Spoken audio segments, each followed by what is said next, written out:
Well, good morning. Hello. My name is host Derek, and I guess I'm feeling a little tore up this morning.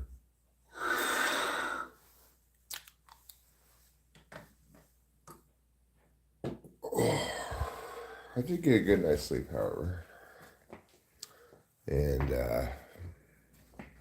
still running a bit of sleep deficit, I'm sure. You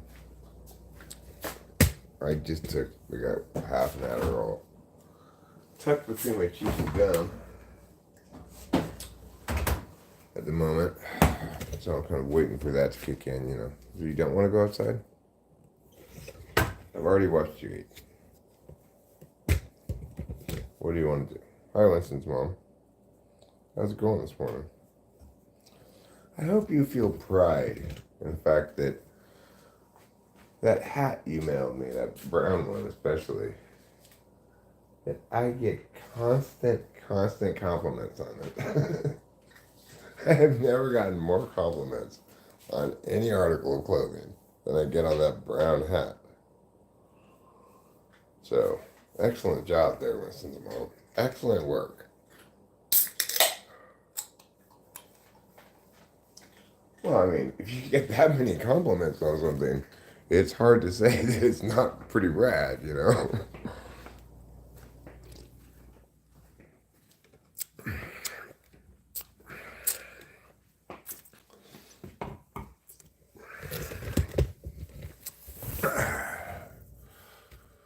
It's like my best article of clothing in terms of getting compliments on it. I mean, I really love this shirt too that my daughter made for me, but I don't. This occasionally get a comment from somebody, but well, you don't have to know about anime to appreciate that hat. Whereas you do have to know about anime to appreciate this shirt. Elaine, good morning. I was watching you eat earlier. You were sleepwalking. You were sleep eating. And I was there. I watched you carefully. Then I came back home. I took a hot air balloon to Europe earlier. It was a really fast hot air balloon. What do you think? How long do you think it would take to travel to Europe by hot air balloon? Oh, good.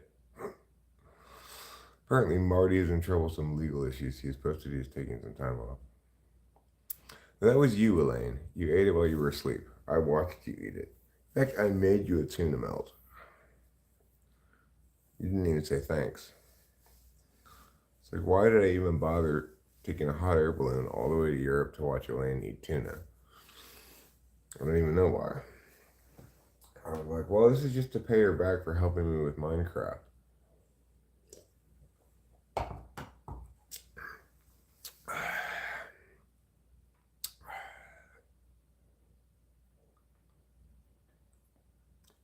Video where he leaves a long comment about this issue something to do with guns.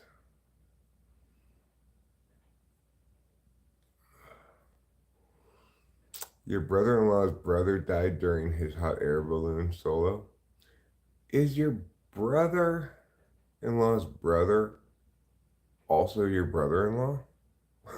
Isn't that the case? Isn't your brother-in-law's brother also your brother-in-law?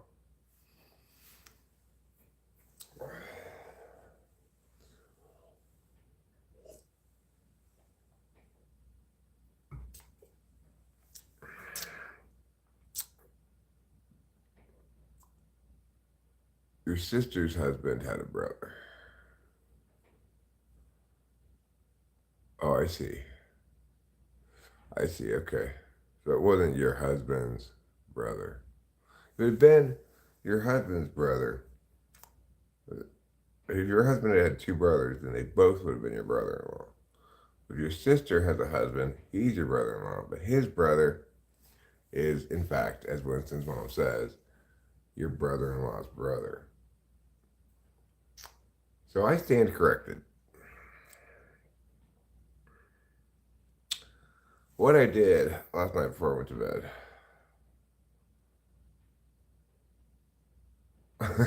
Lol's fine. I went to bed last night. I put this right on top of my bong. So there's no possible way I could pull a bong rip without forgetting about the trash.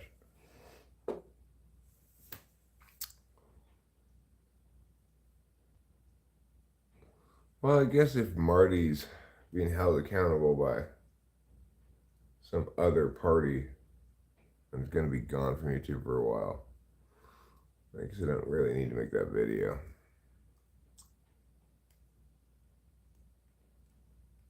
That video by the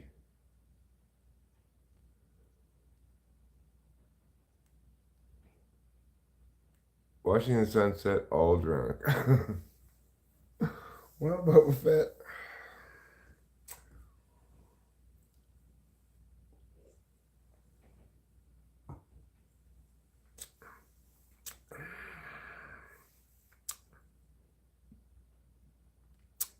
You know, it would be a fun like BuzzFeed test. What's your Indian caste? There are 5 of them apparently. I guess many thousands of subcastes as well.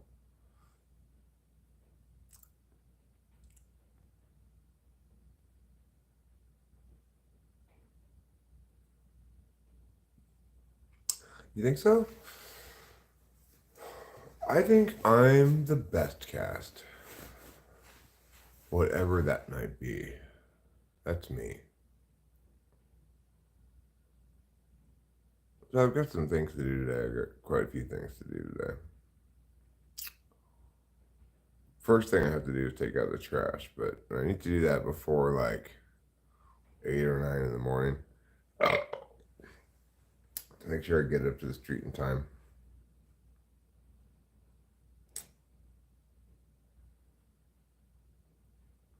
At the moment, I'm just kind of waiting for the drugs to take effect. Didn't check if it seems correct. So, what about the title of this? You know you're a real ENTP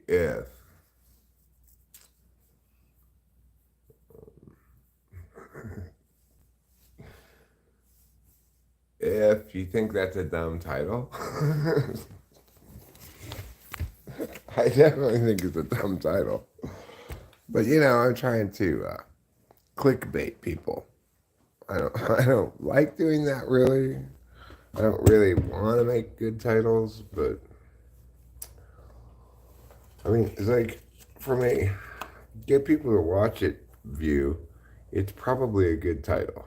But from the perspective of Eric, it's a terrible title. It's like, why do we all fall for this shit? I fall for it too, you know, like these titles that promise some information. It's just like you go there and there's no information. I need to nap to feel alive right now. Boy, I totally get that statement. When I am tired, sleep deprived or whatever. Okay, well, we'll go smoke out there then. If you want to go out front. Come on.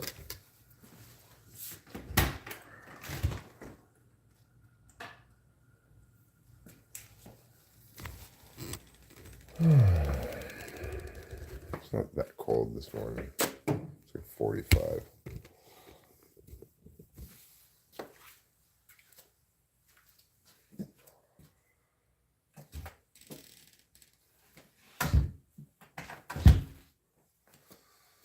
Yesterday apparently was close to a record high around here.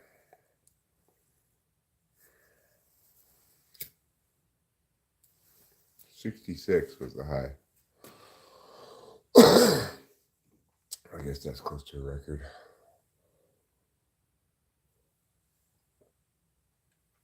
At least that's what the Microsoft weather thing told me. As weather things go, the Microsoft weather thing is terrible. I mean, I like the maps. I like to be able to look at the clouds, precipitation moving, the like projections on the maps of into the future.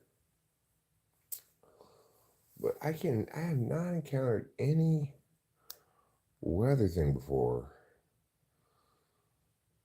that that's what happened like the other week where last week sometime I look at the weather report. It says no rain today or tomorrow the next day, and like I push the water, and it's like 4 hours later it's just pouring. Like, how can you be that wrong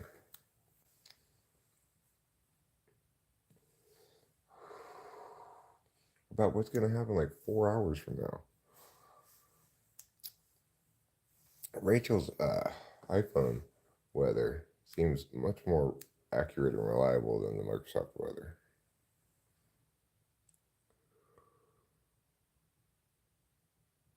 Well, it's with 4 countries. You're taking over 4 countries? You don't have your money.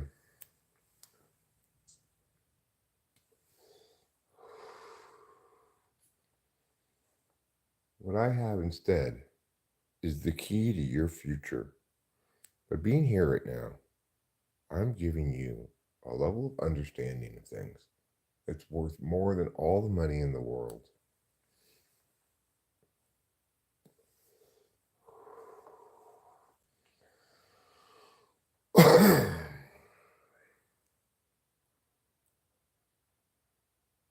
What is it? You want problems? Problem? No, I'm giving you answers to problems. I'm solving problems for you. I'm telling you the truth, explaining things, making it wonderful for you. Well, good for you. You're a Hell's Angel. It doesn't matter who you are, you get to benefit equally from being here. You get to hear my words, learn things, understand things. It's wonderful.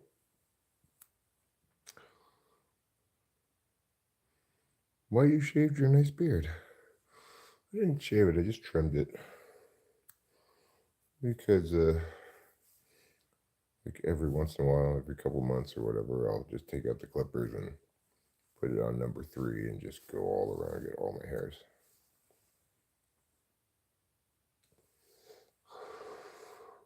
Then in a couple months, I'll look like I did yesterday, you know? Well, thanks, Alexandri Eberolizes or something.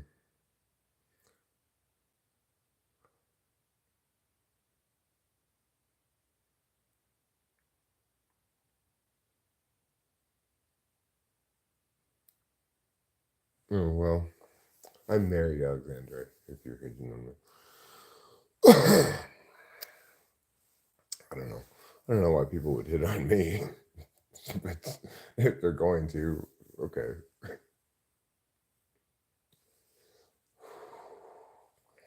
Like, I'm sure there are millions of YouTubers who are more attractive than me. Maybe billions.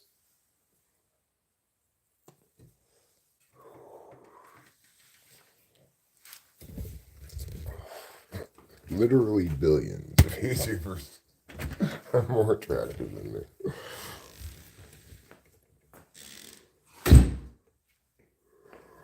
It's that TI Riz. You know, that's the thing is TI has so little Riz. It's crazy.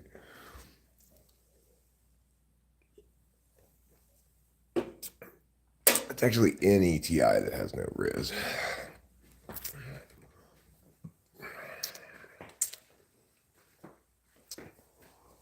Instead, any TI tends to link to, rather than Riz, it links to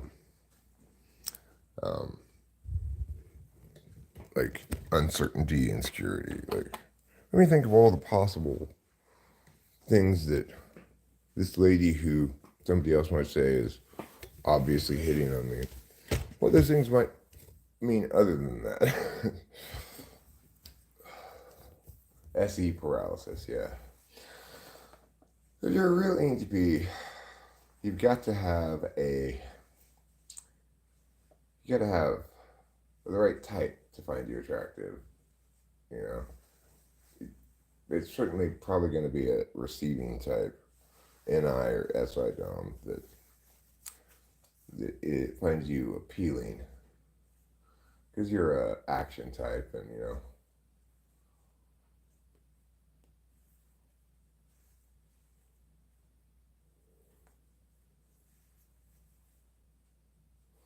I'm not Bob Ross, Billy Miller, or Johnny Walker. I'm Eric Strauss. Just hit the gym, bro. Thanks, Carlos. This is very, very helpful. Very helpful. You know what I'm gonna do? I'm gonna get some tool. I'm gonna put it on my phone. I'm gonna go to the gym and listen to Tool and work out. That's gonna be wonderful for me. Think about that whenever you say something negative about yourself. Think about what? A beauty is in the eye of the beholder. When you say that, Eric, you're indirectly saying that Rachel has bad judgment of finding you good looking. I mean, I think Rachel has good judgment for finding me the partner she wants to be with. You know, when she says she finds me handsome, I just don't believe her. That's what it boils down to. I just don't believe her. I mean, she loves me a great deal, I'm sure, and that tends to make you find somebody more attractive. But, I have plenty of confidence, Katie. Do I seem like I need more confidence? Oh, that Eric needs to believe in himself. He's saying the truth, but he doesn't even seem to realize it. No, that's not the case. I realize it in full that I'm speaking the truth, and that has value, and that people who don't appreciate that value are being dumb.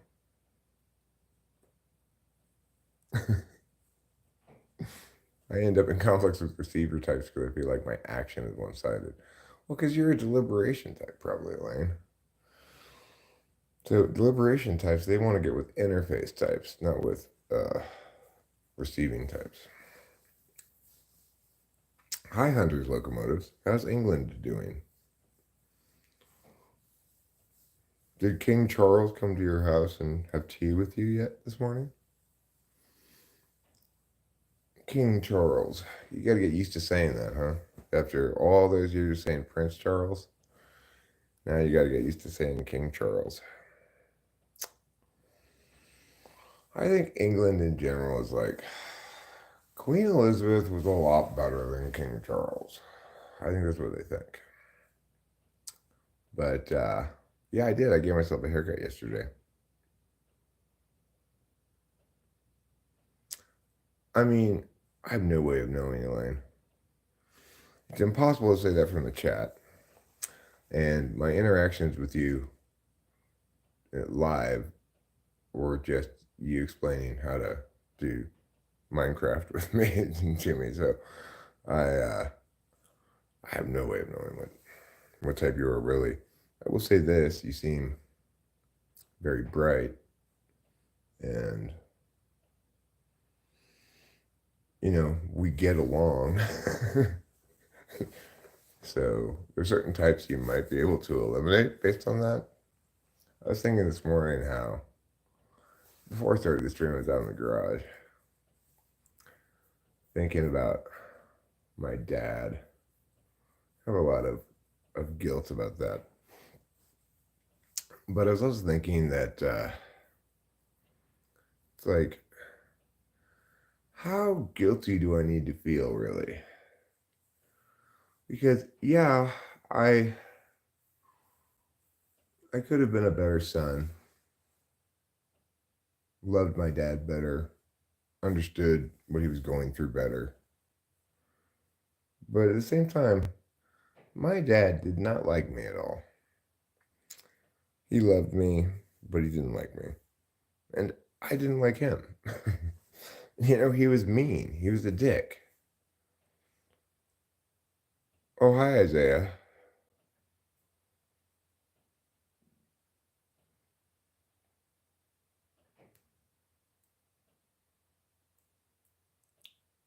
Well, Minecraft is a directionless game, Katie.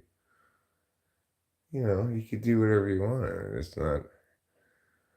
I wish there weren't even any monsters, so you could just build your shit and not worry about getting attacked. You shouldn't even need to eat food. You should just be able to build your stuff and I wanted you to have goals. Yeah. If you are TE fifth, I was failing to validate on your external on your external absolute value.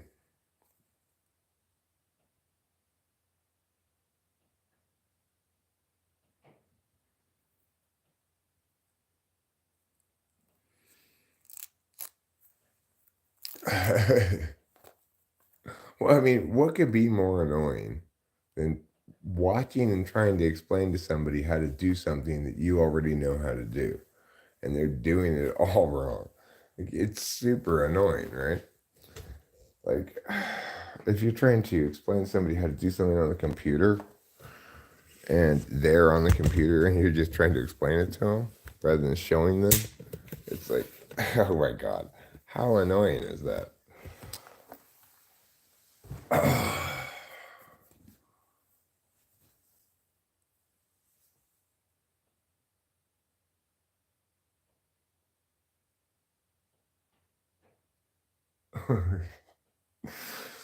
Ivar, you're not wrong.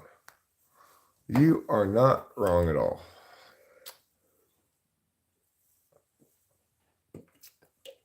Except, you know what? I am not just chilling. I'm doing something extremely important. I'm live streaming. Now, people sometimes don't understand just how rich and creamy this truth that I'm saying right now is. It may not be an important truth. It's just a truth about how important my live streaming is.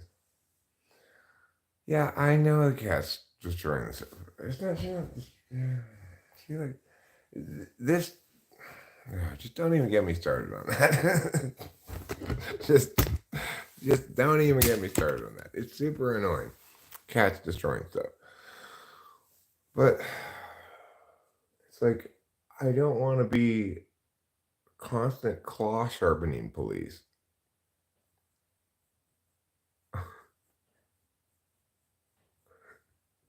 I didn't know why I was running the lane. I kept falling in the water. I had to swim and stuff.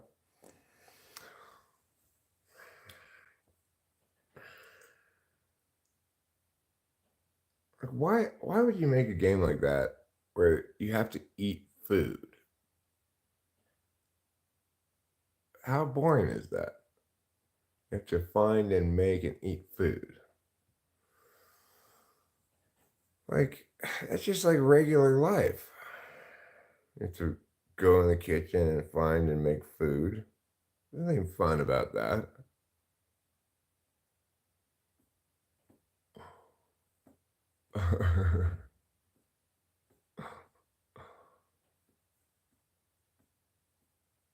Right. Exactly. I want to do whatever I want with no goals. And that's the problem with Minecraft. It makes you eat and there are monsters.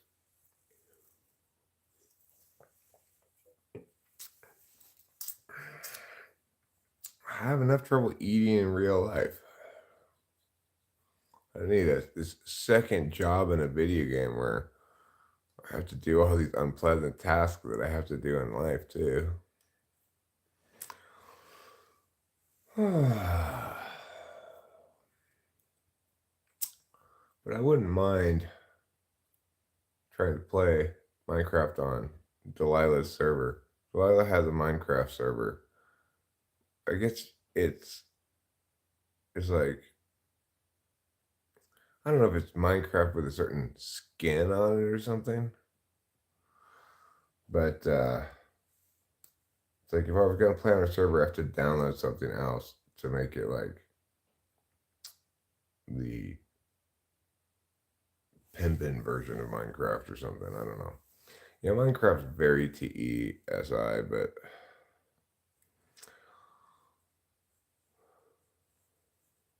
it's interesting.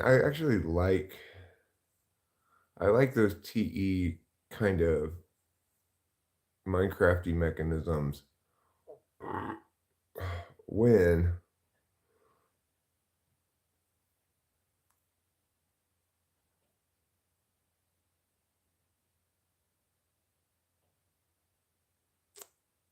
you have to beat the Ender Dragon and get the Elytra, then you can fly around. Huh, those are all new additions. Well,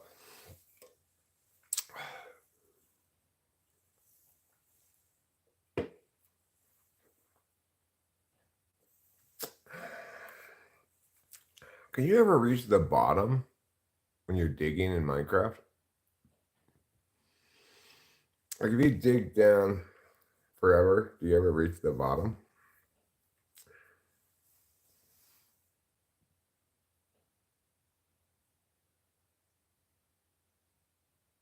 There's lava.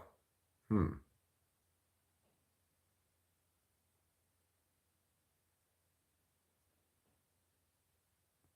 And you can't dig through bedrock?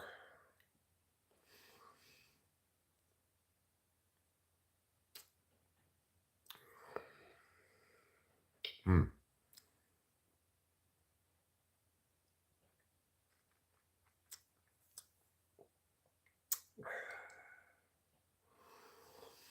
Well, you know, one game that I really loved a lot when I was, let's see, 19, 18, 20 maybe, was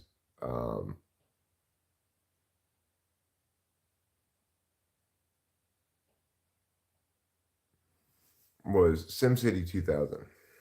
SimCity 2000 was a game I played the shit out of when I was 18, 19, 20. It's kind of TE-ish a bit. I was building labyrinths underneath the mountain. Probably they keep losing my where I am in the world, you know.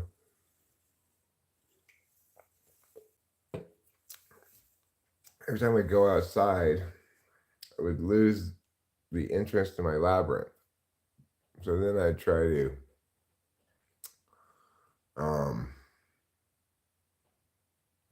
dig back into the mountain to try to find my labyrinth. I ended up digging a new labyrinth and never find my old one.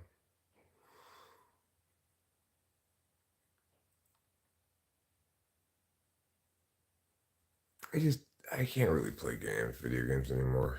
I don't know.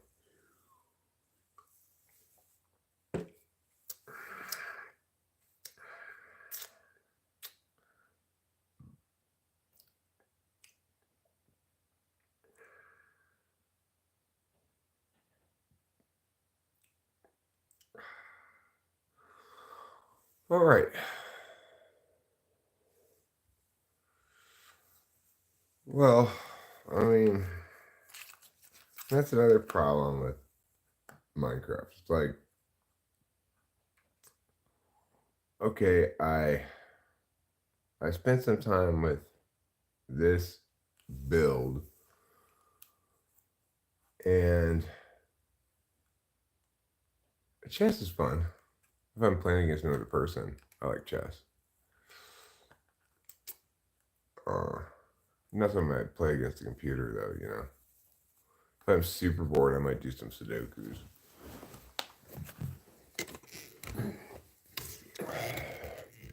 I kind of suck at it, too. I mean, the thing about chess is it's a game where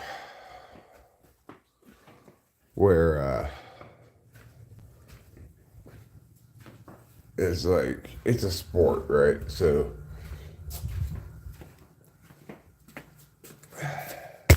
no matter how good you are at chess,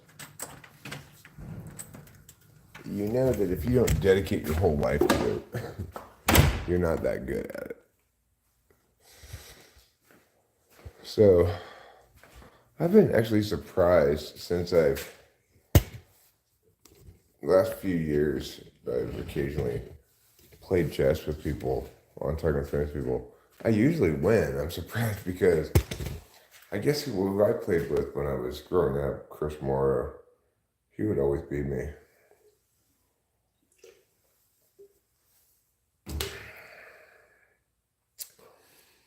I guess I played against some tough people. I almost always seemed to lose when I was younger. But when I play people on the channel, I usually win.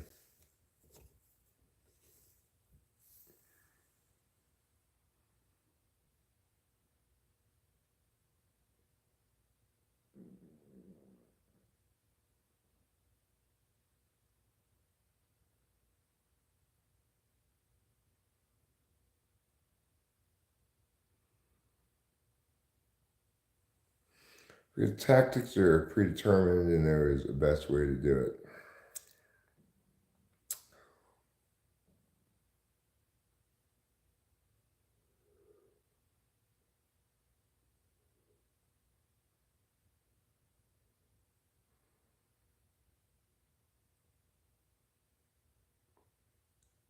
Yamia says it's about keeping track of different implications and patterns requires good relating memory. Yeah, I think chess is about well, it's about understanding how to create strong positions on the board. I think a lot of good chess players, maybe not the best chess players, but good chess players, they're they're not so caught up in the um, like well, I'll take that guy, then he'll take this guy, then I'll take that guy, and they're more concerned about creating stronger positions for themselves.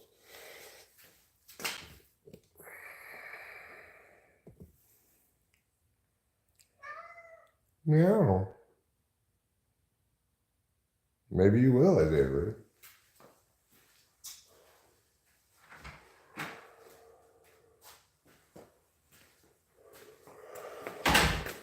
I'm not, like I said, I don't consider myself very good at chess, but at least it's enjoyable to play.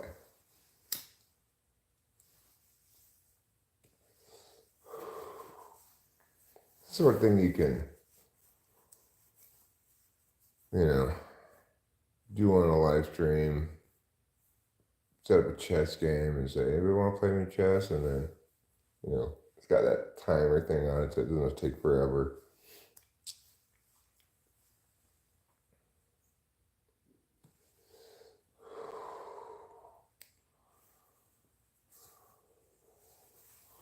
As far as like one-on-one games go, there aren't a lot of great one-on-one games out there. Chess is pretty good for that.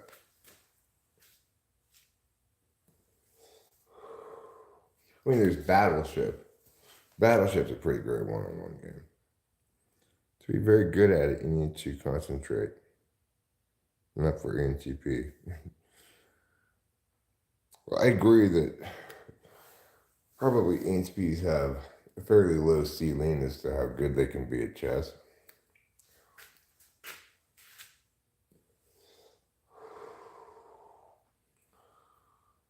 But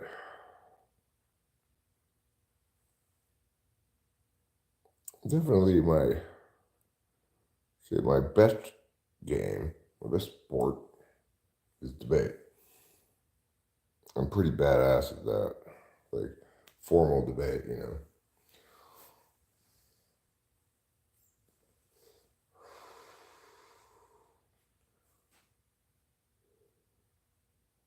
Like if you take spreading out of the occasion, because without all my teeth, I can't talk as quickly as I can with my teeth.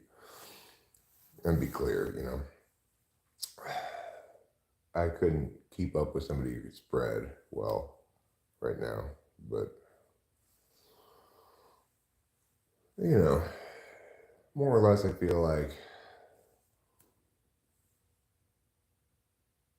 the only way I'd lose any actual competition debate, like well-structured debate, would be if I got out techniqued. Like they spread me out fully, run a ton of shit. I end up not quite being able to cover it all and lose the round that way or something. They'd have to out technique me. They're not gonna out idea me. Never gonna happen.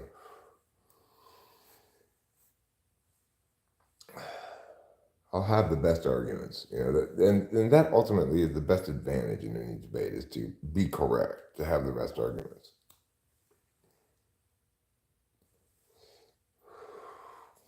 Because having the best arguments and being correct are exactly the same thing.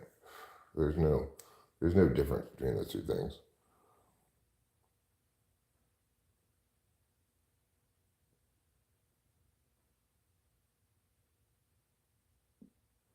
I agree with you there too. ENFPs, shockingly, can be pretty good at debate, even though they have TI polar. I had an ENFP policy debate coach, which I didn't know he was an ENFP when I hired him, but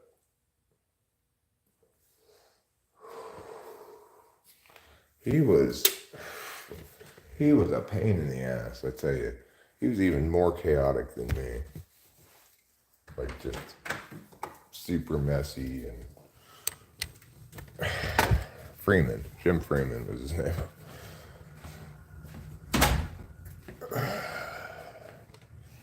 And I even hired him kind of on a misconception. I thought he had written this one document that he shared with me, and that was clearly written by an NTP. And turned out he hadn't written it, he just shared it with me.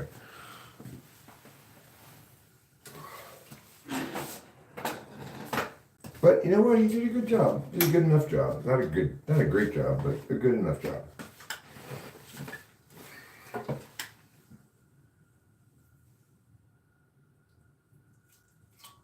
I remember he had the LDers running this narrative K, which said basically the reason you should lose is because it doesn't link to any real person in real life events. And in my case, I've got the story of Joe who experienced this. That was the K he advocates running in LD.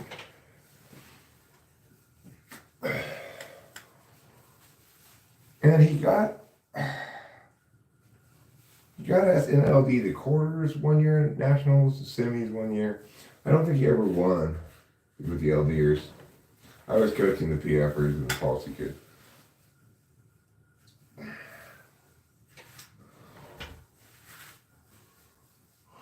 And then after I replaced him, or he went to work in China, after that, I hired Denise Kimball. She was an INTP. And then I handed the policy kids over to her. Freeman couldn't handle the policy kids. Freeman couldn't handle policy. So I would say that ENFPs can be very good at Lincoln Douglas, probably.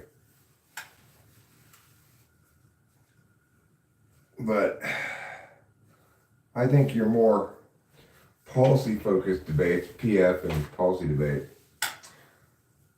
they're at a disadvantage. They need more TI for this.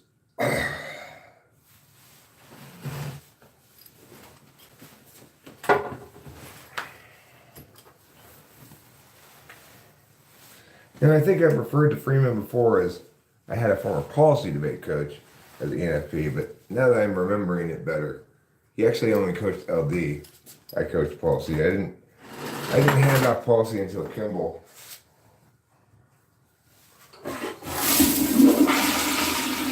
Well, I mean, okay. Let me correct myself again. Scott Wheeler did policy for me, and then he left. I hired Freeman. I took over policy. Then he left. I gave it back to Kimball. So that's how it goes.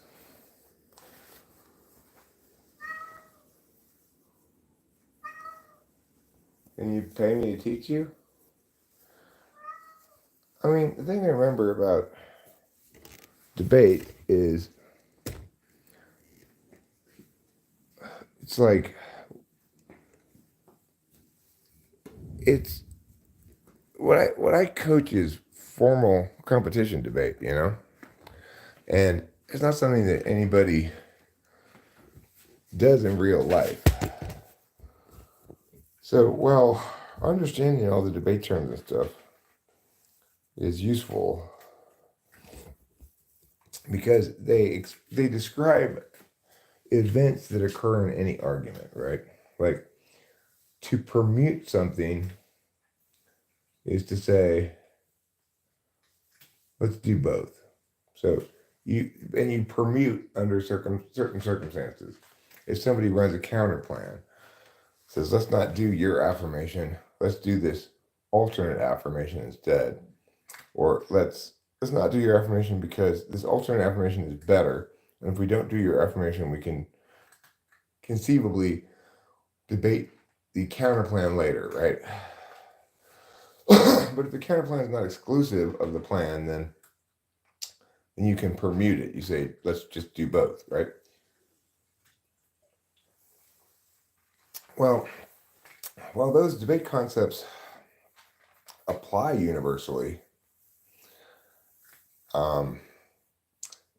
it's almost never going to be the case that anybody in real life is clearly debating a plan-based affirmation, clearly affirming a plan of some sort, and that, let's say, so if for this to be useful for you, Isaiah Rude, you'd have to be arguing with somebody, advocating a plan at some point, and they'd have to say, no, we shouldn't do your plan because this alternate plan is better.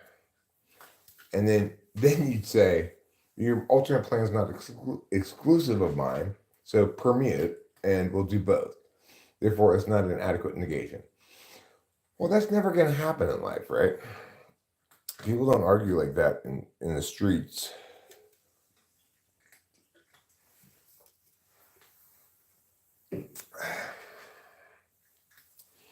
It's like when people pay me to coach debate,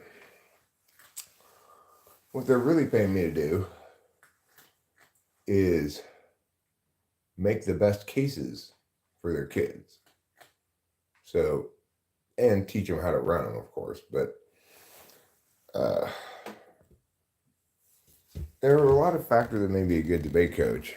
But the number one factor, above all else that matters, is I wrote the best cases. That's why my kids always won. My ideas were better. I was more correct about things. And the best example of that is an example that of a resolution that said the probable cause standard should be extended to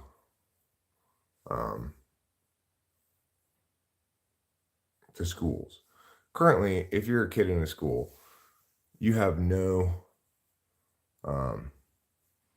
rights against search and seizure.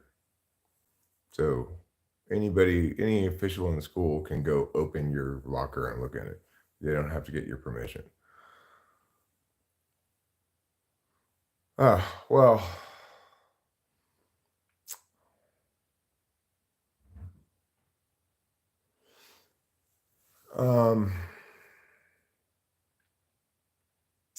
Isaiah Root says, true, still the reason why I'm asking you this is not because I want to win street debates, it's because I want to be able to determine what the correct argument is in any given resolution or dispute. Well,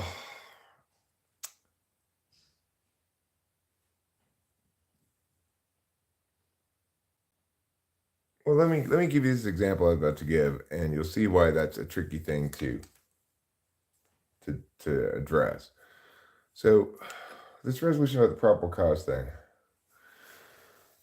which says the probable cause standard should be extended to students in public schools.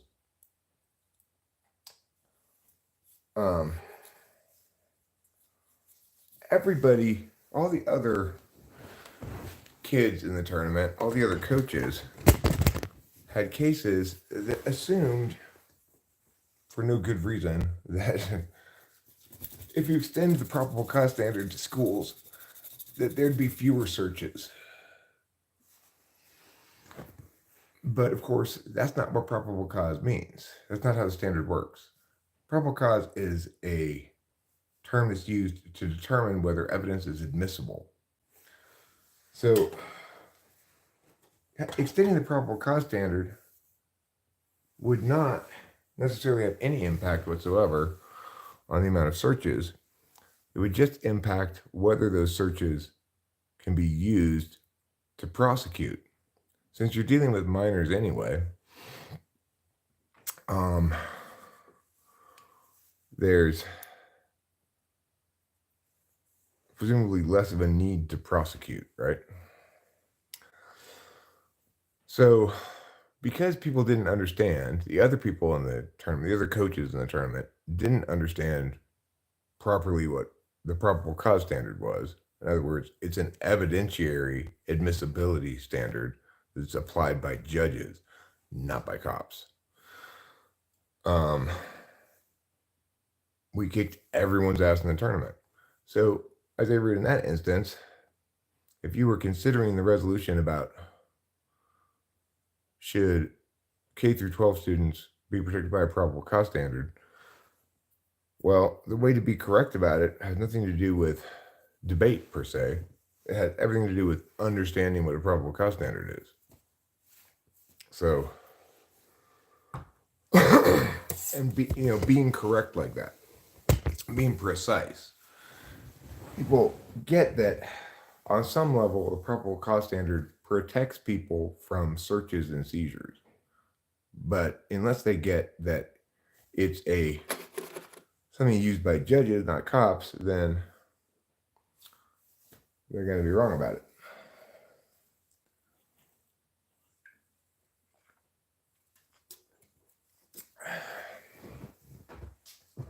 All right, I need some more actual buds. I'm tired of digging through this shake for bong rips.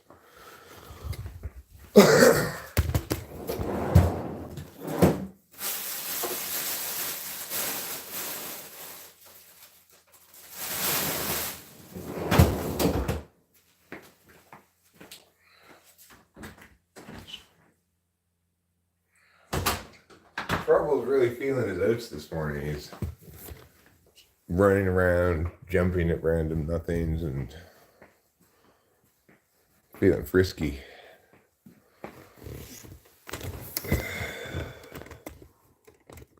Carlos Paiva, you're shaving? Oh, Heroland shaving.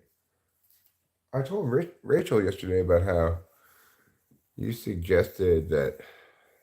Well, I don't know if you suggested it, but you mentioned this thing about having a line right here. We both agreed we think that would look weird on me. I think you gotta have more of a square face to do that. That's what I'm thinking, Carlos. I mean, Heroland. I think that can look good. It looks very, very like Manscaped, you know, if you shave this line all right here. But I think you need to have more of a square face than me for that.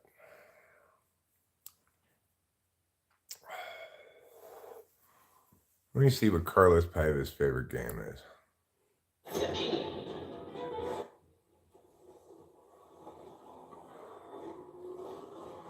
What game is that? I can't. Eagle. Yeah, that game does not look fun. It just looks like a mess. What Elaine said.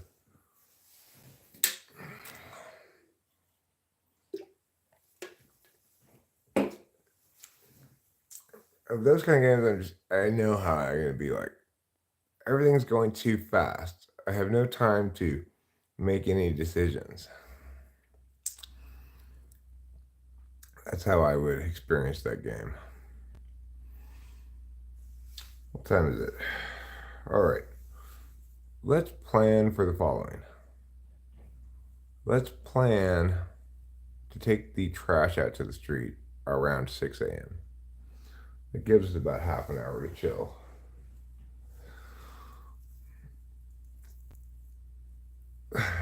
Yeah, well, I'm just a very turn-based type. Things that require immediate, like, see and act stuff. 10 people dumping their cooldowns simultaneously.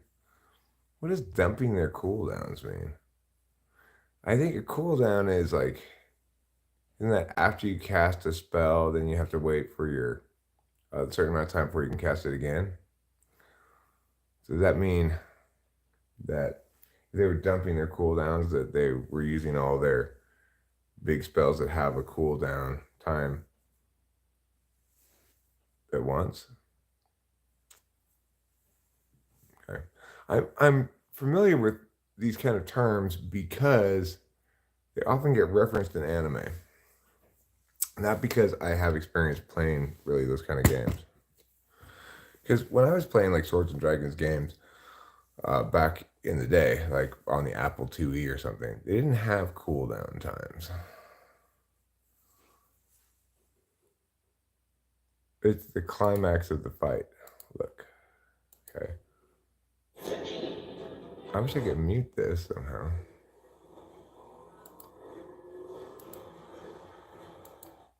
There. I muted it.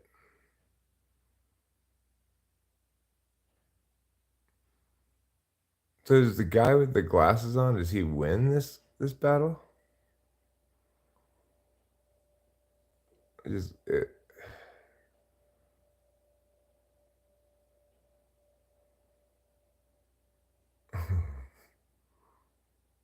What game is that?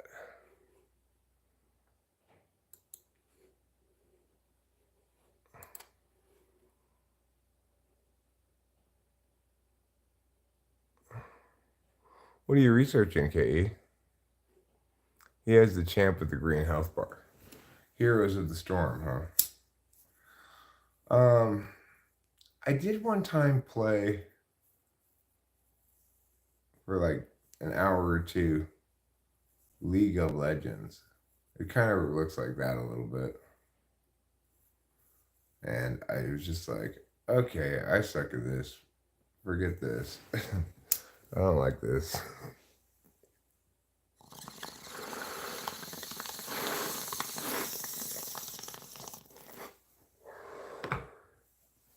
I already gave you pure gold, KE. And instead of taking advantage of it, what did you tell me to do? Write up a one-page meow.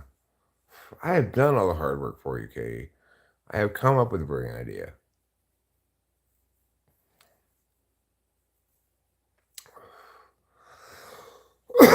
Well, in that instance, I tried it out and for a couple of hours and then said, okay, I suck too much at this.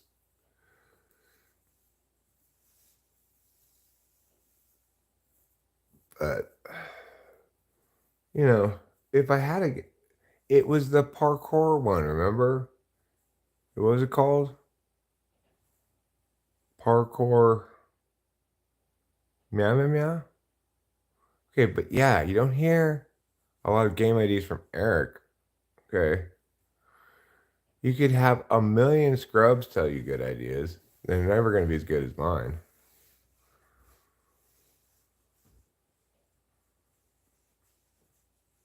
Well, my parkour idea wasn't so.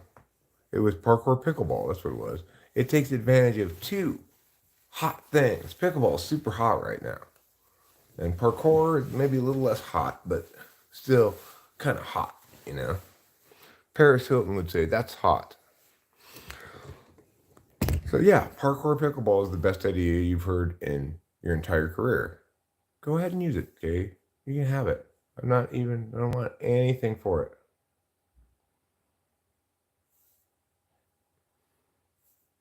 You saw a concept of a game last week that's like actually genius.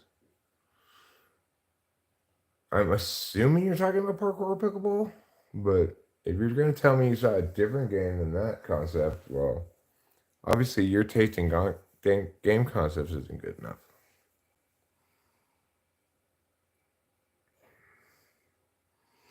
But to be honest, my worry is that the idea is too good for the team that pitched it, which is sad.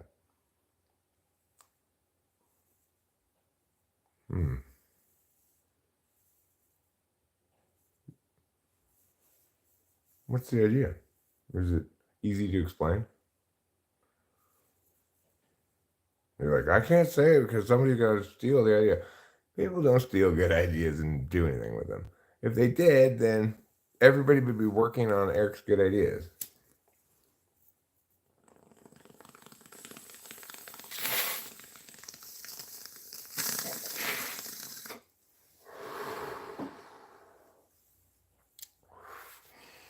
For example, hi Burahima Sumahoro.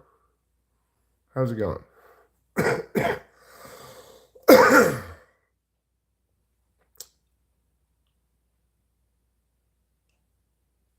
All right, that's fine, KE. That's fine. But, it's like,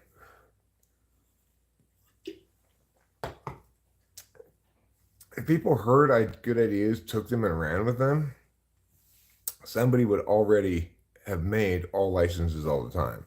All licenses all the time is a great idea to make money if you don't care at all. I'm going to sell licenses to people to license them to do things that you don't need a license for. So all licenses all the time would be willing to sell you a license that says you're a licensed home gardener, for example.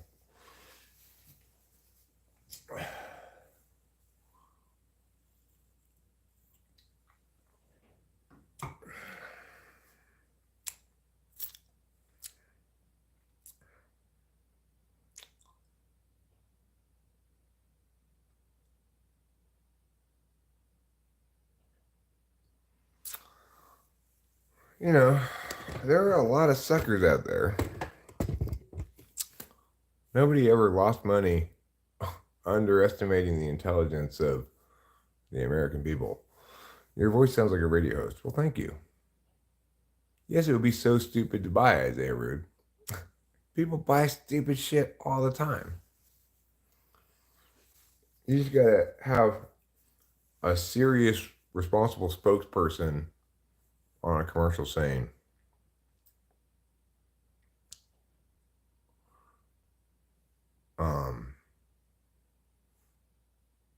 everybody in your neighborhood does a little gardening. But how many people in the neighborhood are truly qualified as a licensed gardener?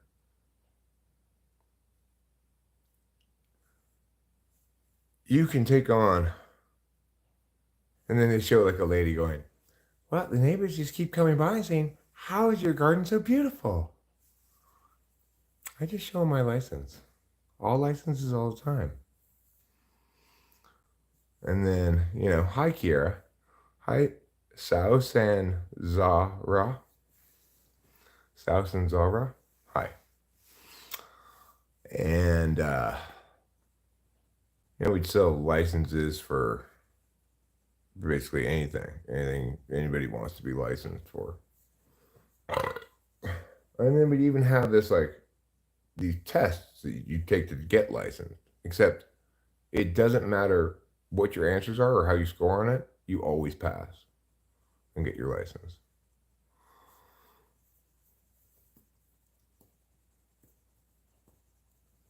You like color what?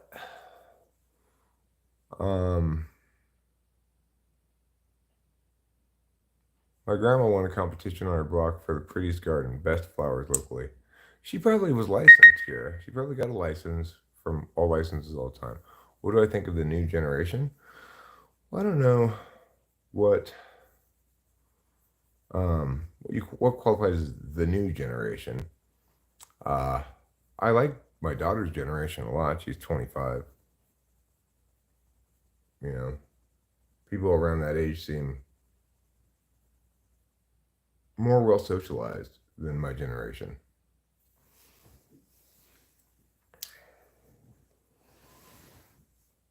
And obviously, one advantage of digital natives is they can help me when I have problems with tech stuff. If I have any kind of problem with tech stuff, I call Delilah. She knows how to do it.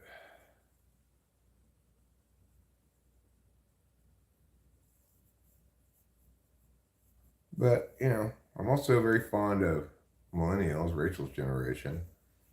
Ruben, Acacia, Rachel are all kind of that age range, mid 30s to upper 30s, maybe low 40s, but maybe actually more like upper 30s to low 30s.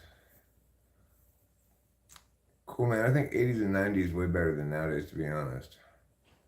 Well, there were some things that were cool about the 80s and 90s. I mean, the coolest thing about the 80s and 90s is 9/11 hadn't happened yet, and and everything was normal. It's like everything was normal, and we just all, like politics didn't matter very much. Didn't really make any difference one way or the other. It was a much less international time, right? It's like in the absence of real internet, um, we all just got information through, print gatekeepers, and everything was normal and nothing was international. You were much more a product of your place. You were much more limited in scope to localities. You were much more disconnected. I mean, like for most of my life, or not most of it now, I guess, but for a sizable part of my life, when you weren't at home, there was no way to reach you. You didn't have a phone with you. There were only landlines. And it was different. It was a different world, a very different world. I have a song which is the world was wide and open then, but also very boring.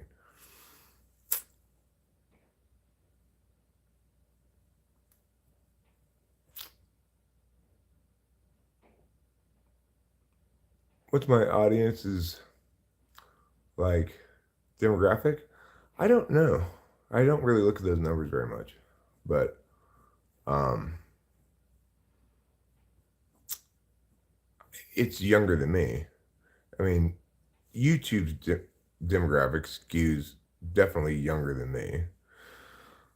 So, we get a variety of people around here. Like Hunter's Locomotives, he's I believe, a little kid, like 11, 12 years old or something. But he comes around fairly often, says hi, and I don't know what he finds interesting about this or why he likes it, or maybe he doesn't like it. Maybe he just stops in occasionally for whatever reason. But who knows? By and large, I don't know what anyone's age is. I mean, I know Isaiah Rude's age. Guess I can guess Elaine's age because I know she's studying in college, so that's probably under 25 somewhere. Carlos Paiva, I have no idea how old he is, but based on his like, he seems more like Elaine and Isaiah's age than mine. KE, I suspect she's in her 30s. I don't know. Inner Panic, I have no idea how old you are. Sudip Rizzle, I don't know how old you are. Mr. Kartoffel, you seem very young, but I would guess Mr. Kartoffel's a kid. He keeps saying things like, would you want a pet fridge that gives you free food for plates? Sure, Mr. Kartoffel, I would want that. I desperately want that. Kiara, I don't know how old she is, but she seems on the younger side. You know, exclamation points are normally associated with youth, but on the other hand, Britney Spears, who's, I don't know, 40 something, when she posts social media posts, it's like nothing but exclamation points. It's crazy. What is XD associated with? I think it means you've got your eyes closed and a big smile. I think that's what it means.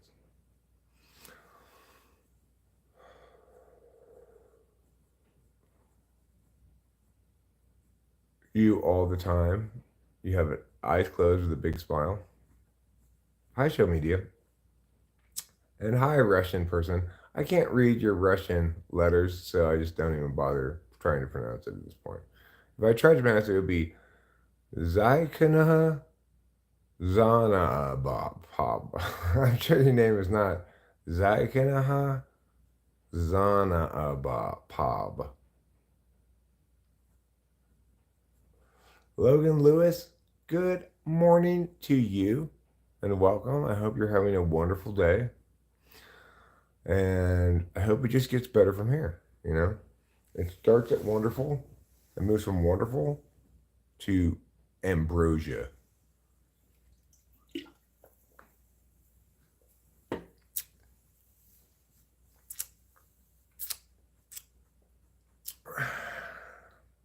Elaine, it's okay. I'll produce the final verdict on this. You are not normal.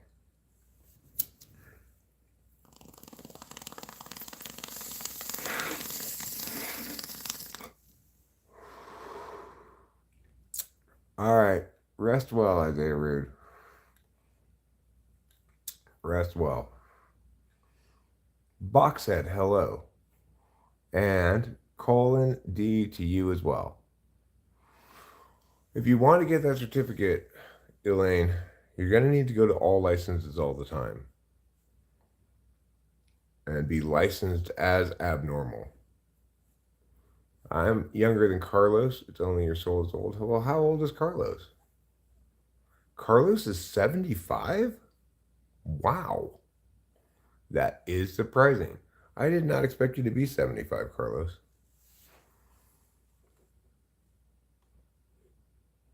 Yeah, how old's your soul? Okay. How much? Well, don't even tell me how old your soul is. Just tell me how many years older is your soul than your person. 97. Wow, Carlos, you are so old. You are my oldest viewer, I bet, at 97.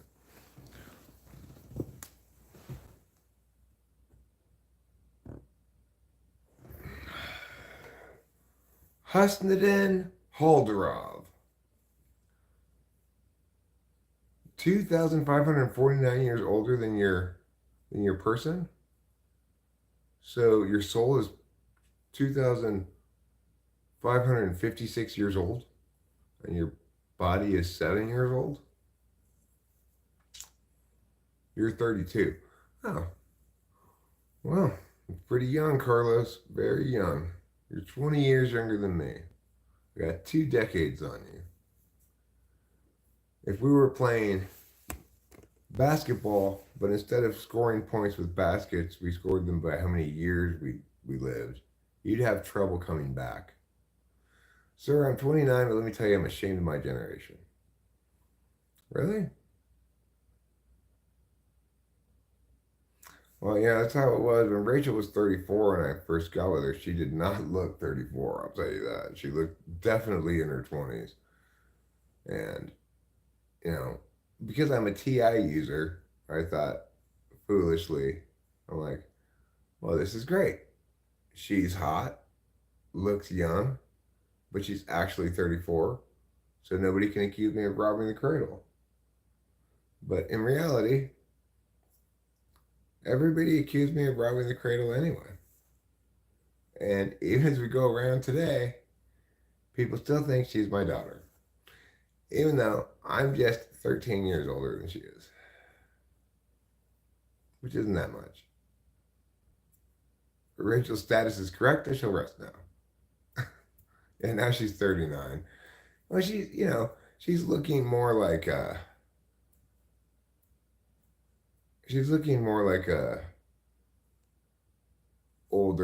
little bit older now because she's starting to get gray hairs, but she didn't really have very many.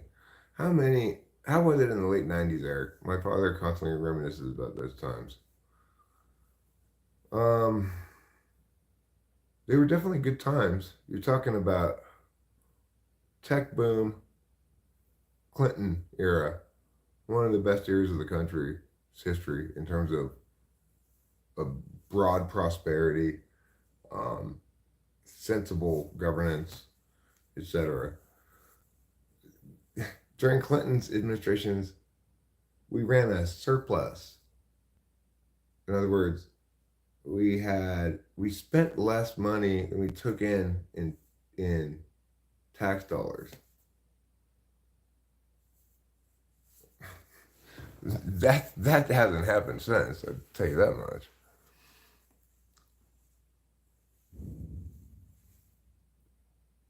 I do have a shirt that says "Thank you 39," but that's my shirt, Winston's mom. Okay, don't be giving Rachel my shirts.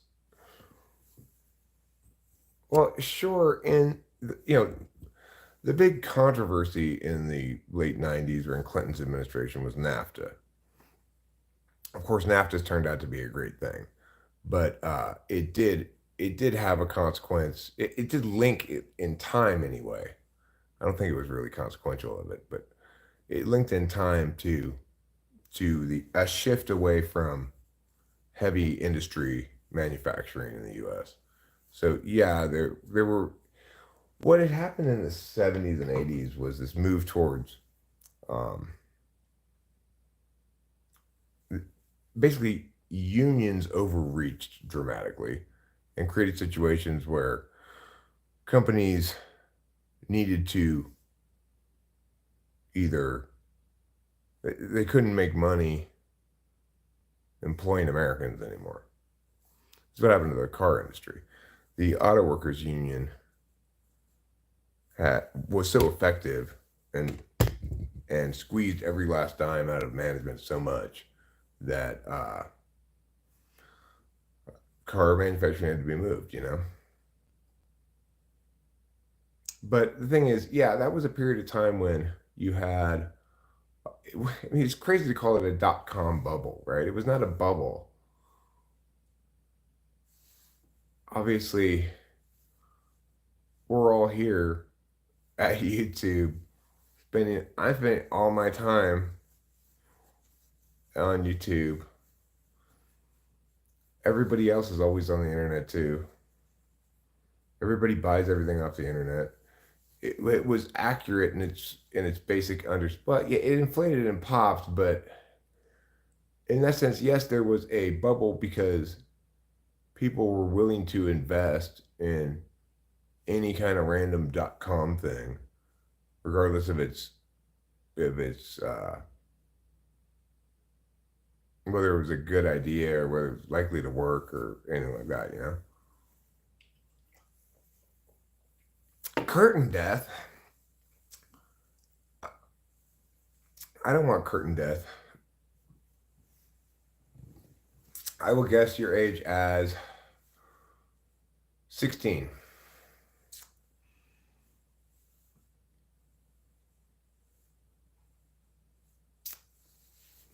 I think it's very, very much like crypto.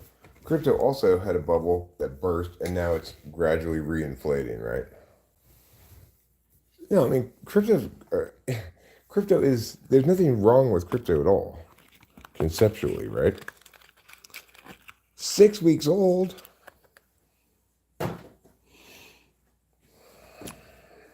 You are very advanced for a 6-week-old, Boxhead. I'm impressed. You remind me of me when I was 6 weeks old.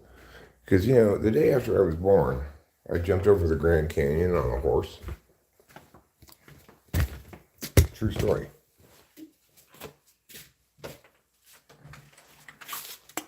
I also was the only toddler to fight in Nam.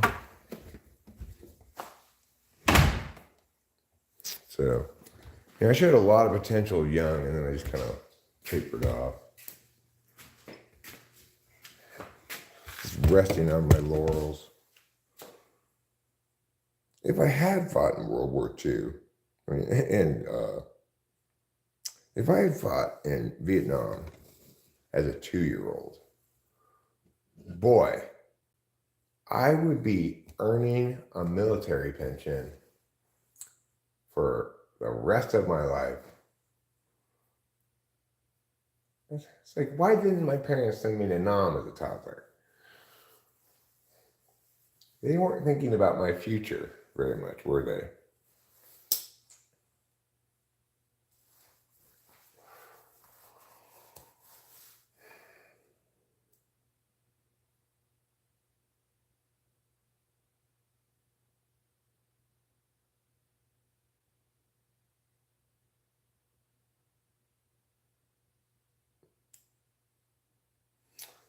So, the one thing I am very proud of with this channel is demographically, nothing to do with age. It's the fact that I haven't checked the numbers in a long time, but I mean, like, probably well over a year since I've looked at these numbers. But just experientially as well, men and women are about 50-50 around here. Still a little bit more men than women, but about 50-50. I think that any good YouTube channel, one of the number one things it needs to do is be a safe place for women. Because I have come to understand, as I've been on YouTube, just how different it is for women moving around the internet than it is for men. Women get hit on all the time.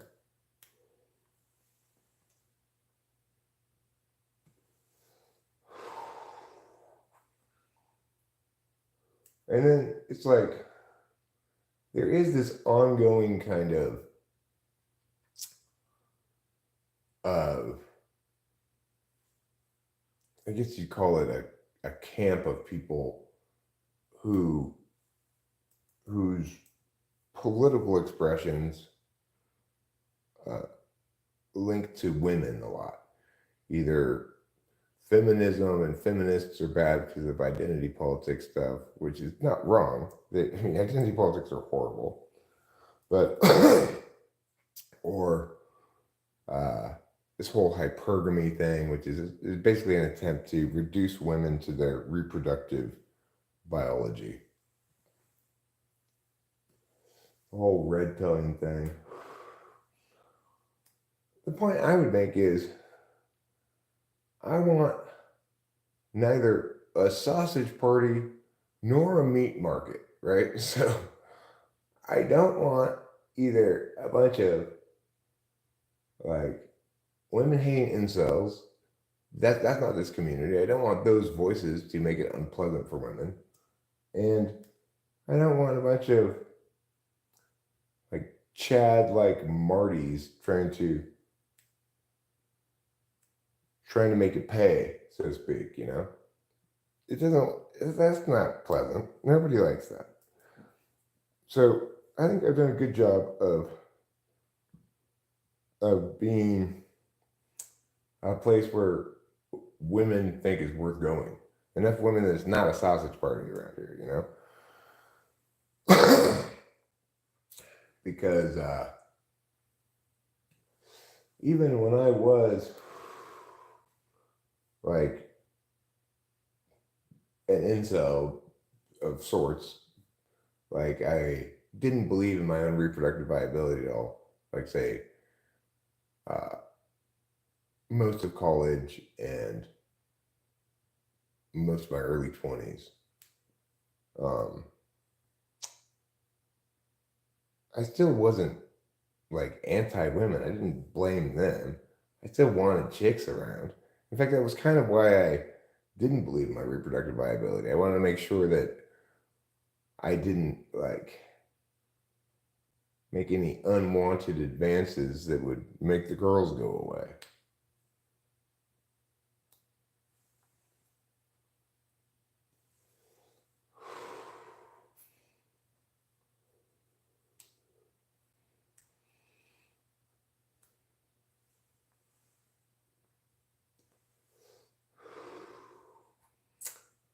The only woman I've met around here who really actively wants to be like sexualized all the time is KE. She really loves that, but most women don't.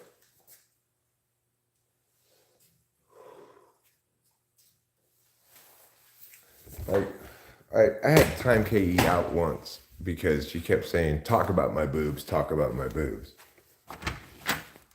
I said, I'm timing you out once, and hopefully you're going to learn this lesson. That's not how it rolls around here, KE.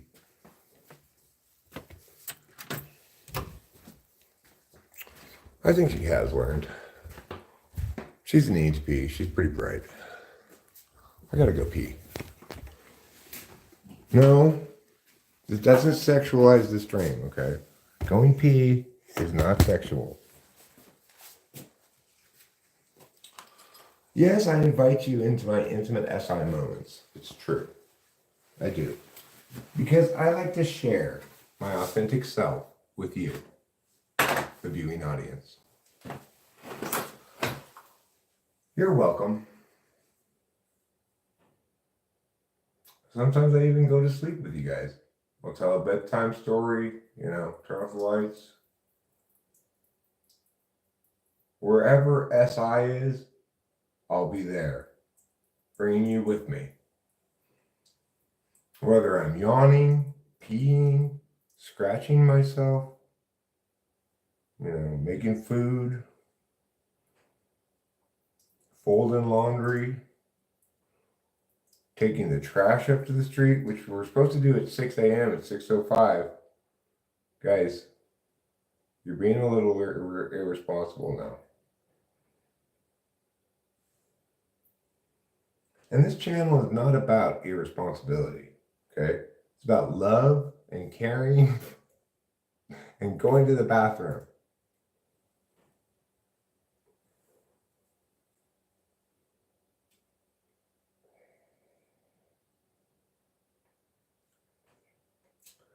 Ooh, Eric, can I have some caring? Yes, you can. I care about you deeply.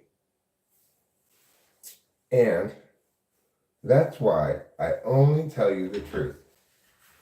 That's why I don't choose to say things that are wrong. So that you don't have to be burdened with wrongnesses.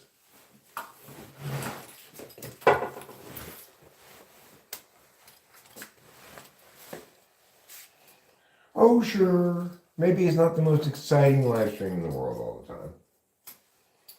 And oh, sure. Maybe you don't really want to go to the bathroom with me. I know Kay doesn't. We did a poll.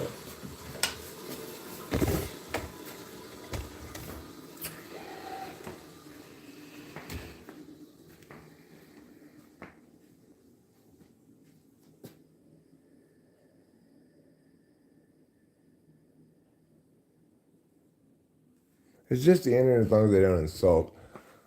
Well, it's just a matter of vibes, right? What kind of vibes do you want your live stream environment to have? Do you want it to be a very flirty environment, or are you more interested in talking about ideas? Steve, you're not the only one. Hallways, they're liminal spaces. I didn't wash my hands. You're right, Jess. You know why? Because my penis isn't dirty. A sweaty vibe can get weird. Yeah. When I do talk about my penis, and I do fairly often, it's almost always in the urination capacity. So, I use it to go pee. I use it for other things too, but one other thing really, but I use it mostly to go pee. And one thing that I like about it is that it's a tube that directs the pee away from your body.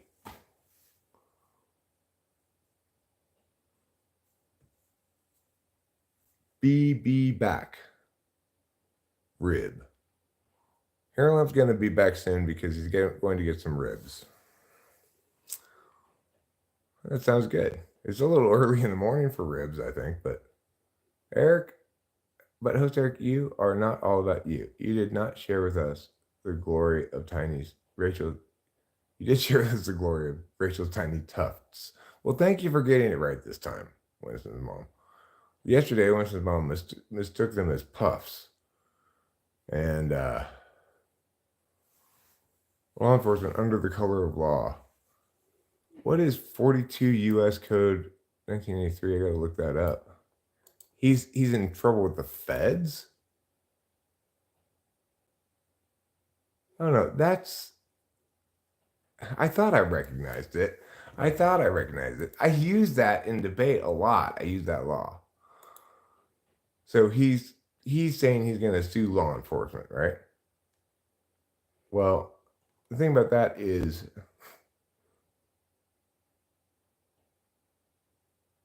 no, that sounds horrible, not good, Dan.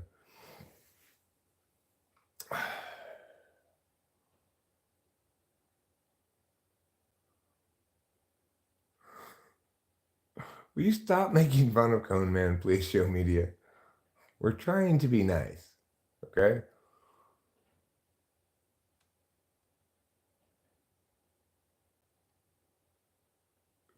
I think we've all made that point adequately enough. Christos Miltsis. Oh. Hello, my friend. Hello, my friend.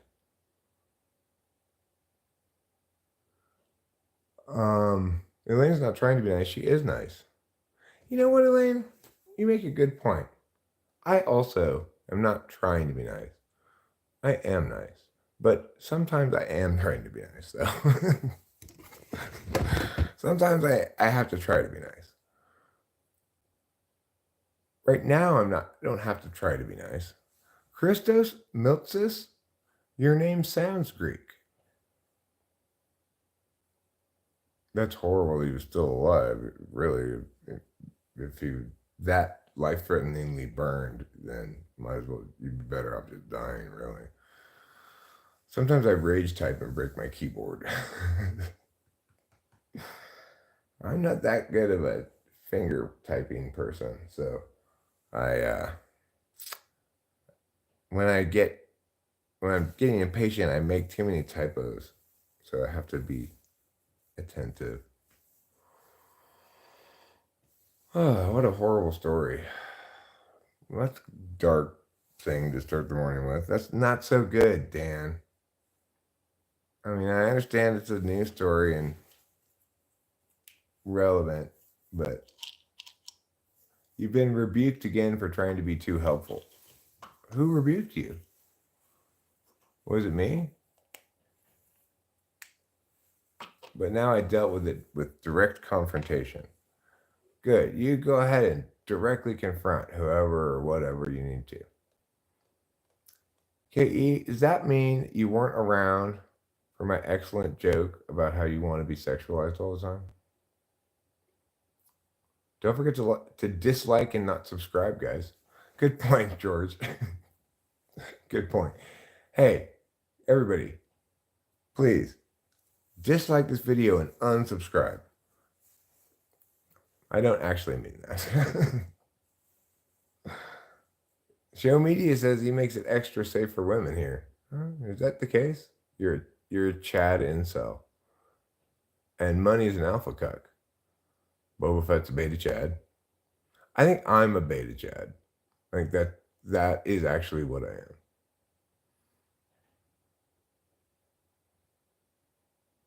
Because I think being into fidelity in a long-term relationship is fundamentally kind of beta, right? Oh, thanks, Elaine. Appreciate it. Wow, I'm going to keep my cocaine away from this guy. Well, I mean, Mike Baritron, I'm guessing you're going to keep your cocaine away from everybody except yourself. That's what I think. Who is Eric? I'm Eric, not good Dan. Everything's abusable, Katie. Every living thing is abusable.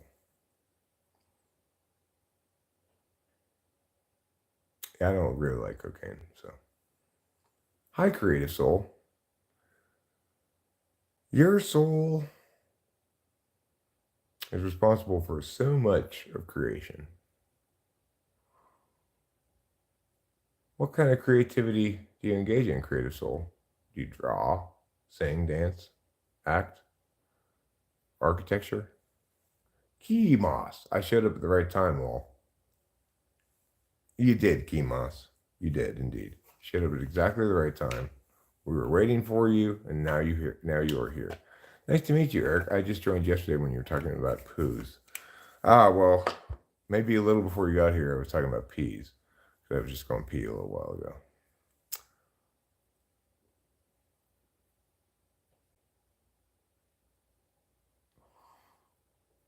Well, you have to take out a few letters for it to look like that. I invent new insults as a creative endeavor. Like, yo, stank! You stink is my favorite insult. But I'm also a fan of, you're not good. That's one of my favorites as well. Along with, you're a baby. You shellless turtle. It's a good one, Elaine.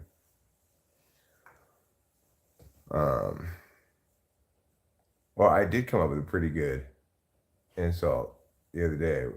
What was it? It was,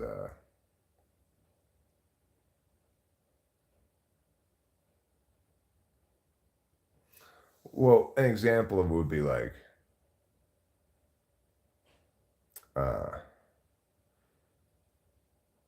what's that lady? If I'm Britney Spears, you're Jessica Simpson. That's the construction. I don't remember. It wasn't exactly that, but it was two things like that. You know. I just went pee and didn't wash my hands. I feel more part of this community now. Thanks. Yeah. These windows, they actually look outside the house. If you open the shutters, you can see outside, which I think is a good way for a window to work. You know. Don't wash your hands, not good, Dan. Let's be a rebels today. This is a health and fitness channel, but let's be rebels and not wash our hands. I do need to make some coffee. I think I'll make some coffee in a little bit.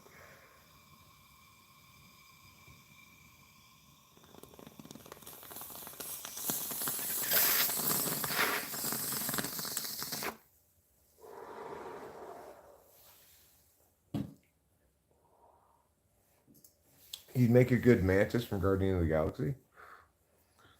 I mean that Asian lady?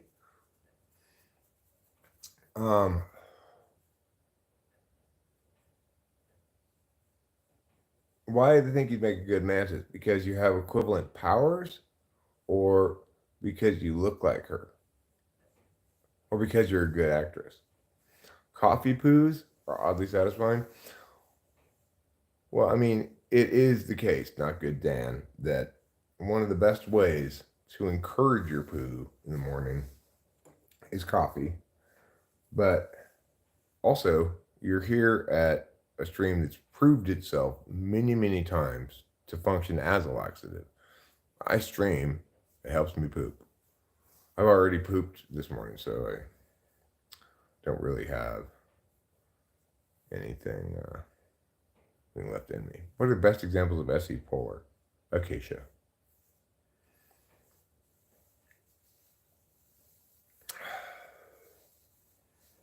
The best example of SE polar is, or the best question to ask regarding it, I think, and the answer will be informative, is if you say to your family member, I'm going to go get some Taco Bell in a little while. I'm hungry. I'm getting hungry. And they say, okay, well, I'll go with you, but we'll leave whenever you want. I'm not in any hurry. Just take your time. How long will it take you to leave the house? And talk to me about that experience, you know. So, why you stole my bike? I didn't steal your bike, Miss 1906 Skip.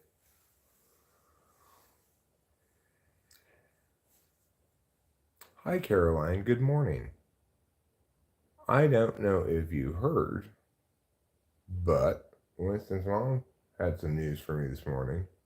It was interesting. Apparently, Marty is in legal trouble and will be going on hiatus on YouTube for, I guess, the indefinite future.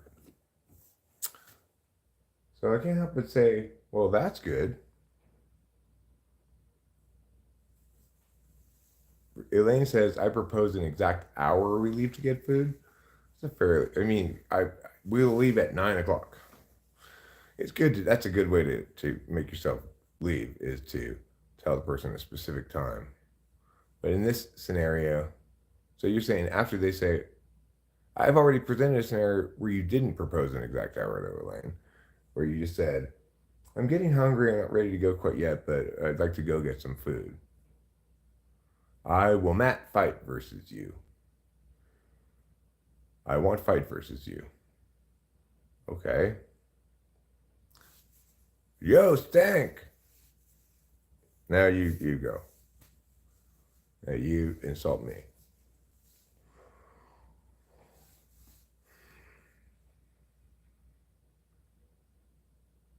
What type is good at waking up at a time needed without an alarm clock? I'm not sure which types are good at that or not, but I'll tell you that, yeah, sure, I could block you, but you have to do something blockable first. I can. I'm assuming that's not Cameron Carell. He's Cam Moto. I saw he put up a video today. I think he's coming up here pretty soon, but I'm gonna call him today and find out exactly when that is. Can we go now then? I just talked with the person to determine when they want to leave. Remember, in this scenario, you are the one who said to your family member, I'd like to go get food soon, but I'm not ready to go quite yet. And then your family member said, oh, well, anytime. Take your time. There's no hurry. Yeah. Then in that situation,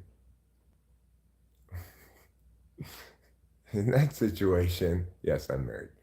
How long will it take you to decide to go or whatever? It sounds to me like you were pretty good at leaving the house regardless. Am I married? Hilltop Hoods?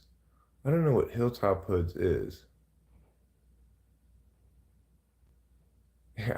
Cameron and I are both confused by that. Listen, Mom, I have no idea what you're talking about. Psychopath type?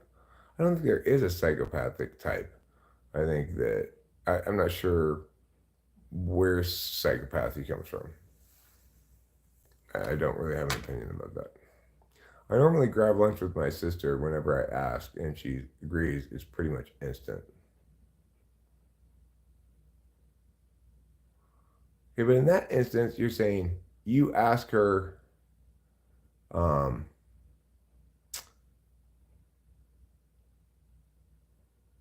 I don't know what hilltop hoods are. You're asking her presumably when you're ready to go, right? But I don't know. The thing about SE Polar is the following. You're talking about NE DOMs. So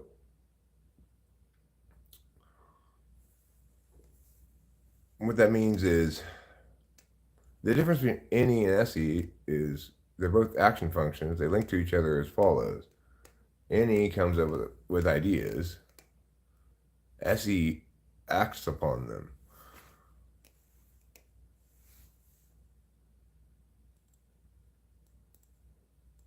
I always see homeless people. Can you help me? Close your eyes.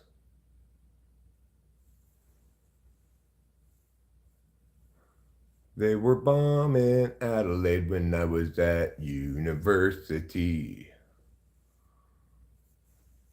It must be a Australian thing, I guess, huh? Adelaide, I believe, is in Australia.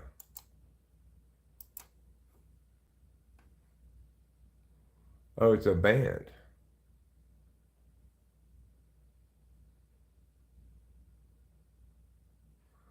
I could listen to it. Should tell you what I think. I'll have to mute here so I don't get copyrighted, but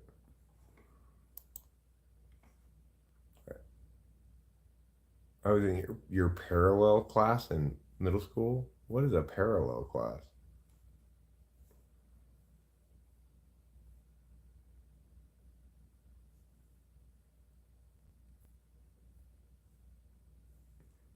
Sudip Brizzle says, NE entertains by ideating, SE entertains by engaging. Hero Lamb says, I'm very straightforward mostly. I ask yes or no questions sometimes, and people talk a lot, but neither here nor there, not consequential.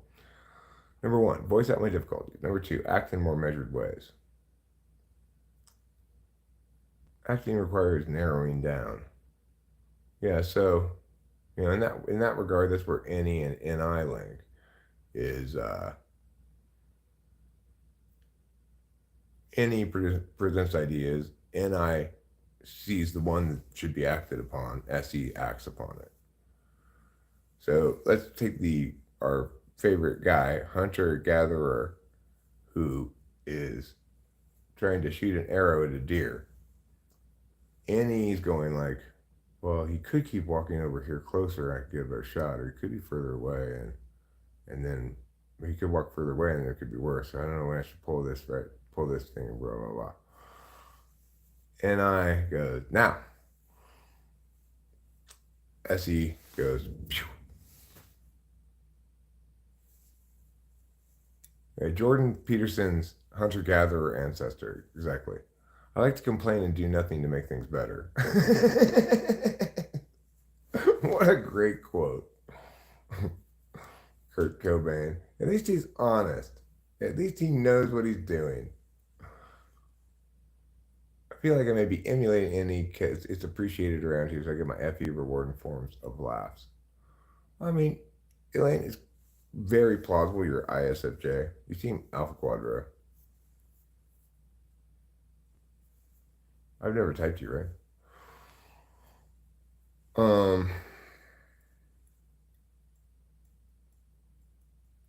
When was the last time I cried? Yesterday.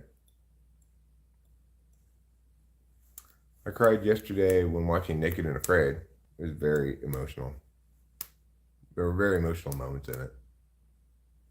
Don't insult your TE, please. Okay. Well, I don't know what type you are. I'm just throwing out random speculations. I have to type you to know.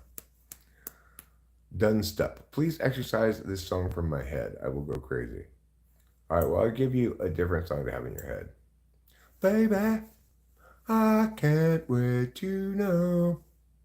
What do you think about things? Believe me, I will always be there, so you can't tell me anything and I'll listen. Bum, bum, bum. So I do, what are you going to do about it? For example, if someone is like, I want or need to go to the supermarket, but they aren't doing anything, I'd be like, what are you going to do about it? Blah, blah. Well, when I say we need to go to the market, what I'm doing really is I'm reminding myself that we need to go to the market by telling Rachel or you or whatever. And I'm going to say I need to go to the market many more times before I actually go to the market because it's reminding me that I need to go to the market. I might even say what I need to get there, you know. It's horrible, frankly. I will remind myself of a task I need to do myriad times before I do it. And the task will take far less time to do than the totality of the amount of time I spent reminding myself to do it. So that's horrible, right? It's ridiculous. I will stress out about something that I have to do by reminding myself that I have to do it, but then saying, okay, but just don't think about it right now. And then I deal with that for long stretches of time before I actually do it. How horrible is that? It's terrible. There's also the classic, do you have X or Y? And the person is like, I did have one. Get Alexa, Eric. It will change your life. Like, then just say, no, Lamau.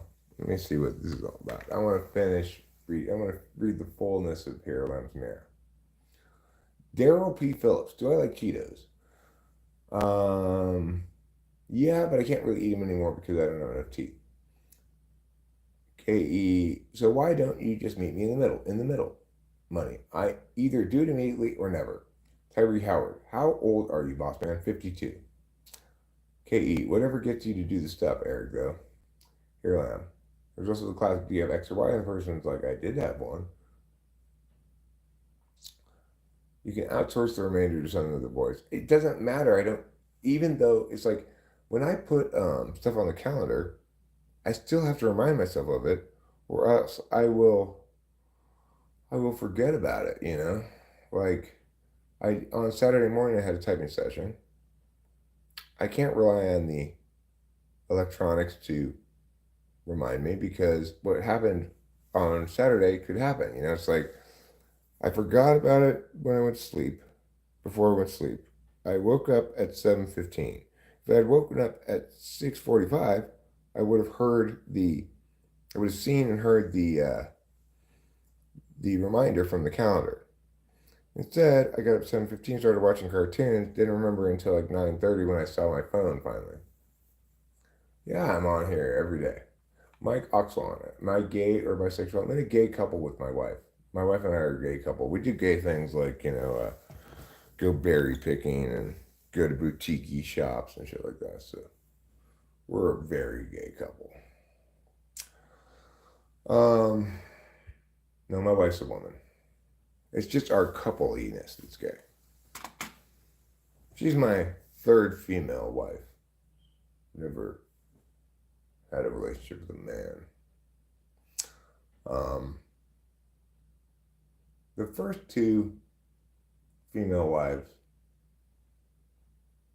no. I can't believe I endured whole bad relationships I did before this one. What happened to my drink? Did I finish it? Maybe. Did I leave it someplace?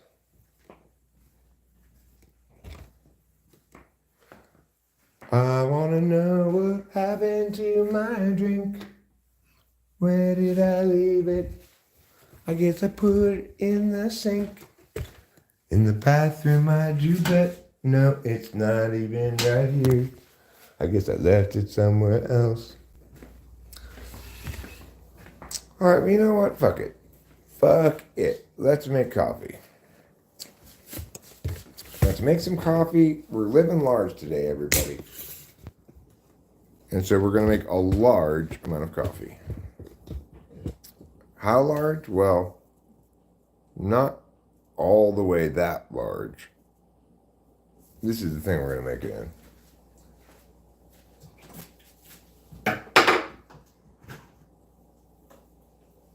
In other words, I'm not going to fill this up all the way with water, but maybe a little more than halfway.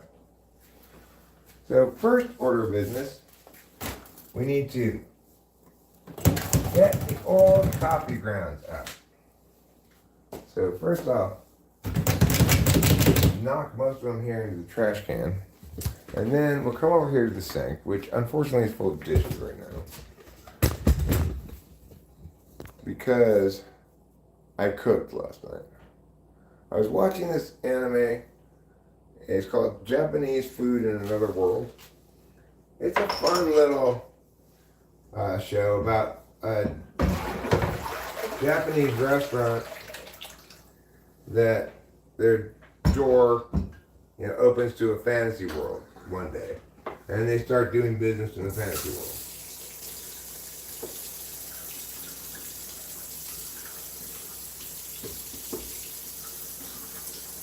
And then at the end of each episode, there's a little live action part that like covers an actual restaurant in Tokyo that specializes in the dish that they featured in the show this week.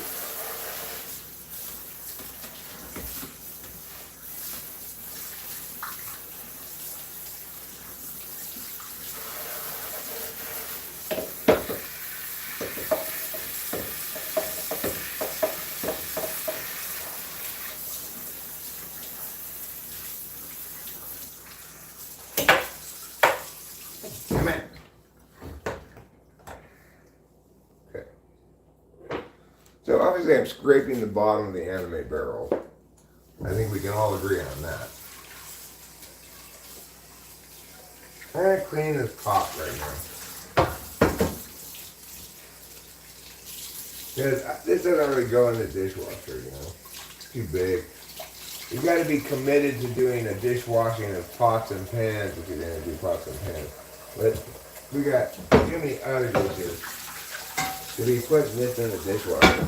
I'm just gonna wash it with this little sponge here. As per, yeah. This is how you wash a pot. This pot is a little stained on the bottom. That stain will come off, but it's not dirty.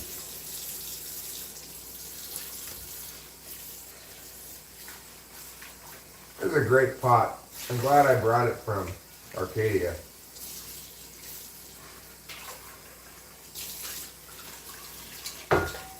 These things are super expensive. These like Belgian, whatever they're made out of pots. They're really expensive.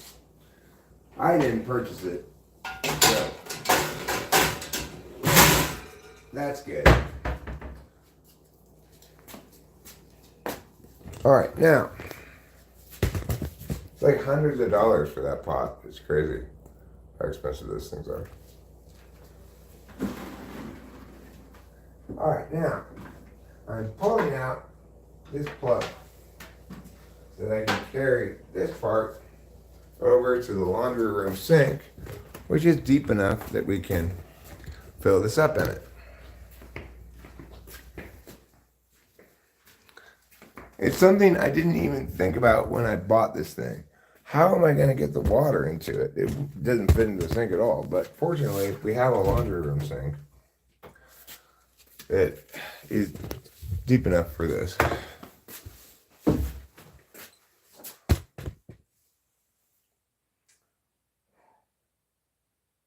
Really, it should be from here to here even. The people who owned the house before us, they put this shelf in, I bet.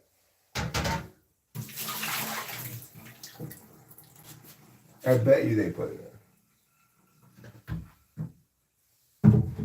Because with this, like this, see? The INTJ who designed this house would not have made it such that you don't have all this room here.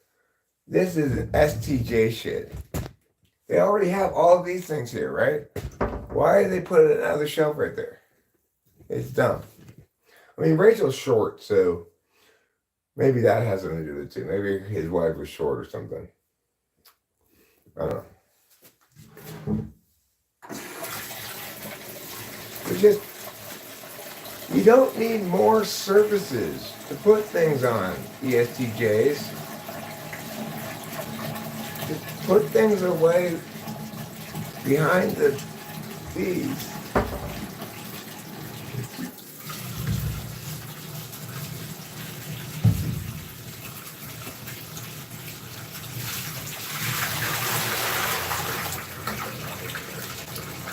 Well, why don't you take the shelf down then, Eric? Maybe I will. Maybe I will take the shelf down.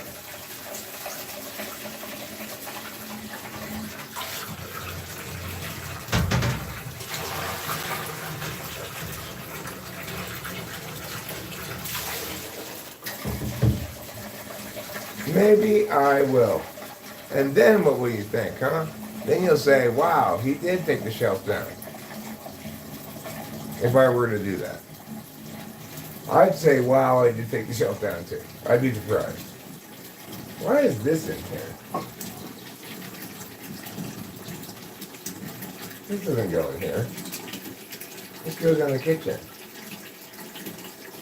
There can't possibly be anything Rachel needs this for in the laundry room, is there? I don't think so. She's not measuring things. I don't know how this got in here. This does not belong in here. I'll come back for you.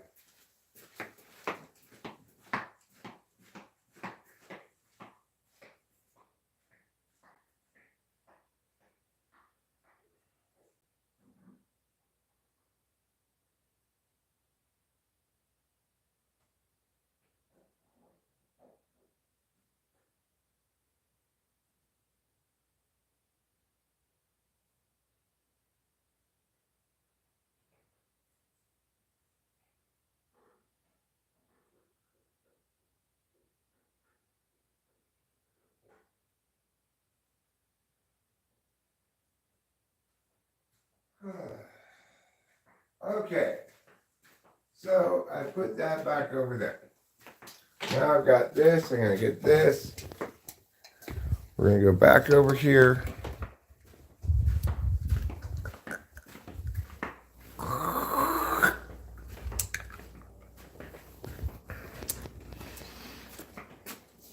The taste of gackeration. All right, we have got to take the trash out. Just put this here. Now, next, we've got to make the coffee. Then we take the trash out. There's the coffee thing. We're going to put the coffee in here. We're going to plug this in. And then we'll all have a Merry Christmas.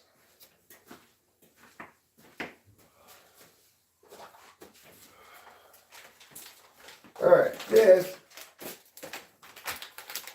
is coffee. It's called Cafe Verano. Cafe Verano. And what we're going to do is we're going to do a little sprinkle. Just sprinkle it around. We don't need that much coffee because I'm only put half the water in. Not even really. It's just barely half. That's probably enough coffee. I'll put a little more.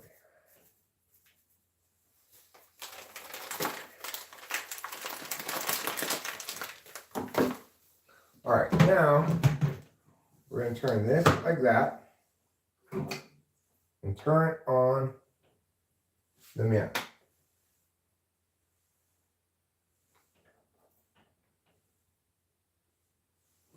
Okay.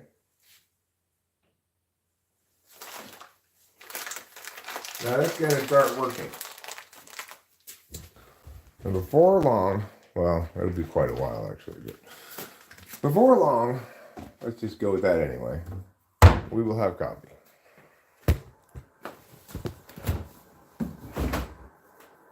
And you know what else we might do this morning? We might get all domestic up in this bitch and make cinnamon rolls. What?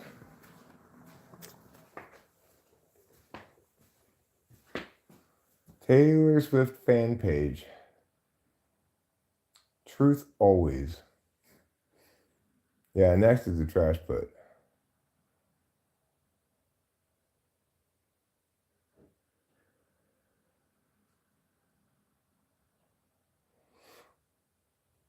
Right. Well, here's the deal, Winston Mom. What I figured out about the percolator is, in order to eliminate almost every percolator problem, when it's done percolating the first time, it switches to warm.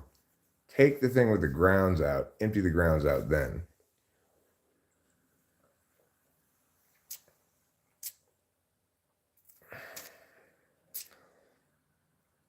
So that kind of solves that problem of bitterness and stuff.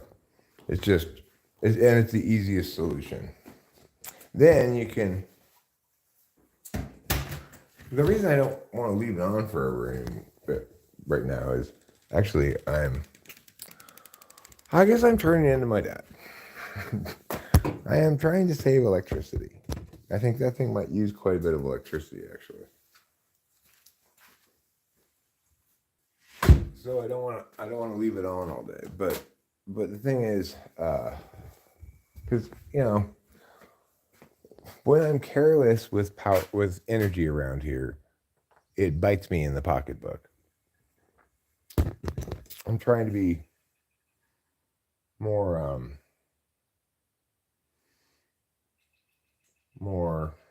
judicious in the use of the propane as well. Like, I turned the water heater down a little bit. It's not at the top anymore. And I try to turn off the heater anytime we leave, for any such time, or anytime we leave the house, basically. I try to turn off the heater, save some propane. I'll tell you what, let's take the trash cans up one at a time so you can come with me. This one's empty. Don't take that one because it has nothing in it. This one has trash in it. This one has trash in it. That one has trash in it. So we have 3 trash cans to take up the street. Let's go.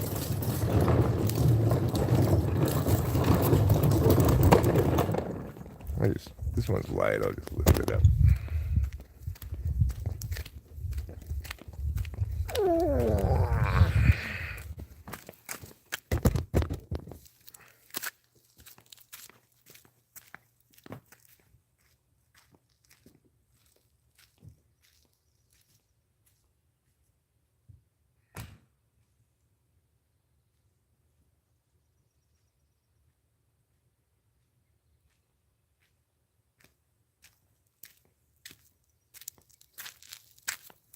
I want to take that sign down. That hill is not for sale. I tried to buy it whenever it got here. That sign is incredibly old. It's been there for God knows how long. Can I just take it down? It's not my land, but I want to take the fucking sign down, What do you guys think? If I were to just, get a chainsaw and cut down those wooden legs, I don't think anybody would complain. I mean, nobody is like whoever put that sign up has long since forgotten about it. When that sign was put up, this hill was $37,000. It had to be at least 5 to 7 years ago they put that sign up. It's such a good sign too such a high quality sign, high quality and lasting sign that what am I gonna? What are they thinking? Why don't they take it down when they sold it? Leave that sign up forever. No, not cool. I hereby declare that is not cool.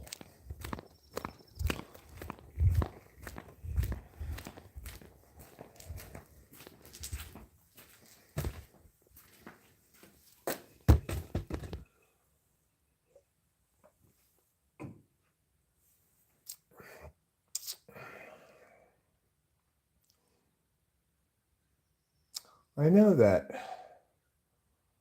had to be like probably 10 years ago because there's a half acre. That's a half acre. Down on Heights Cove, it recently sold for like 67,000 or something. So there's no way that sign's recent.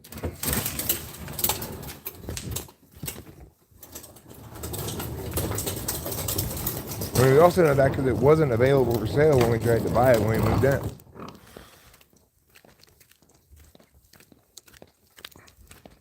Anyway. Somebody needs a stern scolding. Whoever put that sign in the first place.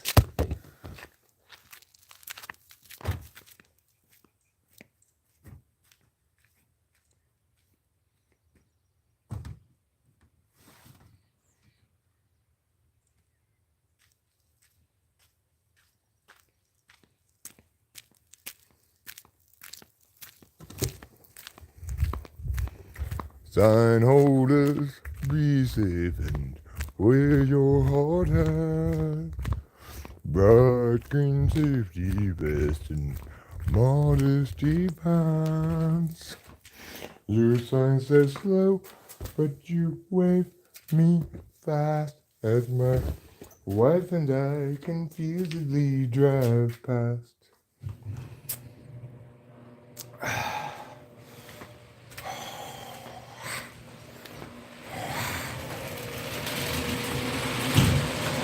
Hola, hola, hoo. Why are we going in here? I'll tell you why. We're getting the kitty litter trash so that it can go to the street as well.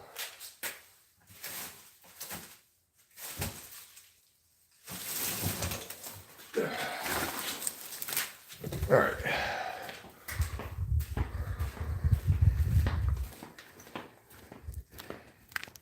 We'll put this in here.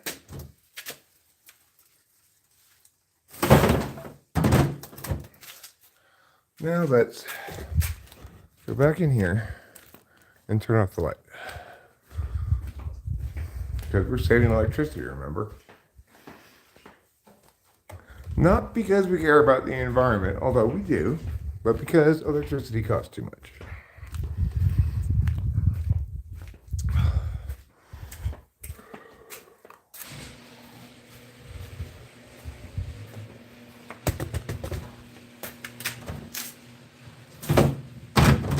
And of course, the thing is, it's very much worth noting that saving electricity does not help the environment. A lot of people think it does, but it doesn't. In California, saving water is helpful because we get our water from natural watersheds, you know. Why do they call it that? Why do they call it a watershed?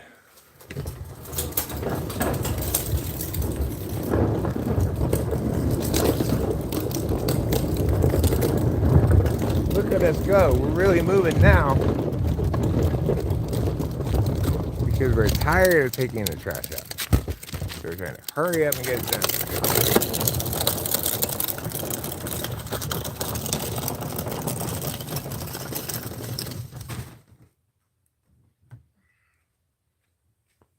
Done and done.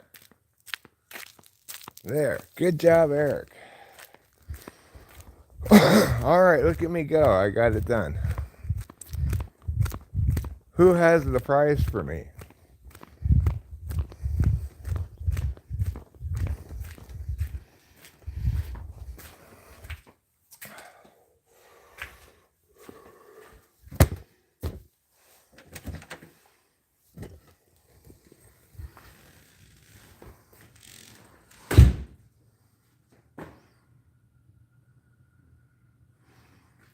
Hi, Duke. Is that John Wayne?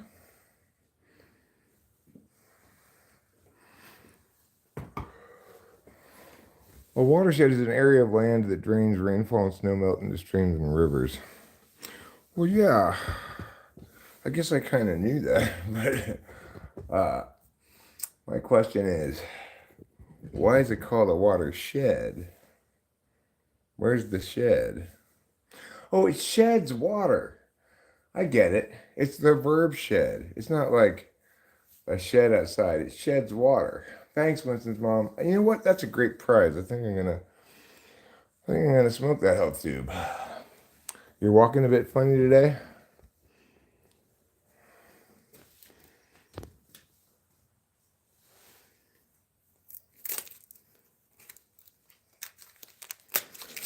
Is it because you don't have any shoes on? Maybe that's why. Did you remember to put your shoes on? SC stream, exactly. I just killed it. NT, thank you. Winston's mom says NT. All right, it is time for a health tube. It's chilly out there. It's not that cold. It's 40. Well, 40, actually 40 degrees is pretty cold. Now I can throw in my reminder note, which before I went to bed last night, I put on top of my bong, like that, on top of the mouth part. So there was zero possible way for me to pull a bong rip this morning without being reminded of the trash. The thing is, I actually remembered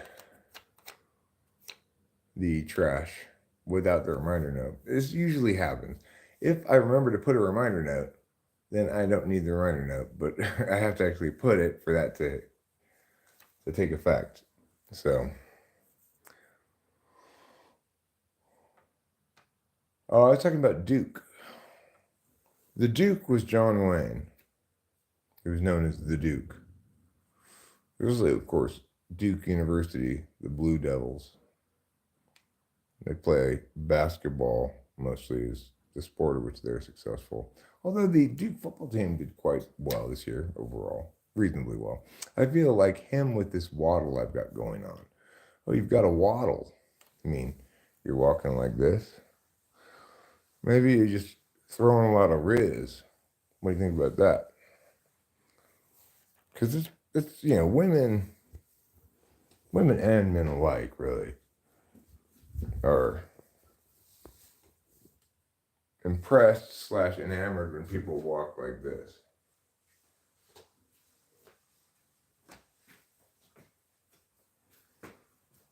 It shows they're cool, They're like, oh my God, is that a special walk you have? Maybe it's just how I be, it's how I roll, how I walk. You my world, girl. You're my world.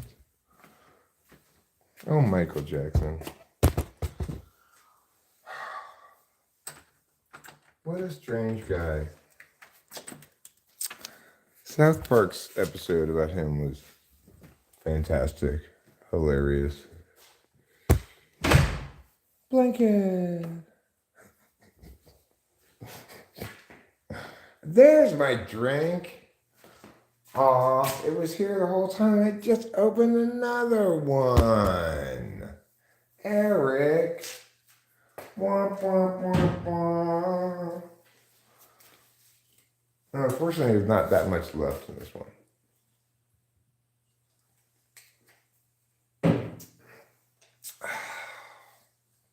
After I looked everywhere for it.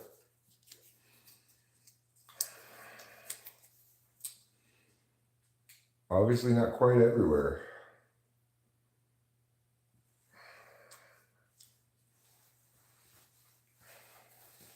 Isn't it weird to think about life in the olden days before electricity? The way that night and day were such dramatically different time periods. To have sufficient lighting to move around the world at night, be it your home, a tavern, a party, the streets, whatever. If you wanted it to be lit adequately, you had to light a lot of fires. So if you went out in the night, maybe you had a hooded covered lantern thing that shone a light in a certain direction. That was like old-fashioned flashlights, But by and large, people were very limited in what they could do at night. So you think about nowadays in LA anyway, like Big Bear, they have night skiing I used to have it even a long time ago. Night skiing is something that's, olden days people would just be like, there's zero ability to do that right now. It's dark outside. We have literally no other option but to just deal with staying inside right now because it's too dark outside. There's no moon tonight, and we should just go to bed because it's dark. And even trying to stay up and read, it's like I gotta light all these candles. It's like, fuck it, let's just go to bed. So I think in the olden days, people had a lot fewer sleep problems, probably. A lot fewer like insomnia kind of things.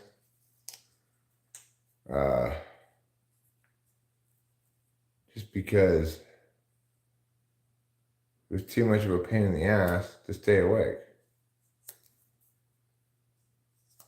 Like now, whatever time, day or night, anytime, any day of the week, I can live stream and engage with other people. So it doesn't matter if it's the middle of the night, I can have a conversation with random people anytime. In the olden days, you could only talk to people who were in your immediate vicinity, like, your hometown. If you wanted to go talk to somebody that you knew wasn't in your hometown, you had to go travel to them or engage in letter writing, exchange of letters via snail mail. Can you imagine how crazy that is? How handicapped people were in their communications with others in the olden days? And how limited you were. You had to, by and large, make do with your immediate population of people. And the alternative to that was to like move to the big city and meet new people. But even then,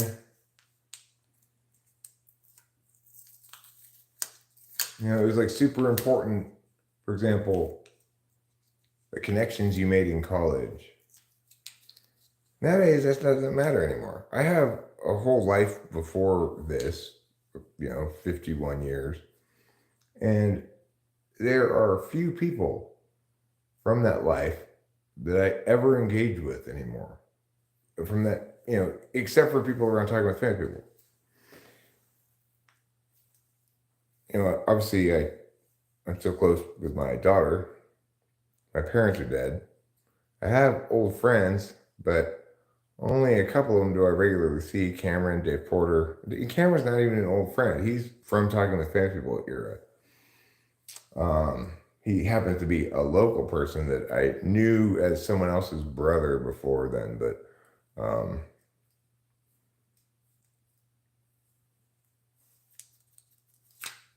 it's crazy. It's crazy to think about. Like, I have a lot of people in my life, a lot of opportunity to chat with people and stuff. What's your drink of choice? Coffee. Coffee or non-alcoholic beer. I don't drink alcohol anymore. I used to. AI is going to make the old school methods the only way to sell if you're communicating. Eric, where do we P or look for T polar in someone like Frank James? Where do we see? I don't know. I mean, you have to test them, right? Remember, he's got people working with him.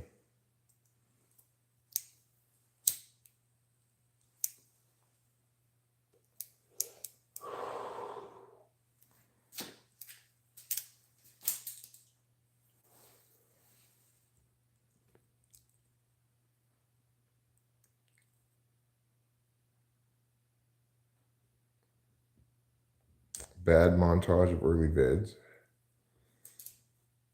I mean, I definitely have a lot of terrible vids that I can make a bad montage of. I don't think, are you recommending I do that? I don't want to do that.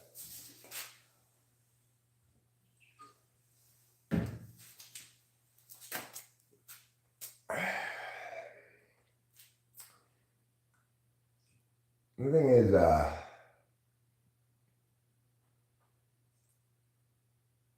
even if you have a million subs, 2 million subs or something, it doesn't mean you're making any money off YouTube. Like Tech It Realm, he's put up not very many videos the last year or so, averaging about 50,000 views a video, some of them more. That's not going to make you any money. He's not making any money off that at all. Now, he may have at one point been making money out of it when he was more active and doing more, I guess, what people wanted, but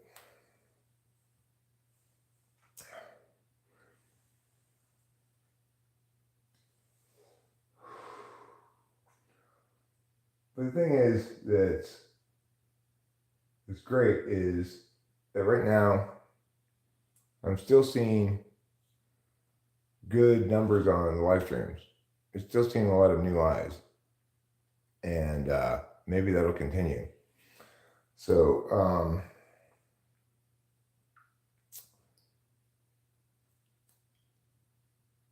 and the subs are growing,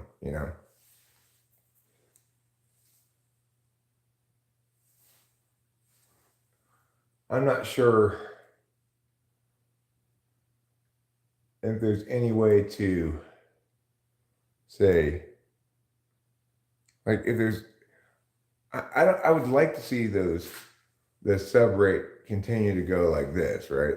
So rather than just reaching a new equilibrium, which is better than the old, but still relatively slow going, right? As I looked at the dashboard yesterday, it said plus 700 and some new subs the last 28 days. Those are very good numbers for me. Excellent numbers for me. Like, not necessarily the best stretch of numbers I've ever had or anything, but nevertheless, excellent. However, at that rate, if it stays at that rate, it's going to take a long, long time to get something like 1 million subs or whatever. However,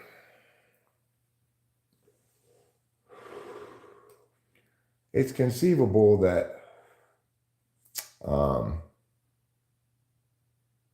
there'd be some factor that would make that growth rate go up, or some things that I could do, or some factor outside of me that can make that growth rate go up. And that's, regardless, it's encouraging to me because live streaming is what I do, basically. So any audience that I'm going to have, if the audience is going to be meaningfully predictive in terms of views / long-term performance of the channel, it's going to have to link to live streaming. If I can get an audience, ideally a large audience of people who are here specifically for the live streams, then that's great. And the thing is, that's sustainable. I don't have to come up with new ideas or make new videos and upload them. I don't have to do any work, right? I just have to do what I always do anyway. So it's like, if that can happen, then that is absolutely amazing. It's happening somewhat right now, and so that's absolutely amazing. The fact that I'm getting new subs from live streaming rather than from something else is fantastic.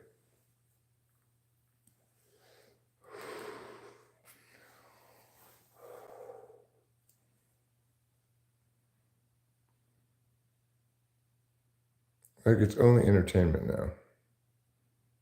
Sometimes I observe how Flow State runs a stream. He offers polls and all sorts of games and is very interactive, plus funny clips. Edits go to a fast pace. Do you want to do that? Well, that's what I'm getting at, Winston's mom, is the only thing that's meaningfully sustainable for me, as in terms of my efforts, is doing what I feel like, which is live streaming. And live streaming the way I live stream, which may not be entertaining to everybody, probably could be made more entertaining by more efforts on my part. Sometimes I include more of things like polls. I've been doing polls lately, but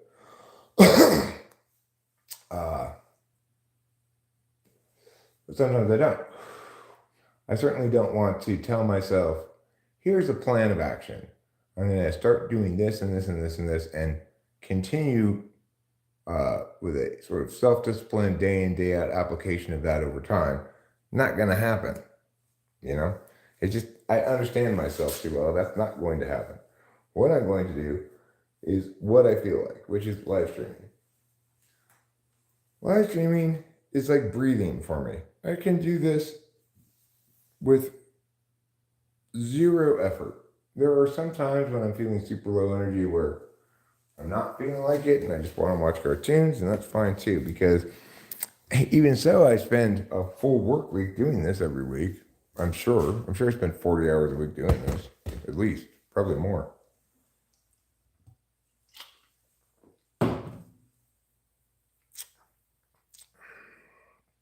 As far as the open mic goes, yes, we're going to open mic tomorrow in Merced and Wednesday at Mariposa. So I'm excited about it. I'm looking forward to it.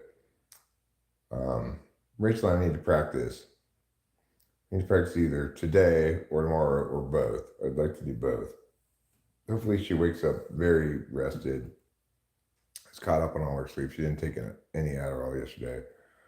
She's got a half left from what I gave her. I owe her another half. So I'm supposed to give her 5. I give her 4.5. And then I can certainly kick her down a third half if she wants one. To make sure that we're both, we have energy to practice, and then energy to play Merced, and then energy to play Mariposa. But managing Rachel's management of her Adderall consumption is tricky business, because she really crashes from it, much more than I do. Like, after she doesn't get one night's of sleep, very, very much sleep one night, it definitely impacts her. Her SI is kicked out of whack a little bit. So, she doesn't handle Adderall very well. But she likes it anyway sometimes, And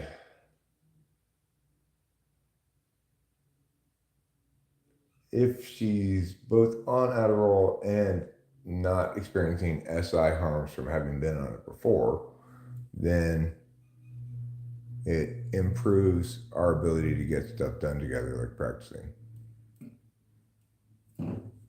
Australia, it's 1:41 a.m. in Australia. So you're from Australia, Hunters? I thought you were from England. Good morning, Batman VR.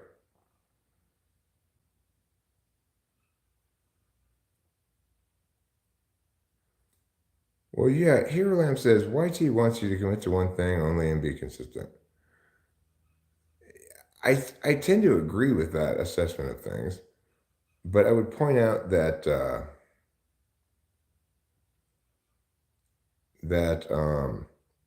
I've been committed to one thing really for a long time, which is live streaming.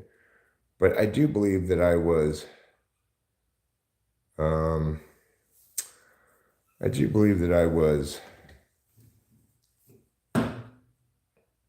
kind of shadow suppressed, probably by YouTube for having a warning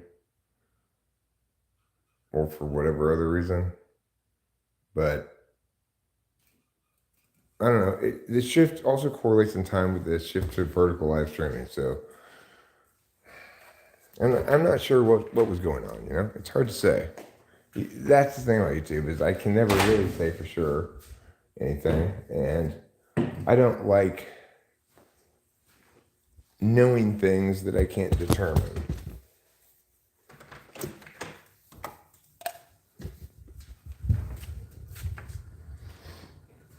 I like NI a lot. I value it in media, in the world, in Rachel, etc. But I don't use it. It's not a way that I know things. For me to know things, it needs to meet a higher standard than that. It has to both be intuitively resonant and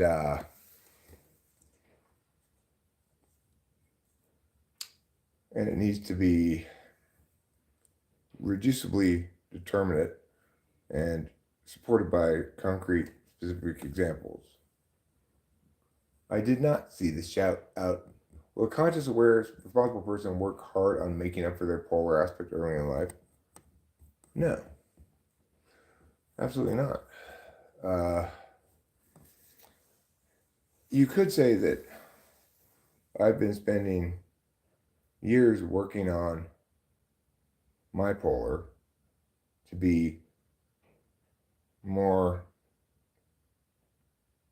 to afford it the absolute value status that it actually has for me, and etc. But I've not been actively working on that. It's just been happening. What's any polar like? He usually just says they aren't talkative. Well, any polar is, if you think of it as an advantage, you're not burdened by considering a bunch of possibilities. You're focused on what's the single course of action to take and then taking it. It's a much more sensible way to be. It's the case that any polar people, for example, you cannot teach them how to freestyle interview responses, because I worked with an any polar person on interview skills one time, and his mom wanted me to teach him how to freestyle talking. You can't teach it to him. And any polar, like Chloe, extremely bright girl. The guy was teaching interview skills too. He was an ISTP. He had gotten a perfect score on the ACT, so it had like 4 point whatever GPA. Was beast mode. But if an interviewer were to evaluate him on, say, creativity, they're going to conclude this kid's got. It's like I ask an open-ended question, he gives me a one-sentence answer. So there are certain things that any polar can't do, Were you ever offended a teacher in school required you to generate possibilities? No, I was thrilled when they required me to generate possibilities. They never did, right? They wanted to reduce the possible ways in which you could do things and tell you how to do it specifically.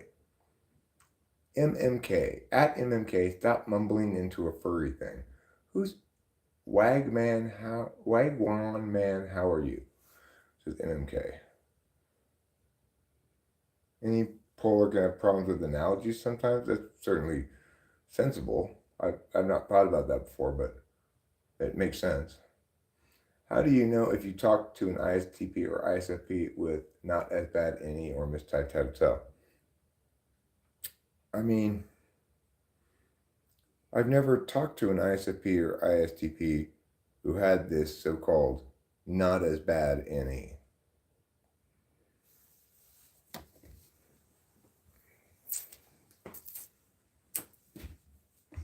NI polar has problems with concision.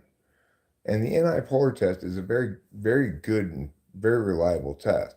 You give somebody a long sentence with a bunch of redundancies, some details that aren't redundancies but aren't necessary, and ask them to give you the gist of the sentence, they can't do that. They simply can't do it. All right, well, you go to bed, hunters, locomotives, and you sleep as well as a baby and a dog and a log combined.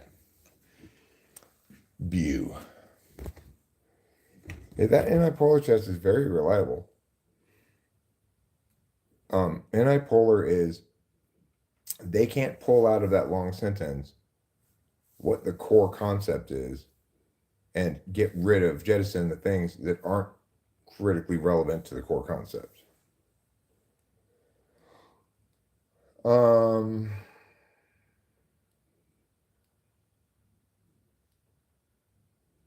The ENTPs are only ever so slightly better than ENFPs, who are the absolute worst of the lot. Worst at what? Just generally being horrible people? Okay. Well, I guess I have to be second worst.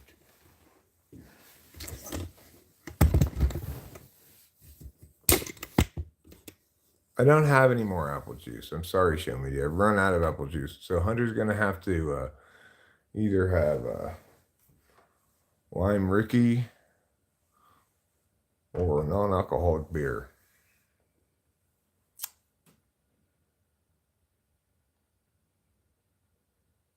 You can do analogies.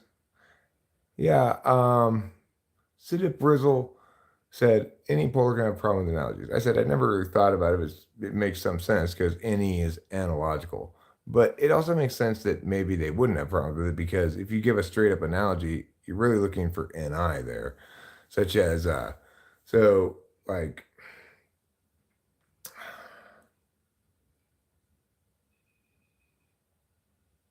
arm is to shirt as leg is to pants. If you leave the thing blank, pants, then, actually, rather than trying to think of some, I have a whole document full of analogies that I made. Analogy test question, like for critical thinking class, for the middle school class. Here's analogies worksheet 1. So, hand is to glove as foot is to sock or shoe. Field is to playing football as blank is to learning. Classroom. Tour bus is to minivan as big rig is to pickup. Malevolence is to wrongdoing as charity is to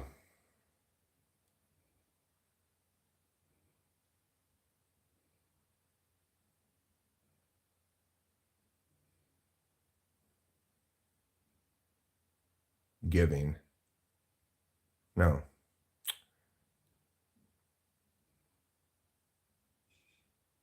Oh, that's a tough one.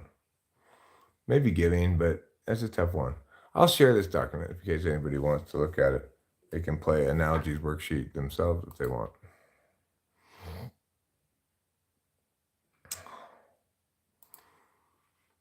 Here's the analogies worksheet.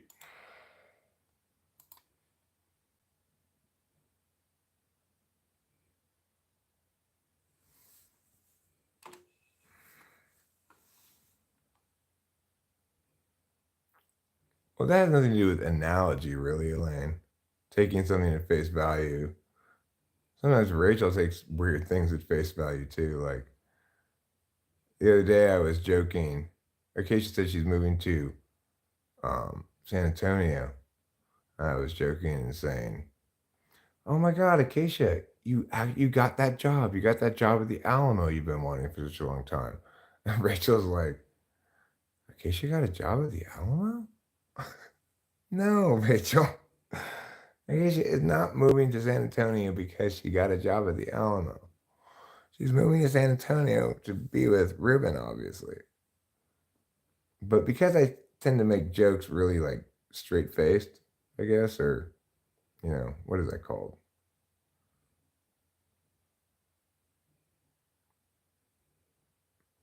Well, there's a worksheet of analogies right there. So when I was talking to Cone Man, trying to explain, say, why I might not take kindly to his alternate understanding of cognitive functions, I would make an analogy like, well, imagine you're in a calculus class and blah, blah, blah. That's an analogy. That's analogous to this situation. In this situation, I'm Eric explaining cognitive functions. The analog to that is a professor explaining calculus. In this situation, Cone Man is Cone Man um, displaying Dunning-Kruger about the subject. And the analog is a student in the class doing the same thing.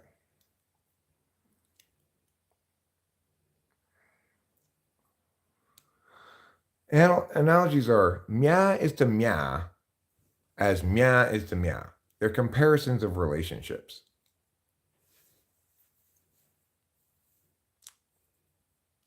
If you actually look up the lyrics to that song, it's a little more dirty than that, actually.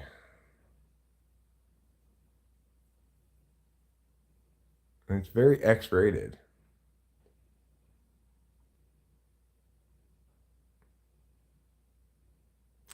My poop is to my toilet what cereal is to my bowl.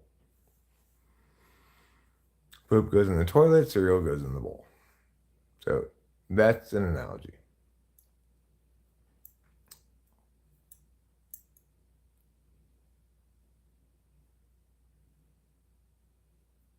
My lazy ass doesn't want to find truth because it will surely omit something. Well, remember that one only defines things for a purpose. So when we remember that, then truth becomes a lot easier to understand. Like, if I define truth as a silver spoon, then I'm holding truth.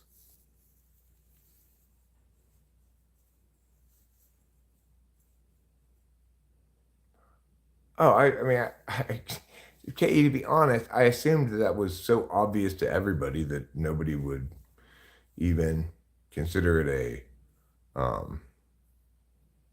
like a question to answer. But maybe I'm totally wrong about that. I don't know. It's like when I read the analogy, like, hand is to glove as foot is to. Seems like, well, everyone I'm sure can get that one. But the reality is, I've been a long time since I taught that class. I tend to forget that some people struggle with those things.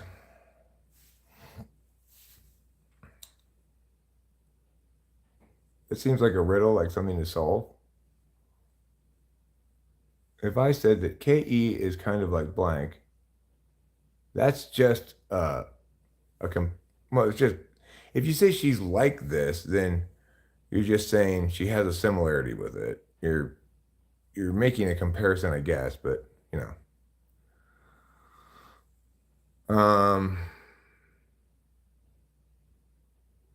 Well, then I would ask you, okay, well, which dictionary definition of it do you prefer? Or what, or tell me more about when you're going to look it up in the dictionary and why. So, yeah, if you're just comparing one thing to another, that's just a regular comparison of things. An analogy is a comparison of relationships.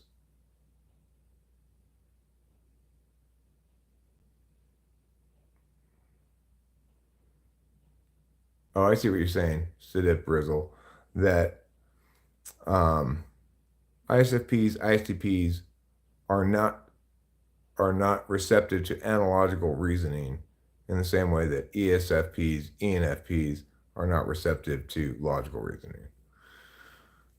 Okay, I suspect that's true.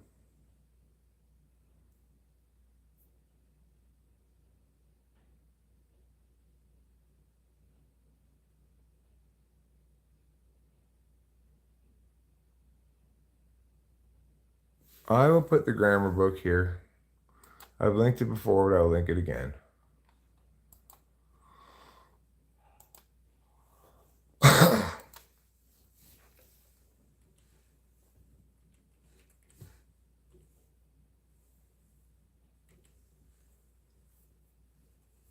There it is.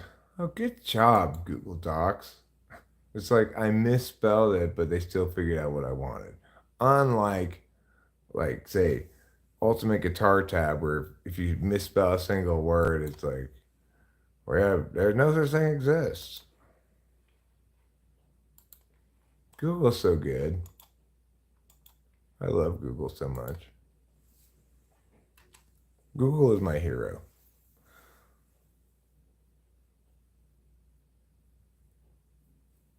Truth is beauty.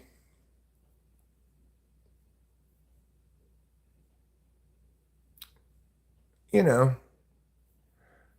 in aesthetics, people people use the word truth and true for any number of purposes.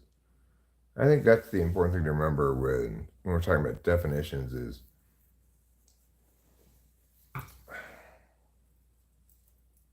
that people define things one way or another for a reason.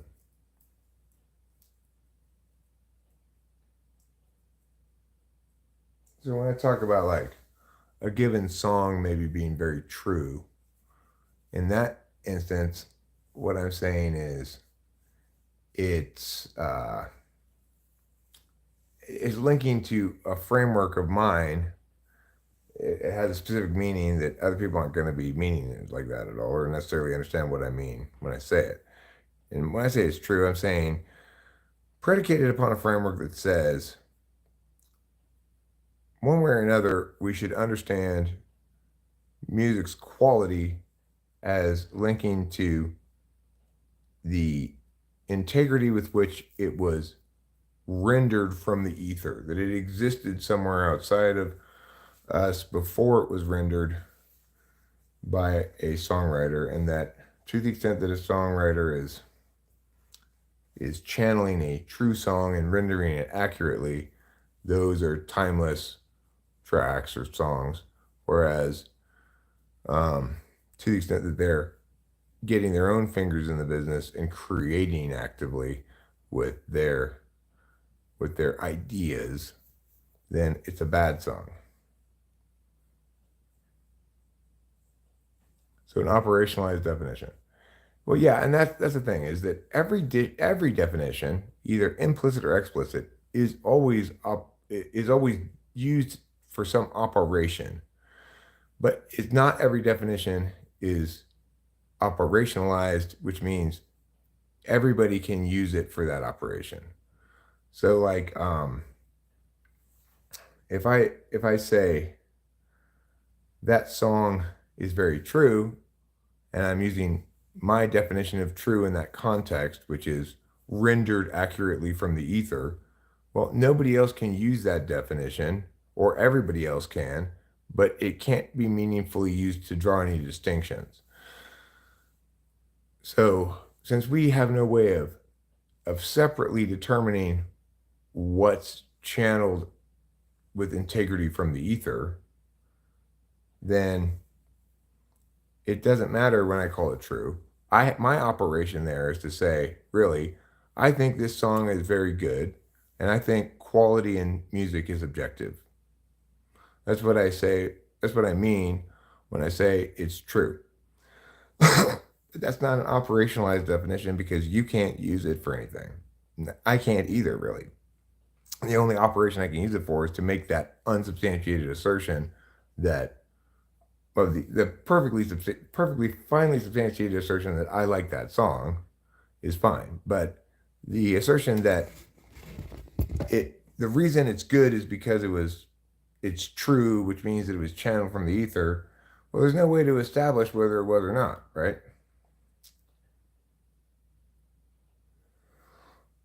No, I mean, definitions, they they aren't correct or incorrect, okay? They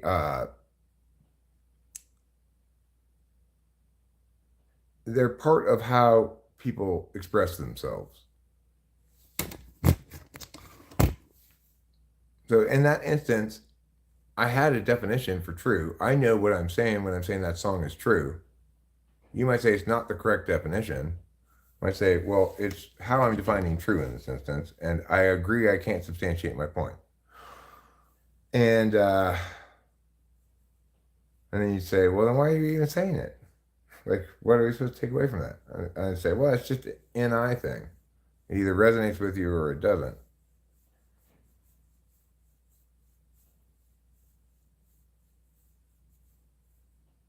Objective truth exists? I mean, the thing is, in a strict definition of true, truth is a status we afford to statements. So only statements can be true or false, and only some statements can be true or false. And whether or not a statement is true or false depends on what kind of statement it is and whether or not it validates the true or false against a metric appropriate to that kind of statement. Like that door behind me? That's not a door, actually. That's a window. Like this one here. See? Do I love my mom? She's dead.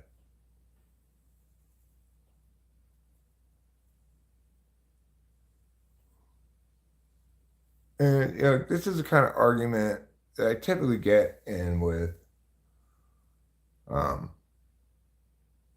what I think of as like very TE minded philosophy type people who tend towards determinism and the idea that say like pi is proof that like pi, I mean not PIE, like that number pi is proof that truth existed before humanity, and after humanity will be here, there'll still be pi. Well, no, I mean, that's not the way it works, right? Humans have described reality in ways that allow them to successfully predict things, sometimes 100% of the time, as long as it's conditionally narrowed enough. So if you have a circle and if you want to meow, right? Then you can use this to accomplish this other thing. It'll tell you meow. That's what all those things are. Yes, math is one way to describe things in the universe that we deal with, right? But fundamentally, it's still a way of humans paying attention, just like truth is. It doesn't exist outside of humans because no reality does. You might say, well, what about if humans weren't here? Well, then we wouldn't be talking about this.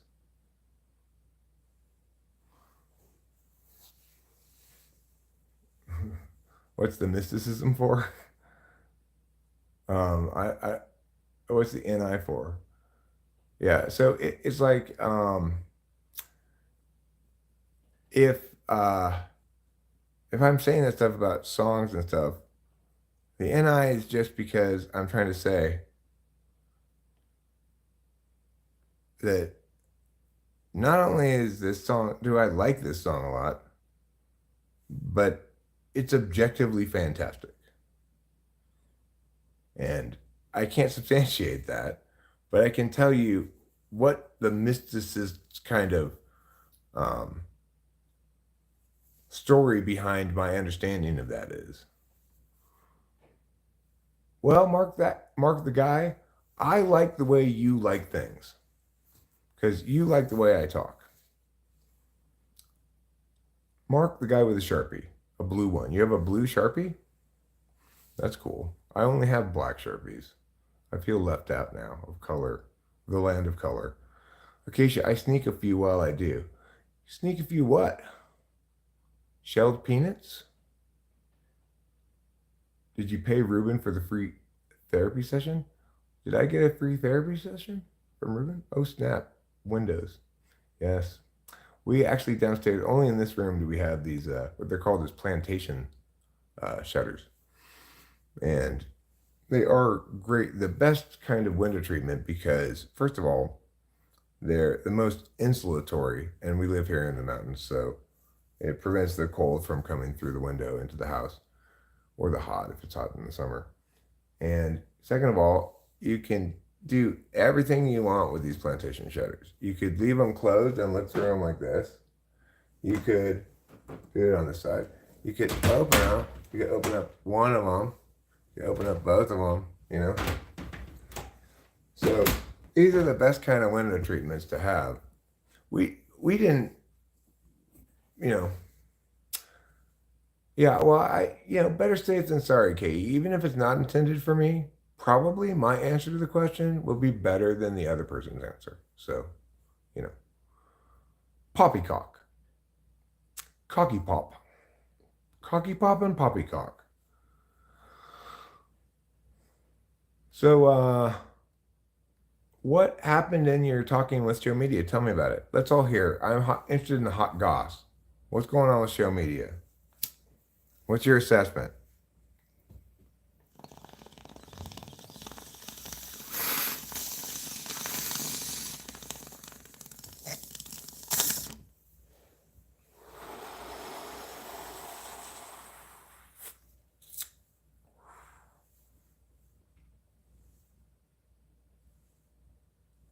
What just happened? Not very helpful. I don't know. Well, that's not very helpful. I get it. You're saying I'm not very helpful, according to KE's rule of me misassuming things, assuming things. The stream just got so much better. Well, it got a little bit more smoky. That's for sure. Hold up. Grabbing water. Every time somebody says hold up, I hear hold up from that rap song. Analogy comparison. Matthew Venables says, "Hey, babe boy." I'm babe boy? Like Babe Pig in the City? I am male. And you could call me a boy, but I'd be a pretty old boy. I do have the spirit of boyhood in my heart. Poppycock means soft shit from the Dutch. I need scarcely remind you. Poppycock. The English language is an arsenal of weapons. If you are going to brandish them without checking to see whether or not they are loaded, you must expect to have them explode in your face from time to time. I am quite sure those people are not actually hitting on me. They've got some other thing in mind. You people talk a lot so much that like it becomes basically impossible to know what to take from it or leave from it. So I just leave it all mostly. Well, I guess it just must be the pleasant sound of my droning voice that appeals to you.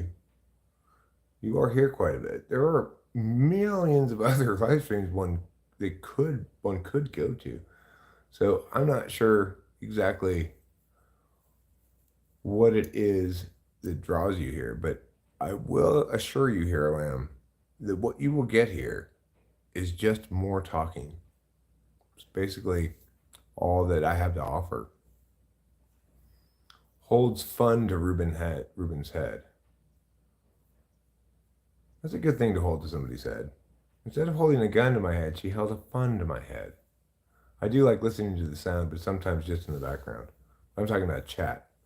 Oh, well, chat's very chaotic because you got multiple people talking about multiple things. So only some of them adding, you know. Expresses a lot of FI, SI, FE values.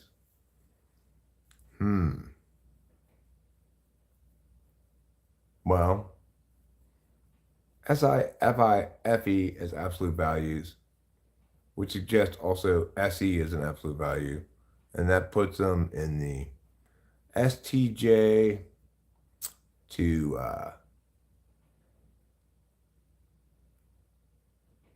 ISTJ,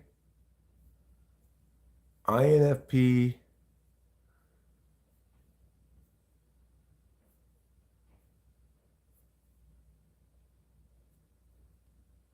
what are the four that ENFP? No, ENFP is FI instrumental. What are the four that have those four functions as absolute values? It's INFP, ISTJ,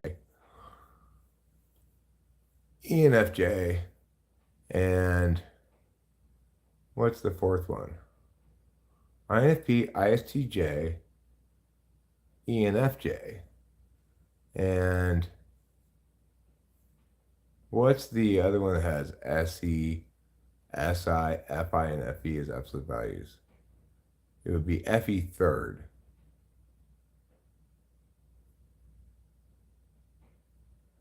ESTP. ESTP. That's the other one. Skazin says, where are you from, Grandpa? I, grandchild, am from California, the middle of the state of California. I'm about equidistant north and south, but a little more east than west. However, it takes longer to travel east than west. So it's in terms of travel time, I'm right in the middle of the state. During the summer. If I wanted to travel east right now, I'd have to go all the way around. I couldn't go over the Tioga Pass. Luminix, good morning to you. How are you and your stars and your shining sparkles today? You are sparkling with the sparkles of 1,000 angels who are using sparklers. Polar bear, regular bear, honey pot poo. These are the things that I think you do.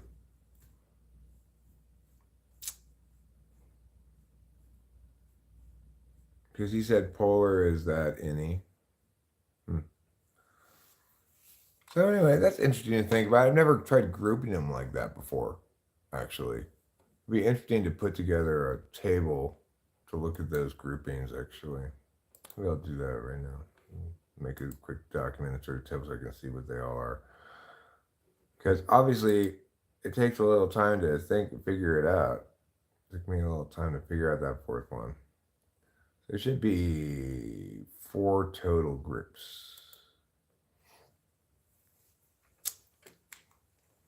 All right, so for your F's and S's,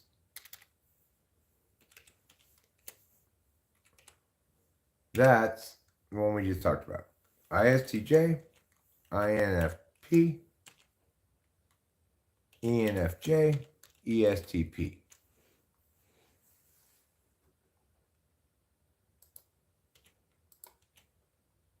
Now, absolute values. F's and N's. So it's interesting to note, though, that INFP and ENFJ have the same absolute values.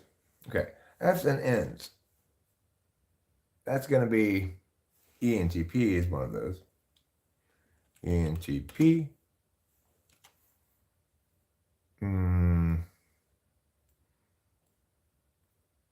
INTJ.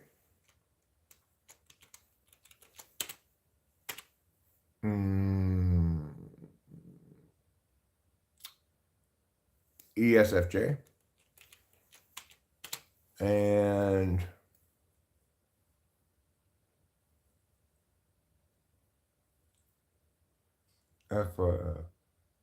ISFP.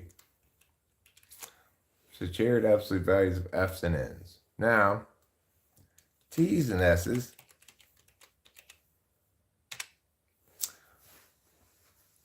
Let's see. That's going to be ENTJ. No, yes, ENTJ. It's going to be INTP. It's going to be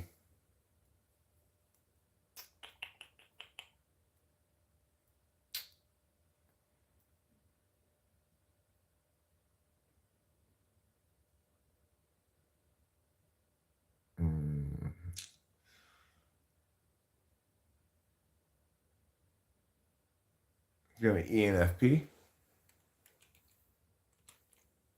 No. They're N's and S's. What's the other T's and S's? So ESFP? Yes. Yes. ESFP. And who else? Who else will it be? The other S, the SI with TE third, no, TI third. ISFJ. And then the last four are your T's and N's. It's going to be ESTJ, INFJ,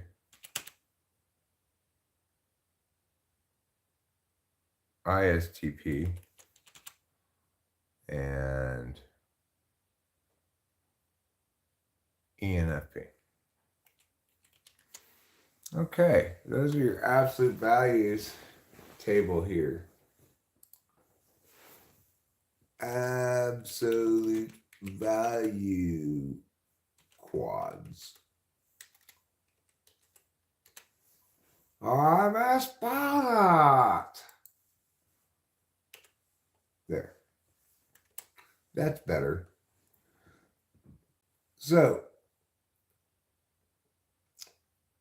I'm in the same absolute values as ENTP, INTJ, ESFJ, and ISFP. We all agree the N's and the F's are the things that matter. Now, maybe that explains why Hero Land likes me, because he sees that I care the same as him about what really matters. And what really matters are your feelings and your intuition. Okay? I want everybody to know that so they can feel the love in their heart. Now, Rachel down there is the T's and N's. I can respect that a lot because I happen to use a T as my tool function. And I'm also an N. So, in other words, she absolutely values my fairness and consistency, correctness, etc.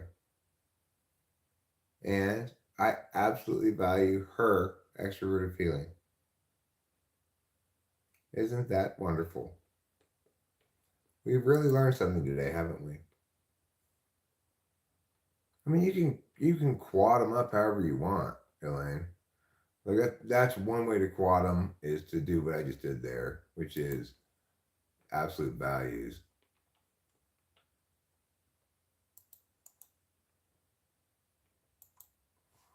So, I mean,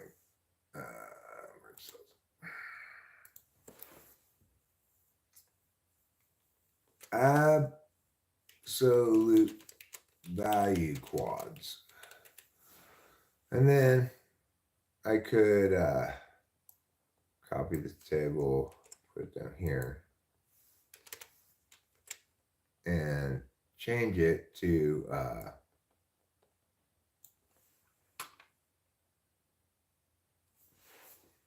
you call it MP quads.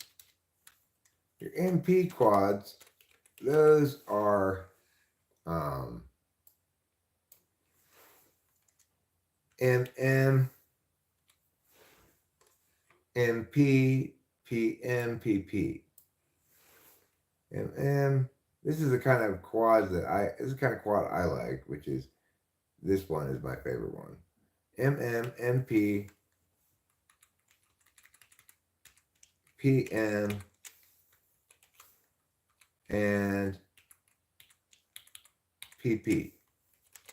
In the MP quads, you do the types according to who has two metaphysical functions first. That's ENTP, INFJ, INTP, and ENFJ. And then who has a metaphysical, then a physical function. That's INTJ, ENFP,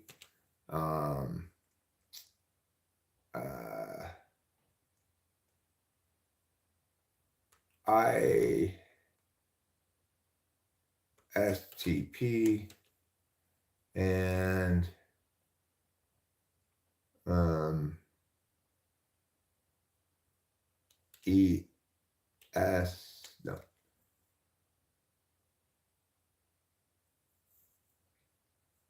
What's the other one? Metaphysical first, physical. We got N-I, N-E, T-I, and F-E, right? Oh yeah, ESFJ. And then physical, then metaphysical, we've got ESTP, ISFJ,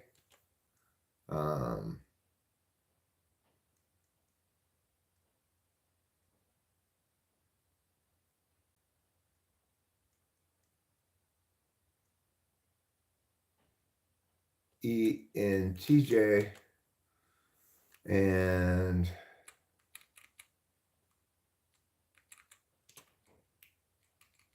who's last? ESTP, ISFJ, ENTJ, and then come on, Eric. SESITEFI. Oh, we're looking at INFP. And then physical, ESTJ, ISTJ, ESFP, ISFP. Yes. All right. So these quads are sometimes named meta-analyst, analyst, executive, executor.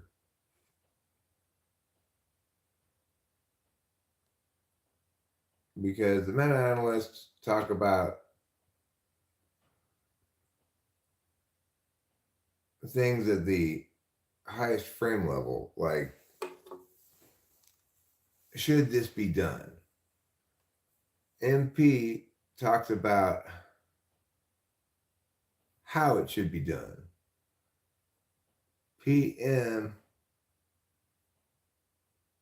figures out, like how to make what should be done, how to make how it should be done. So it's like the top level people go, yeah, that's legitimate. The second level people go, this is how we should do it. The third level people go, okay, well, here's how to make that happen. And the fourth level people actually make it happen. That's my understanding of, like, if the world were perfect, right? That's how it would go. I'm not saying that's how it actually goes. But if the world were perfect in my mind, that would be how it would go. So these are two ways to quad them out, two different ways to quad them out. I'll share this document. But you could come up with other ways to quad them out too. I look like your teacher. Well, tell your teacher, somebody come get their grandpa. How old are you? You say that to your teacher. Say those things to your teacher. Ferrets aren't rodents, and rodents aren't ferrets. Both of them are marsupials. Neither of them are marsupials, actually. I was lying when I said that. It's a bad habit I have, lying about marsupials.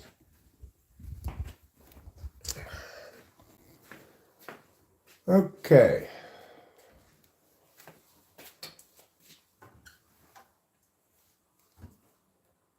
I'm going to get one of these tall cups of coffee. Can you guess, or do you remember why? Why am I getting this tall cup? Well, I will tell you. It's because it fits in my drink holder.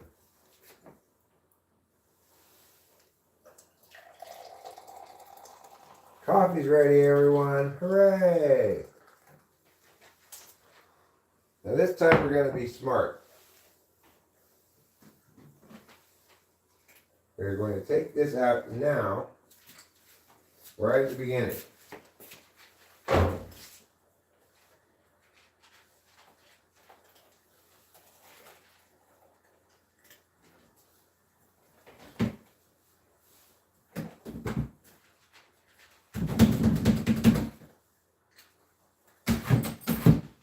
Okay, now we'll rinse this out in the sink. Get this done right now so we don't have to think about it.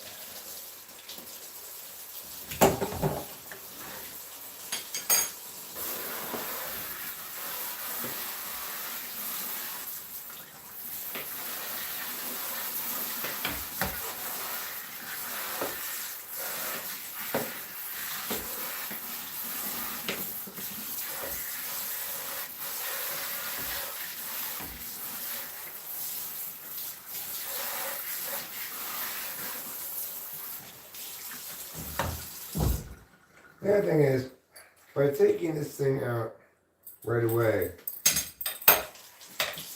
you end up with fewer grounds getting into the coffee. Which means when you have fewer grounds getting into the coffee, you can drink the end of it without it getting full of coffee grounds. So you can squeeze out the very last cup of it and it won't be all gross and full of coffee grounds.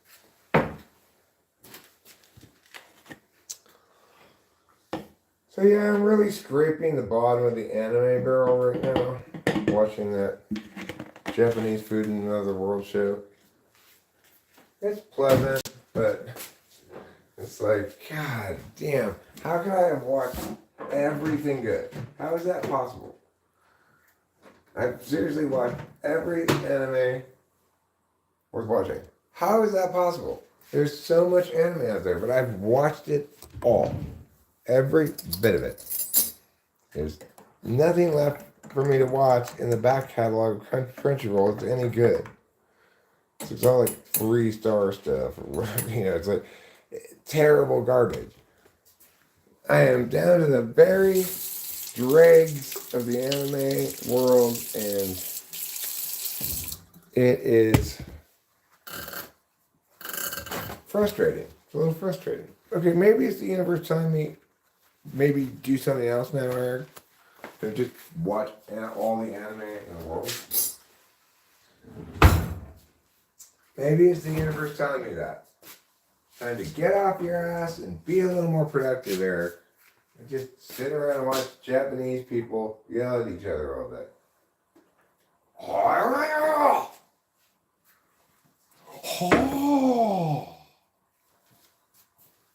Whoosh. Atarimasu. Arigatou gozaimasu. Oh, thanks. Somebody gave me money. How nice of them. Money's one of my favorite things to receive. Thanks, Mark the guy. What a swell fellow you are.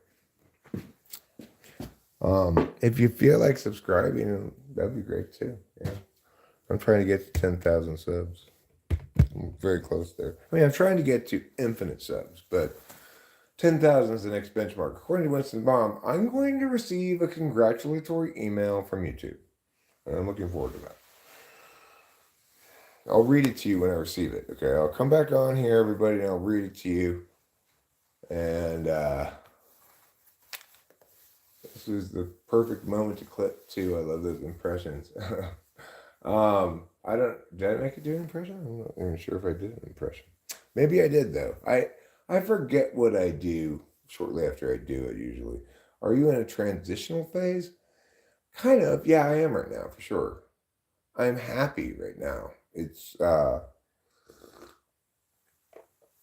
which is great. I'm happy and I'm enjoying life. I'm enjoying live streaming and excited about stuff. Rachel and I played open mic last week. The first time we've ever played live in front of people.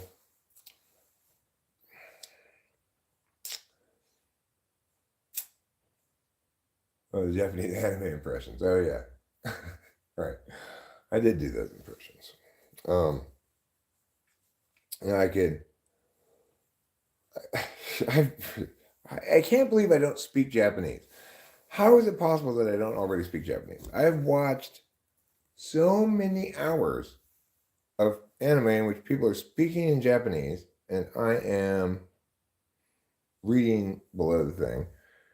You'd think just natural learning, I have picked up the language by now. I am not drunk, K.E.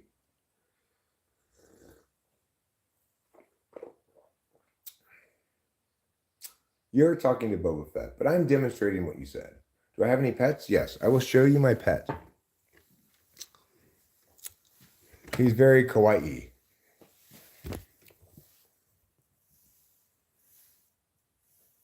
Very kawaii. There it is. But he's also a pain in the ass. His name is Trouble because he is trouble. And, true story, my cat has AIDS. Yes, he does. My cat has AIDS. He was living on the streets before he came and forced his way into our family. And I don't know what he was doing out there on the streets, but he got AIDS. And he gave it to Taylor Swift. Hence her song. I knew you were trouble when I walked in. You gave me cat AIDS. You know that song? Well, it was about my cat.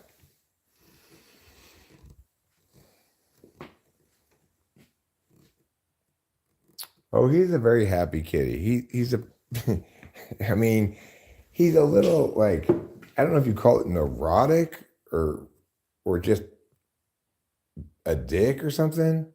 He sits here so that like I can't walk through here unless I step over him.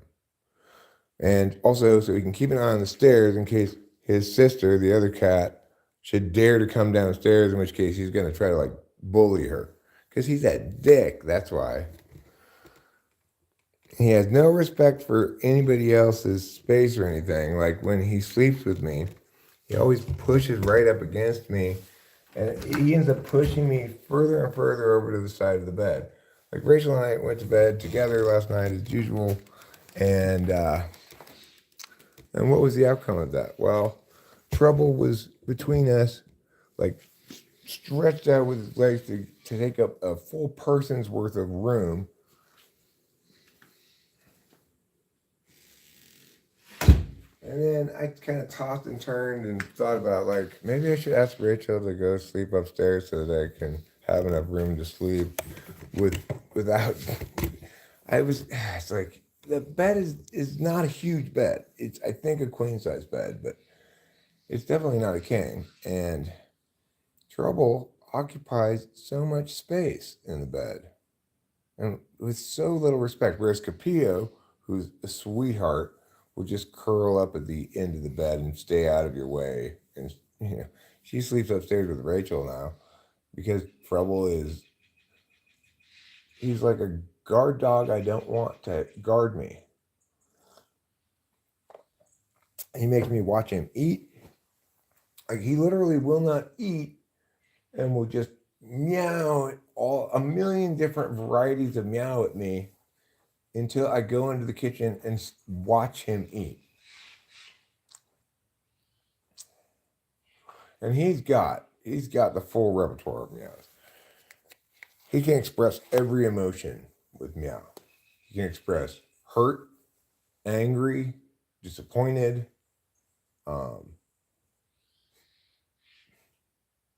in disbelief at my ineptitude, at serving his needs. He can shame me in 100 different colors of meows. Either shame or control or hypnotize. Many times I'm in there watching him eat, and I say to myself, how did I end up in here watching him eat again? I just watched him eat. Well, he's a hypnotist of some sort. Anyway, the other cat's super sweet and wonderful, but I barely get to see her anymore because Trouble wants to control everything. He's a narcissist, perhaps. But even if he is a narcissist, we love him. He could just be BPD, Probably those meows are saying really mean things to me, but I just Fortunately, I can't understand the words.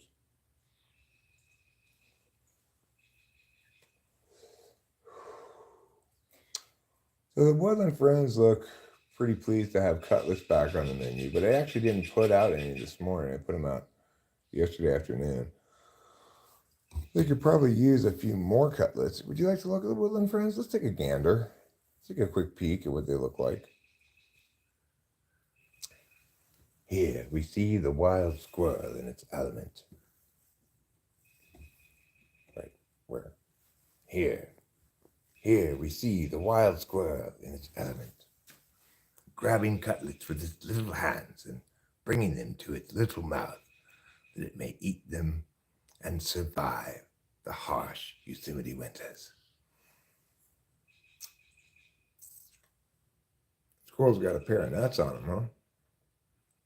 Oh no, those are not his nuts, actually. It looks like it's a girl squirrel. It's just her fupa, I think. Is that her fupa? I don't know what that is. She's got kind of a weird looking undercarriage. I'm not sure what's going on there. Or he. I don't even know what gender it is. I can't tell. Maybe it's gender fluid. Are those his nuts? I can't really tell. Well, I guess we'll never know. Squirrel nuts come in two varieties. The kind they have and the kind they eat.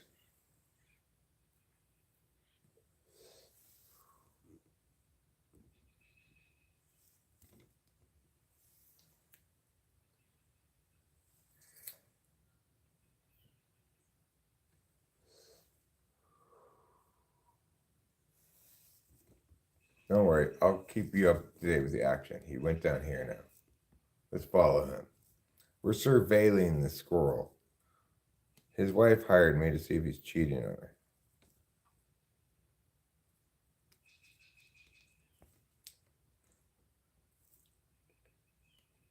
I'm a squirrel private investigator. I do investigative work for squirrels.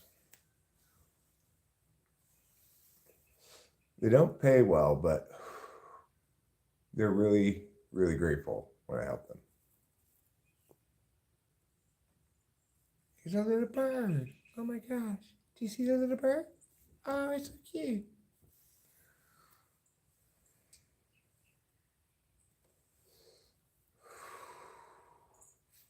Wakarimashita. Wakata. Japanese is a very small language, you know. The translations of things are translated as it would be in English. So it's like this one girl, she kept referring to this one character as Oni-chan, which is like older male, but technically like older brother, but they use it to talk about people who aren't technically their older brother.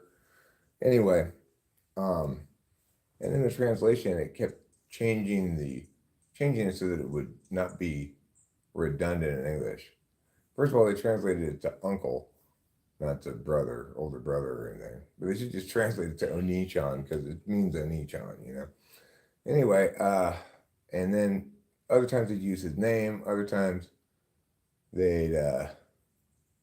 she'd refer to him as like Mr. Whatever, because it would just be too redundant if they just translated it Oni-chan, Oni-chan, Oni-chan every time.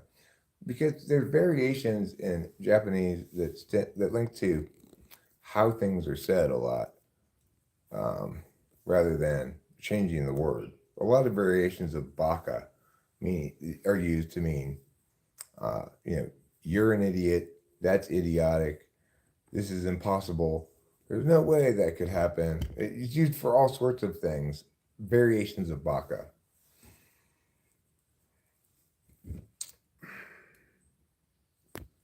Mota is more, but sometimes it's like it carries with it the thing that's more of beyond how it would in English, probably.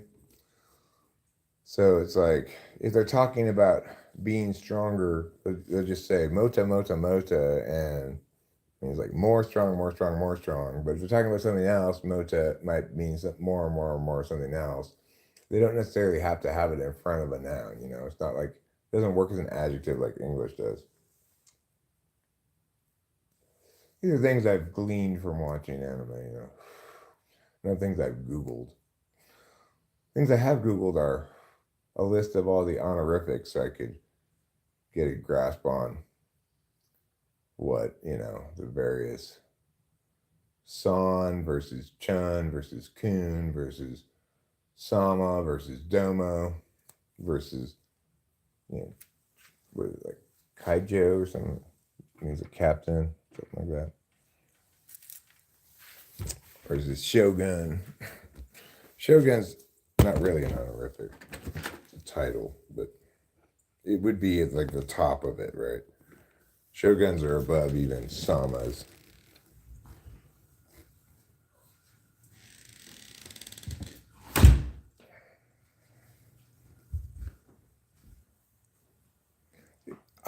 I know that if an anime has to glean over an age difference by changing Onichan to uncle when there's a word for uncle in Japan, then it's on the sus side. Well, I mean, what would be on the sus side then if you don't like that translation approach? And this was an older cartoon I was watching. Would be you complain about the translation. You know, Japanese isn't that big of a language. The variation in it links to not using a bunch of different words, but rather to how they're said. Okay, fine. I'll watch you eat. We have to watch the cat eat. See what I'm talking about? See what I'm talking about? This cat is nothing but a huge pain in the ass. You could hear him go through a few meows. You know what? Next time that happens on a live stream, I'm going to try to remember the following. Don't go obey him right away. Make him do his whole orchestra of meows that he has so everybody can hear his different approaches to verbalizing that he uses to get me to obey him. Yes, you're a pain in the ass. Yes, you are.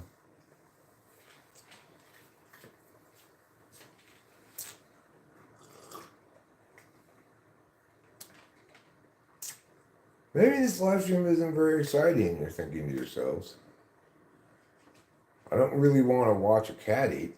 I mean, it's kind of cute, I guess, but am I really learning anything from this? I know we all are prioritizing learning all the time. I almost never prioritize learning in my video watching. When I'm prioritizing learning, I'm probably reading things. I don't tend to seek out video explanations of things. I just don't find it to be a good way to efficiently move through data, you know. It's not a good way to research, right? It's fine to happen to learn things from a video, and sometimes I do happen to learn things from videos. And if I think a topic is interesting enough, then I might click a video that explains it, but it would have to be a very sciencey topic.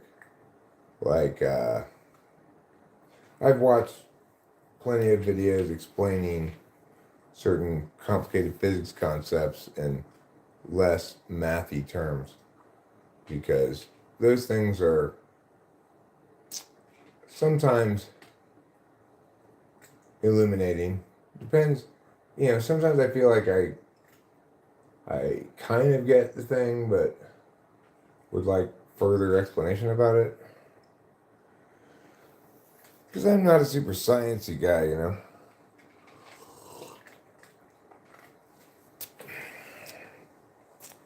Yes, Trouble, you can eat some more foods. Daddy's here. You're safe from predators. I'm keeping an eye out, making sure that no wolves come to bother you while you're eating. From what I understand, this is a question I Googled, like, why does my cat want me to watch him eat? And their explanation online is, he wants me to protect him from predators while he's eating. I mean, I don't buy that explanation. Because he spent all of his life before forcing his way into our family, being a feral cat.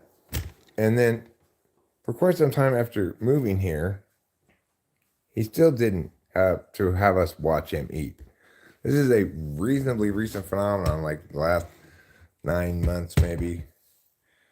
And I do not know what's caused it, you know?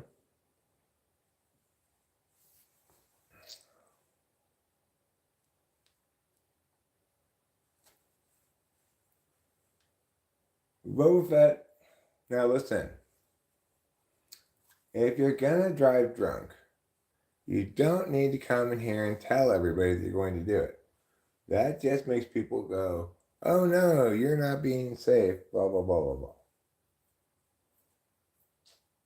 I will definitely say that when I was drinking, I did my best to hide it from everybody all the time.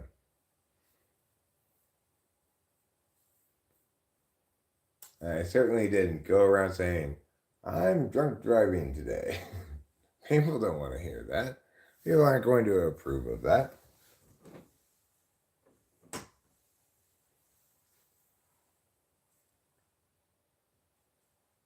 Get the fuck out. There is the easy part.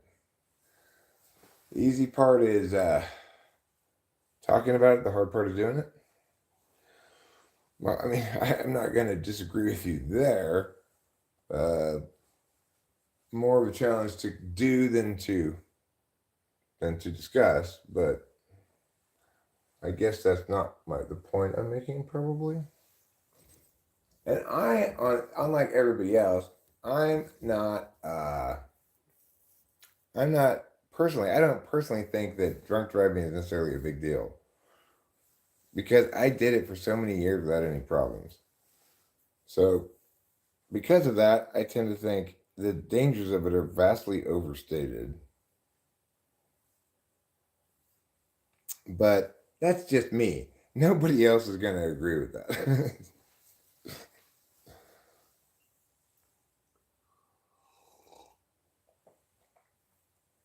Flock peopling is hard, says Acacia. Solo peopling is hard, says Boba Fett.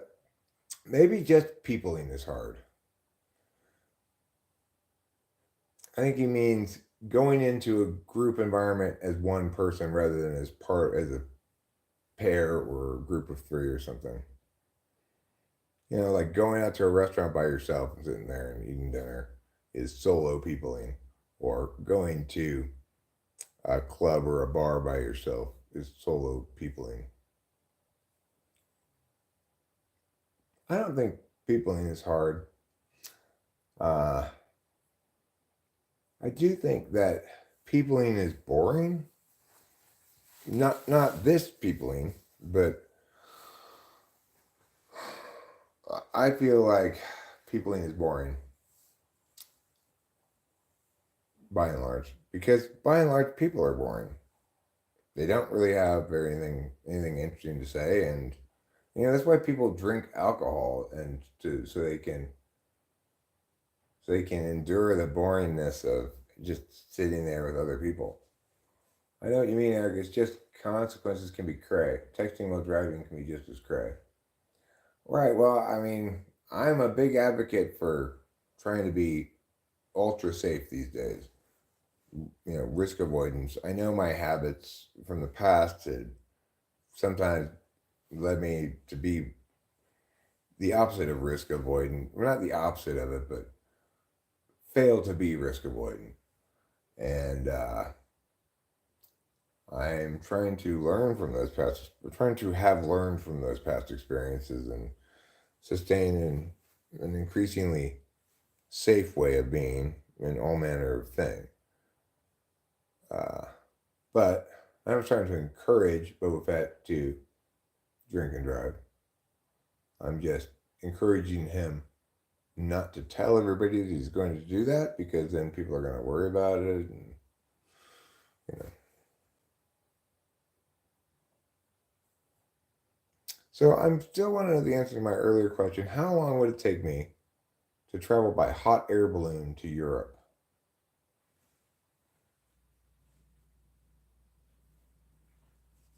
Well, that's an introvert's take on it, I think, Lou. You're probably like, other people are always, quote, being interesting. I can only take so much of it.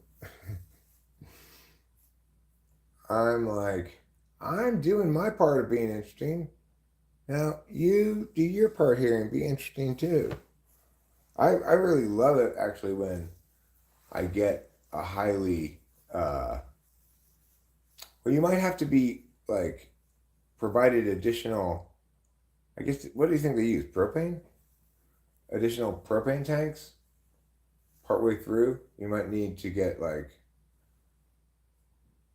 I guess it would be, I don't know how you would manage that. Well, you'd probably get it uh, down low. So you get refueled by a ship, right?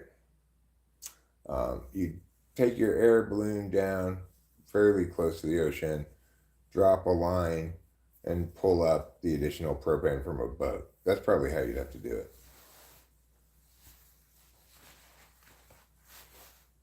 Either that or you have a massive hot air balloon that has a lot of space to hold extra propane, but then that's going to require extra propane, right, to get it up into the air. So I think ultimately you're going to just have to be refueled.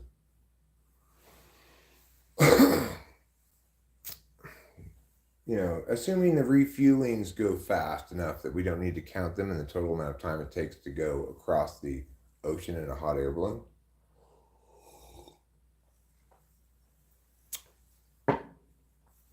Yeah, I mean, that's a good question, Acacia. Yes, I think we're going to have to put a bed in the hot air balloon.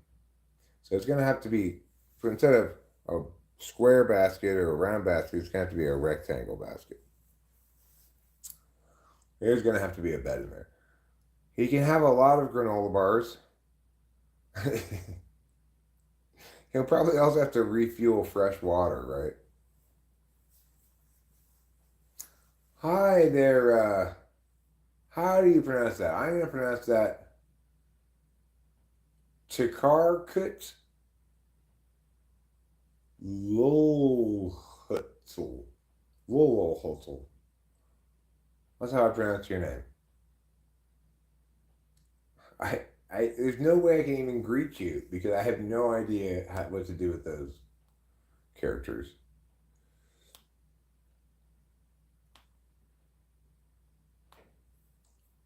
A combination helium and hot air balloon, the Cameron Rosieri is the only manned balloon to have circumnavigated the globe.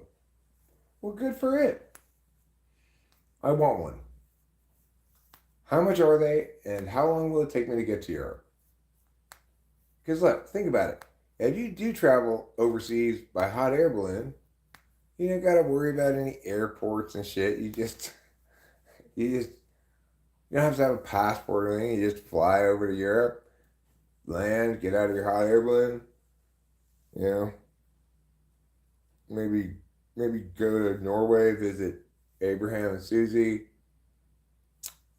Uh, maybe go wherever Elaine is, visit Elaine. Rachel and I could have a hot air balloon tour around the globe. And guess what we wouldn't have to do? We wouldn't have to ride on airplanes. We wouldn't have to get passports. None of those things. However, I'm guessing we'd get tired of sitting around a hot air balloon pretty quickly. How long does it take, though, is the question. How long does it take? Yukasato, good evening. The name is Yukasato. I never would have guessed that from those symbols. Are those Japanese or Korean symbols? It's not Chinese. It's very stylized characters.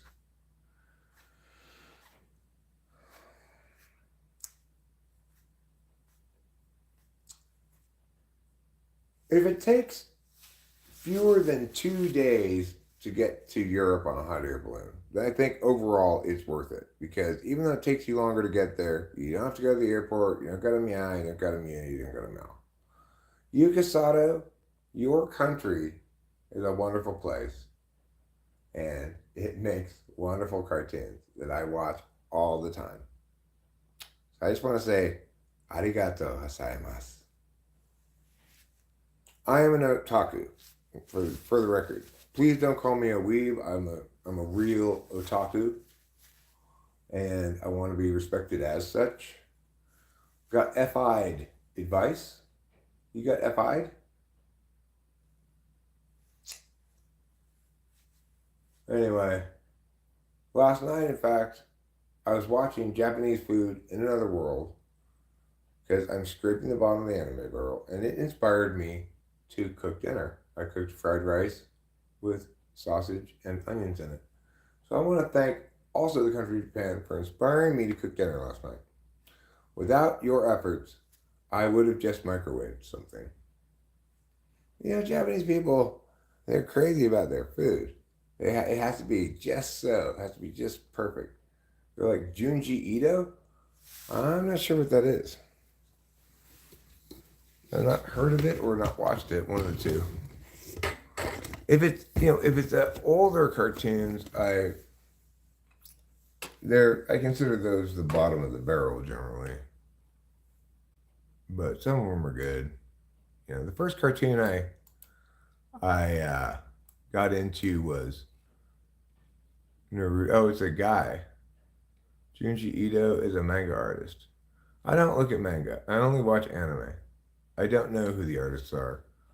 It doesn't matter to me, who the artists are.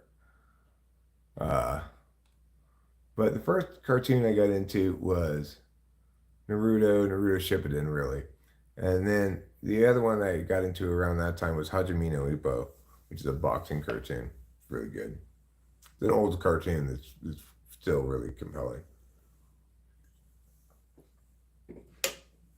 Entertaining, really, more than compelling.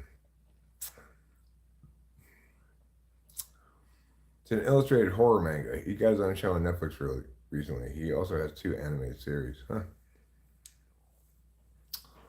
Well, this morning I'm waiting for Moonlit Fantasy to come out. Tsukimichi Moonlit Fantasy. Makoto Mizumi was just an average teenager who suddenly was summoned to another world as a hero, but the goddess of this world called him ugly and took his hero status away from him. This is a good show. I really like it. Very entertaining. It's out now. Season 2, episode 8 is out. So when I started streaming, it wasn't out yet. Like, this is how bottom of the barrel I have gotten. I attempted to watch yesterday Romeo x Juliet, which is an anime that is set in the world of the Capulets and Montagues. But unfortunately, I thought, well, maybe it'll be more actiony or exciting or something. But it turns out pretty obvious it's definitely a love story. So I'm not that into love story ones. I also have begun watching, and will continue watching, I guess, even though it's not very good. I couldn't become a hero, so I reluctantly decided to get a job from 2013. It's like mega fan servicey. It's mature, which means they have nipples in it, and it's kind of dumb.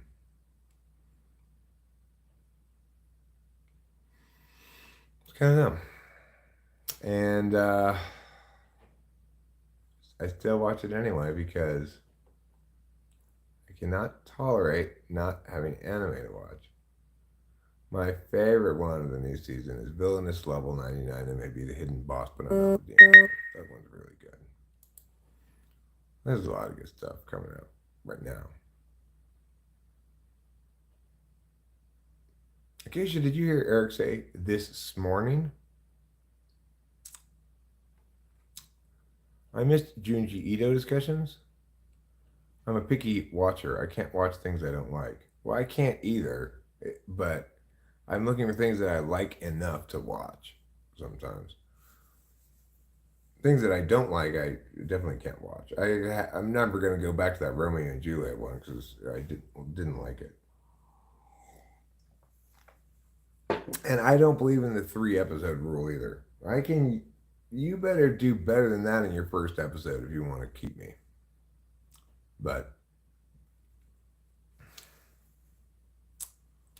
Ruben, it confuses, stresses out, and occasionally hurts. So XD. Hello, Miss 1906 Scoop. How are you? I'm glad you're back. We missed you so much. Everybody's been saying since you left, hey, where did Miss 1906 Scoop go? Now we know. You went someplace and came back.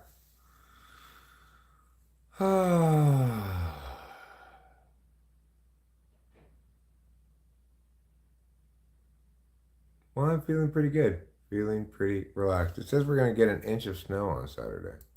Microsoft weather thing. Do I have any reason to believe anything you say? You lie all the time. Why do I even look at you anymore? Today we're going to get rain at 1 p.m. to 7 p.m. We're getting rain today? Okay. And then Thursday, Friday, Saturday goes from rain, rain. Saturday we get snow and rain. Well, that's fun. Who here likes fun? Anybody? Do we have any fans of fun here? Gilligan's Island star defies age, turns 103?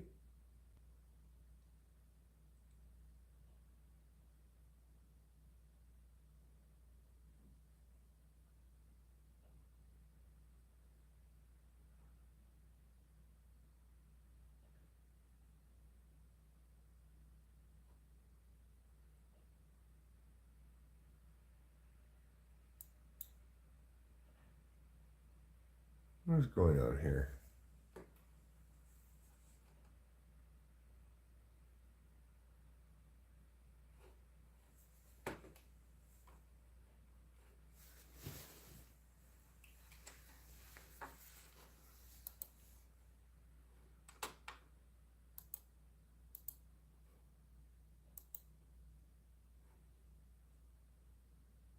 Okay, good.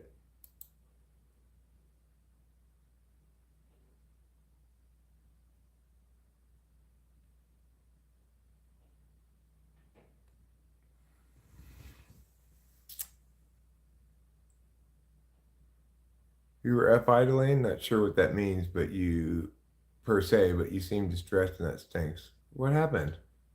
Who distressed Elaine?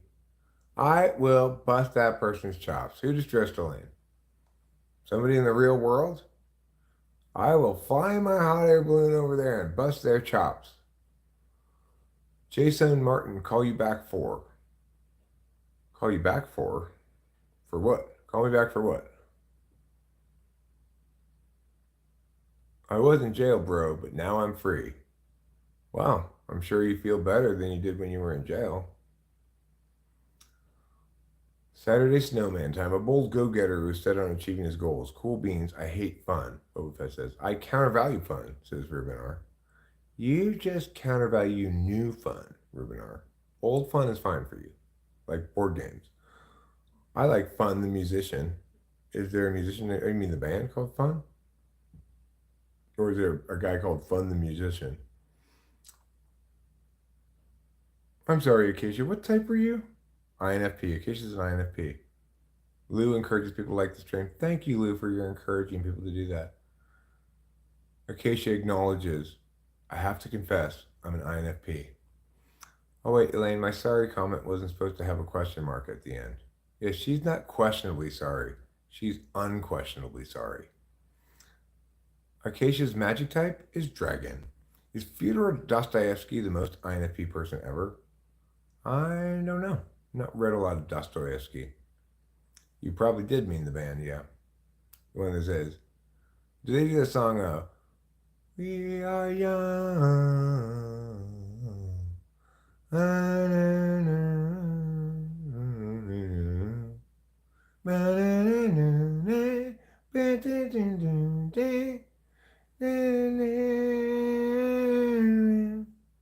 I think they make that song, yeah.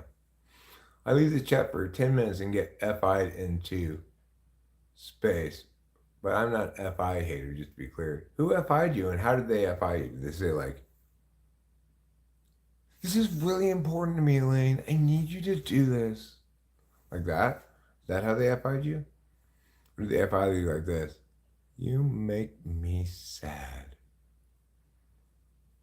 You make me feel a whole lot of emotions.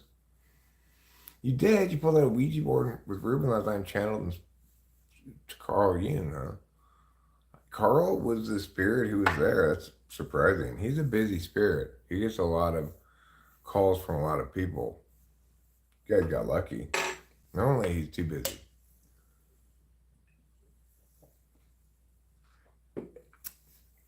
I can too, Boba Fett. Dostoevsky would be a terrible band name. Some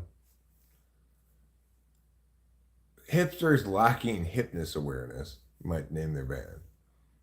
Carl Jung did say some weird stuff, but last night he was perfectly lucid. What did he tell you, Ruben? Was it Eric's right about my ideas?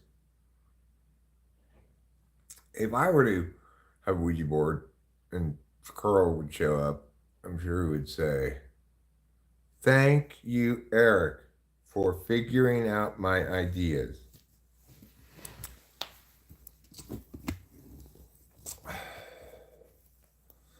He was going to eat show media's ancestors' butts?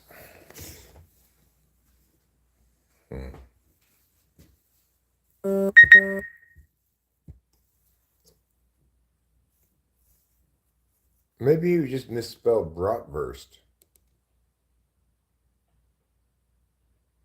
Maybe he was just trying to steal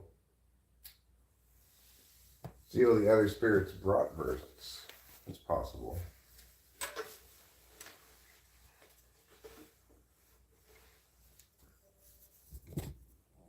Yeah, I'm Carl Jung. Do you like my ideas? I believe that we are all part of a collective unconscious. Oh, Carl Jung. Shut your face, Carl Jung.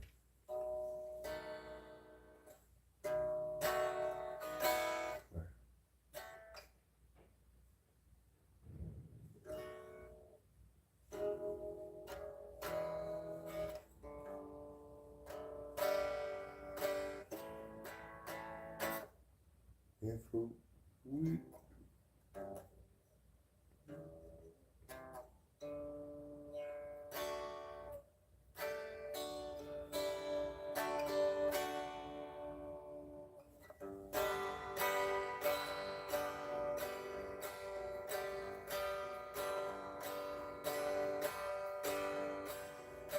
My name is Carl Jung, and I want to say thank you to Eric for figuring out my ideas. I was so incomplete in my rendering of them. Yeah.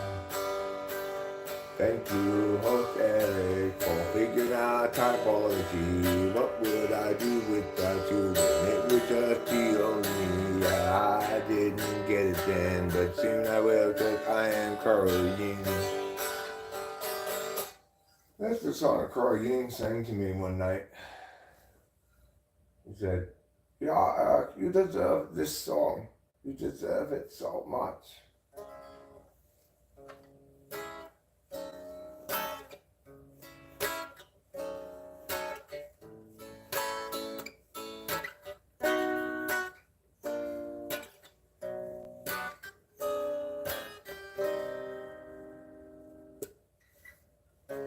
It's the second night when you start to feel strange and you're wondering if the range is on, sending sparks to soar in the kitchen sky. An actual night. Is there no top to the dark up above the shelves, where she stores the chai above in forms of vivid mind figurines of Western lonely types, They lie beneath a million running suns. They're rugged and they're done with the actual night. It's the second night when you start to feel strange and you're wondering if the range is on. Sending sparks of soul in the kitchen sky. An actual night. Is there no top to the dark up above the shell? Where she stores the chai above the sleeping forms of vivid mind figurines of Western lonely types. They lie beneath a million running suns. They're rugged and they're done with the actual night. Pretty good song. I'm not ashamed of that song. I think that it's pretty good. He's Gregory in disguise, hands in his pockets. Now he's walking down the drive, averts his eyes. He doesn't want you guys to realize that he's Gregory in disguise, hands in his pockets. Now he's walking down the drive, averts his eyes. He doesn't want you guys to realize that he's Gregory in disguise. He hates the lies, wants to confront the men, always telling them. But every time he tries, they only run and hide. Again he is denied the chance to yell at them. But then the bridge brings a new approach. Sneakily he'll try to encroach up on the guilty, then perhaps he'll get the chance to yell at them.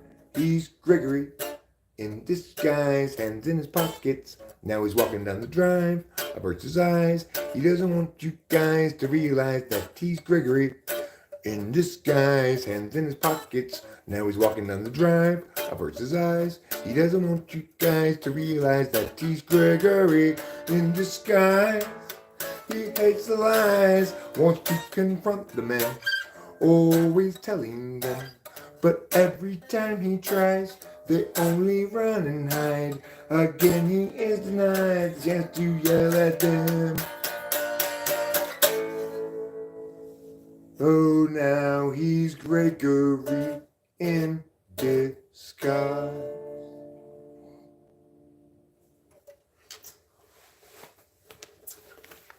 There's a couple of guitar songs for you.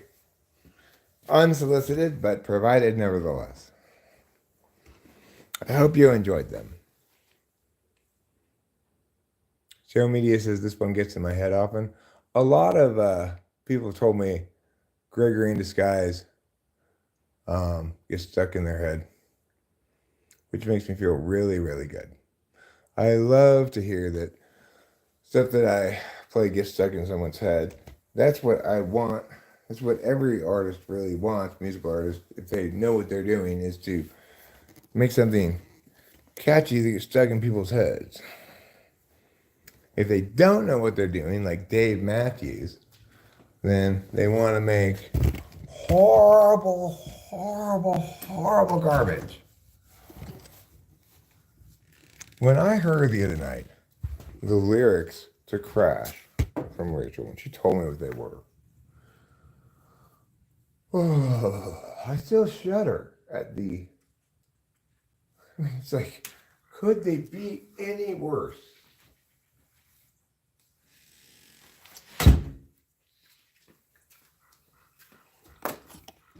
Well, you crash into me, and I'll come into you. Oh God.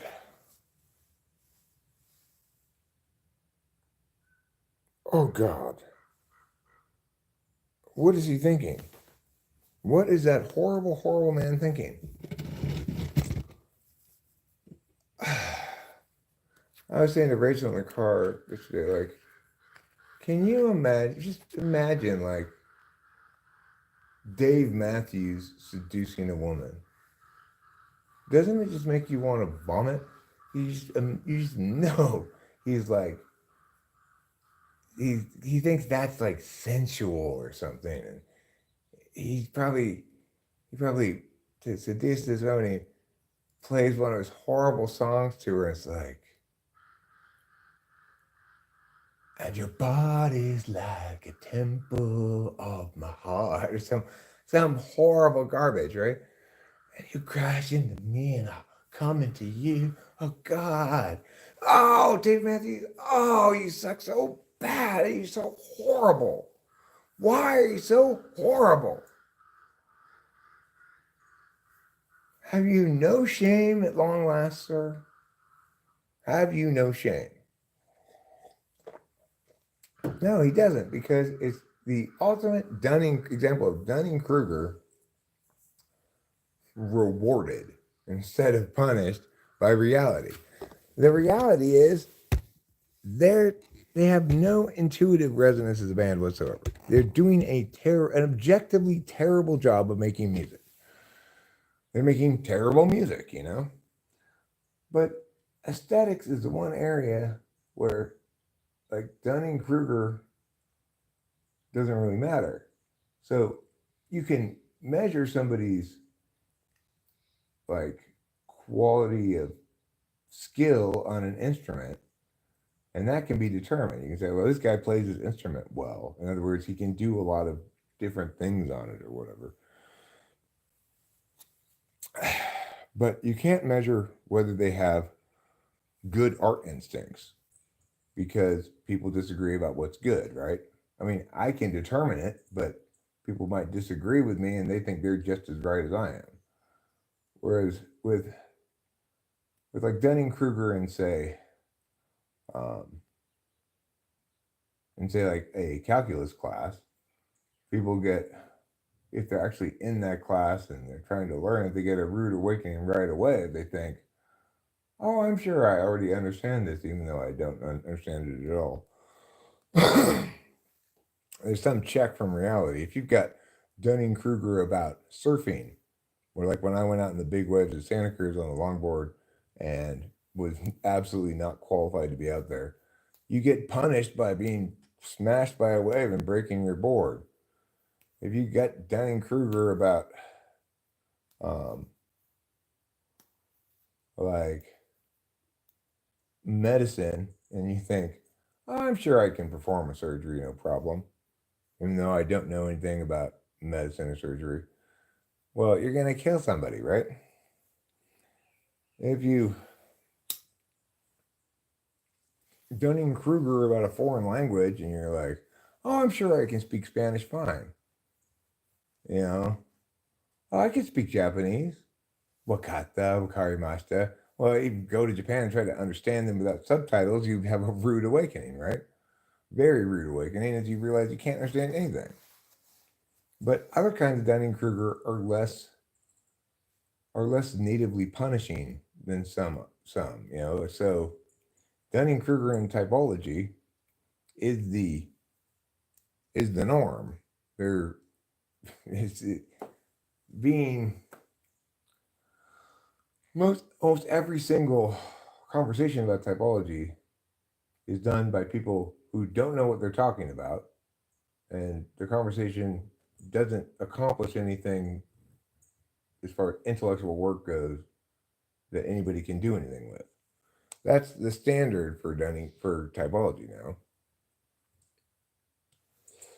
But unfortunately, Dunning-Kruger in art, namely, because it can't be determined for sure what's good, uh, most people at least pay lip service to the notion that beauty's in the eye of the beholder, that our tastes are subjective, that there's no better music or worse music, just the music you like more or less, right? So instead of being punished by the world, Dunning-Kruger in art is actually rewarded, because who's going to be the most Dunning-Kruger in art? Well, ESTJ, for example. And so, but they're going to be very good at promoting themselves, booking gigs, putting together a mailing list, all the things that one should do to build a music brand or something.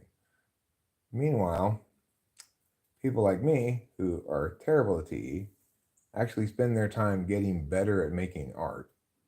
So I'm a much better songwriter now than I used to be because I've been working on it. Dave Matthews has not been working on songwriting at all. He's been working on making this hugely successful touring band that makes a shit ton of money, and then additionally trying to sell things to uh, his fan base via, like, you know, email, merch stuff, whatever.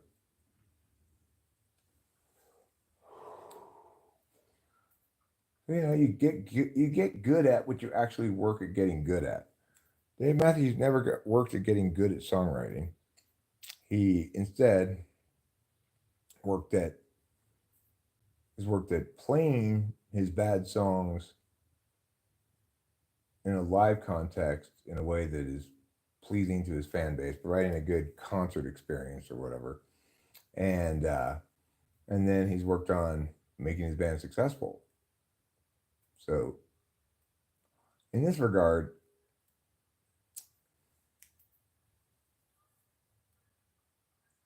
it's the same thing with like Hootie and the Blowfish, right? Or there's another band like that back then that got, I think it was Hootie and the Blowfish I'm thinking about, that it got successful because they knew how to work it, right? They were effy good with their audience. They made them feel as though they were at something cool, even though it was incredibly horrible.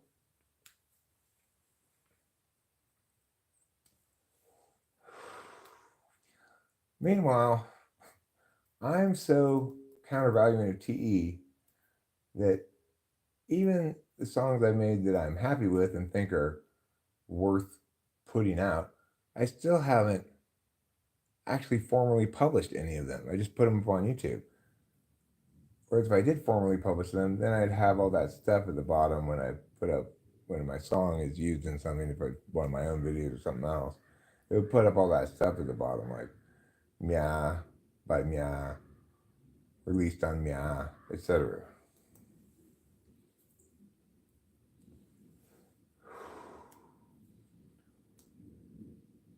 But you know,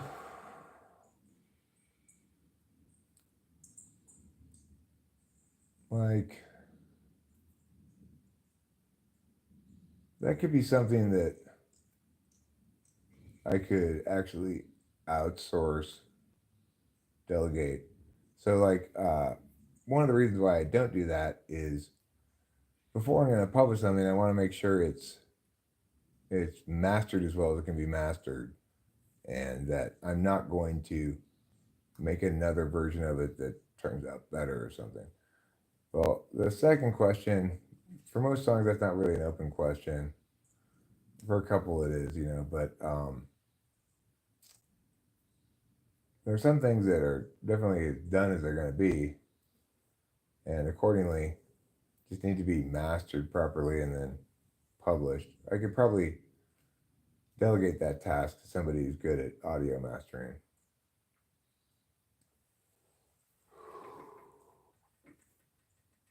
Because when I master things, it's just, I compress it a little, EQ it a little, and normalize it, and then call it a day. People who seriously master, they don't just master on the whole stereo track. They go to specific spots of the stereo track and adjust very minute things to make them sound better, etc. But I don't do that. I mean, I might occasionally if there's one spot that's like super peaky or something, then I might. But Trouble, this is the opportunity. Trouble's meowing at me again. Let's see. See, he's probably not really that hungry. So I'm not sure if he'll bring out the whole repertoire of meows. but let's find out. Meow what? What do you want? Yeah, meow. What? What are we saying? You don't know what you want. Do you want me to help you eat?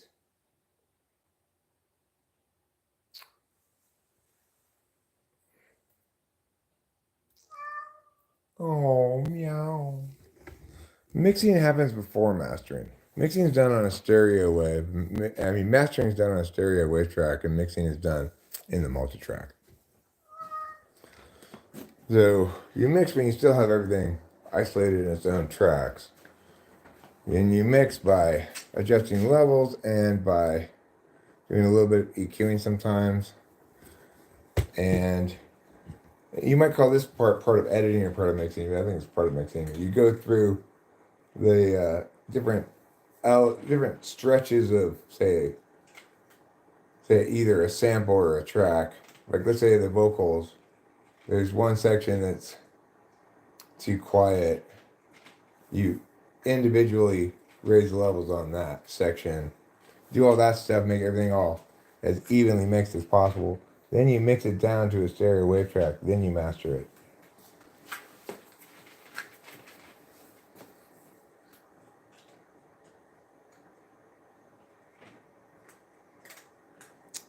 Right. Well, here's the thing about that, Boba Fett. For the songs that I have that are in theory ready for me to publish formally, most of them I don't have the multi-track stereo wave tracks for, or if I do, I have to find it. Which I might or might not be able to. It's probably on Named Well, whatever it is. So, if you don't have the original multi-track tracks, then you don't have any choice but to either remake the whole thing or just try to deal with the mastering, right? So for songs that I don't have the original stereo tracks that were on my old computer or something, then there's no reason for me to, it's not possible for me to deal with mix. When I see the cat in that position, all I can see is 1,000 years of pain.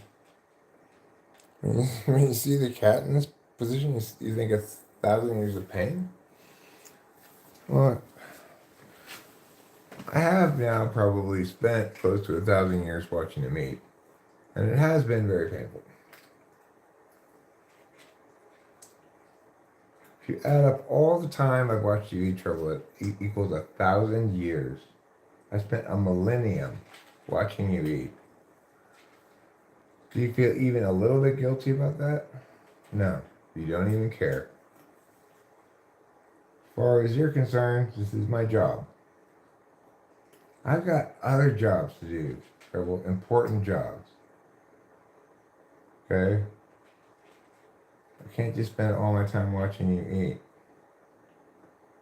I need to get over that. But you're so soft, though. And I love you. So I let you boss me around. He just takes advantage of my weak third slot FE. I can't just ignore him.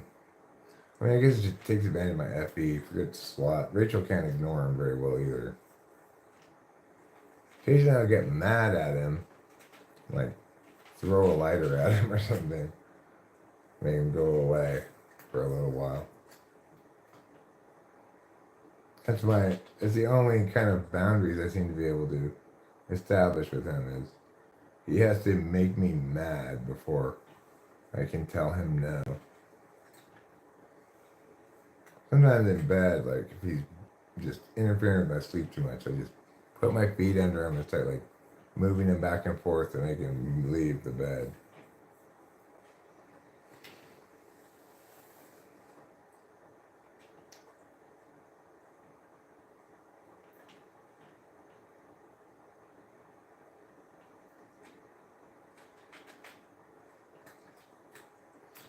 Yes, you know what you are, Trouble? It rhymes with rain in a glass. That's right, you're a pain in the ass.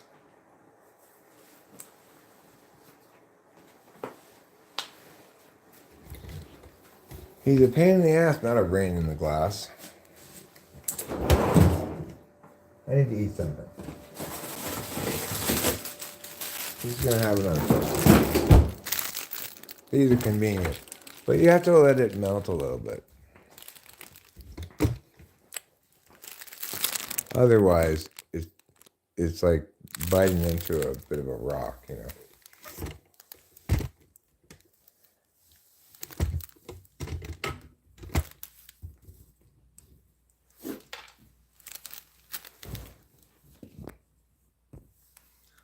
Isaiah Root says, I took a nap and came back. You're still streaming. Good Lord. Lordy. What is up with this streamer? Sweet Lord Almighty. A delicious rock. Well, it's delicious if you like peanut butter and jelly. Spinning for anyone else? Are you spinning? That means you're too drunk. Other people say, just read the first 3 books, then it gets really good.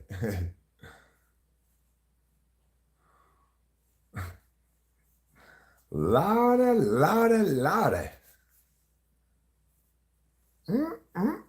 Child. What's the matter, you? I know a thing or two about being drunk. Me too. If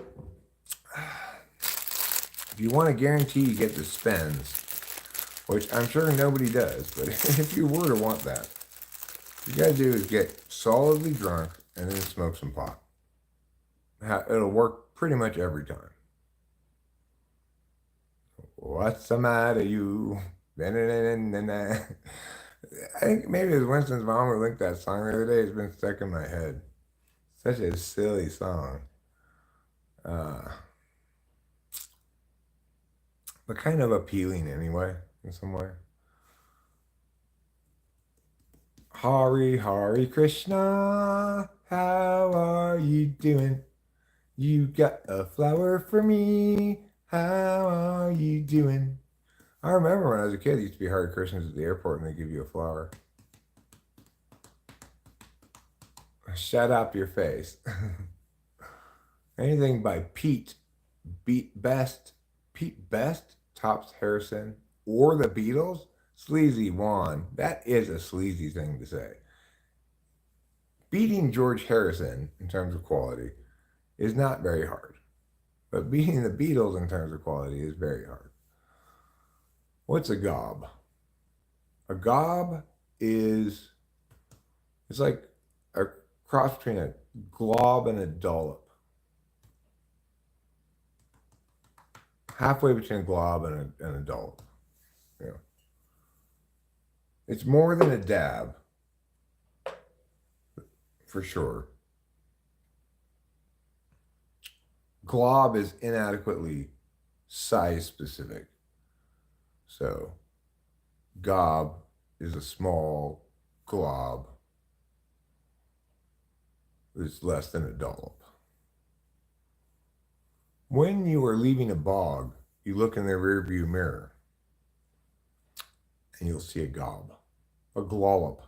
You know what's sleazier is kicking out Best and replacing it with Ringo after they used you for their start to fame. Well, that may have been sleazy of them. Or it may have been that Ringo was a better drummer. You know? That could be it as well. Let's see. This is still not ready to eat. Oh, pull a bowl. Wait for it to get ready.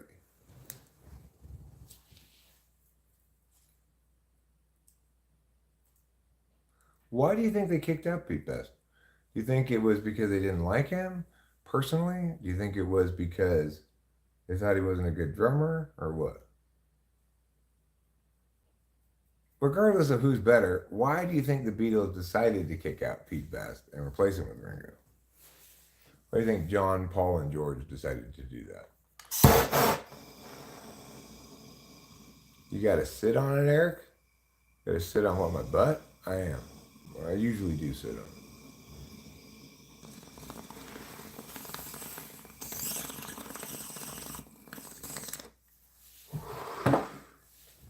I'm going to Google the question. He didn't want to leave Liverpool. A lot of times, bandmates jealous of him getting all the women. Huh. Shalom, Udipta. I have gotten a haircut, I assume what you're referring to. But I'm going to Google it, is what I'm going to do.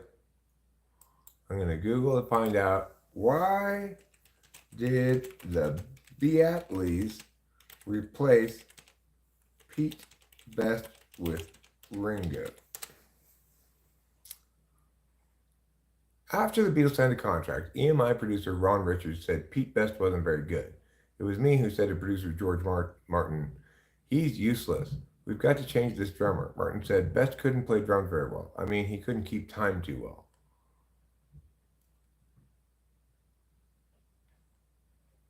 Let's see what Quora has to say about the question.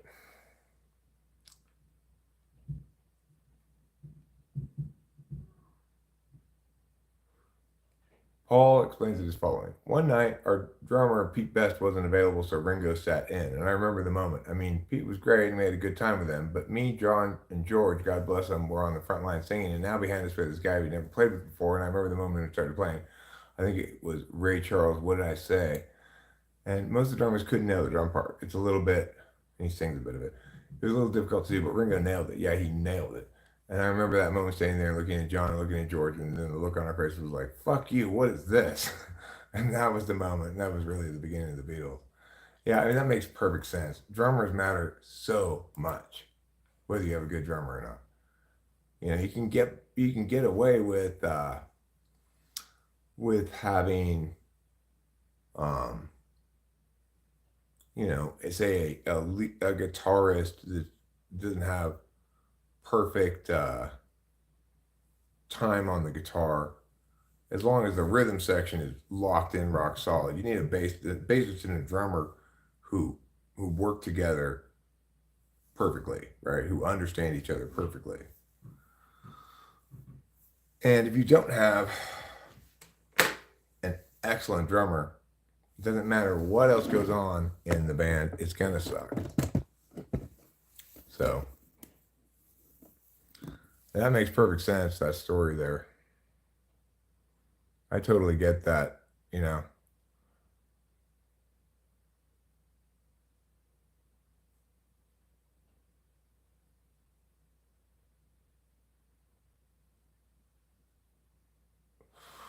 I mean, the thing is, Sleazy Juan, I don't know Best Work, and I will check it out. But remember also that there's a big difference between being a complicated drummer and a good drummer. I don't know if Pete's complicated or not, but what you need in a drummer is not exactly chops as it is metronomic timekeeping. If you don't have that, then it's not going to work as a live band. You might be able to fix that if somebody's a studio drummer does a couple takes of it. You could probably maybe thread them together and get a perfect take. If they're playing drums in the studio, even if they're not that perfect of a drummer. But if you're playing live, you need a drummer who's perfect all the way through, really, and not complicating things up unnecessarily either. I have not heard Pete Best drumming, so I cannot say myself whether he's actually not as good a drummer as Ringo. But I believe that story by Paul McCartney. Having played in bands before, I've had that experience of somebody's joining and all of a sudden you look at the other person that you've been playing with and go, oh my God, this brings everything together and it's huge.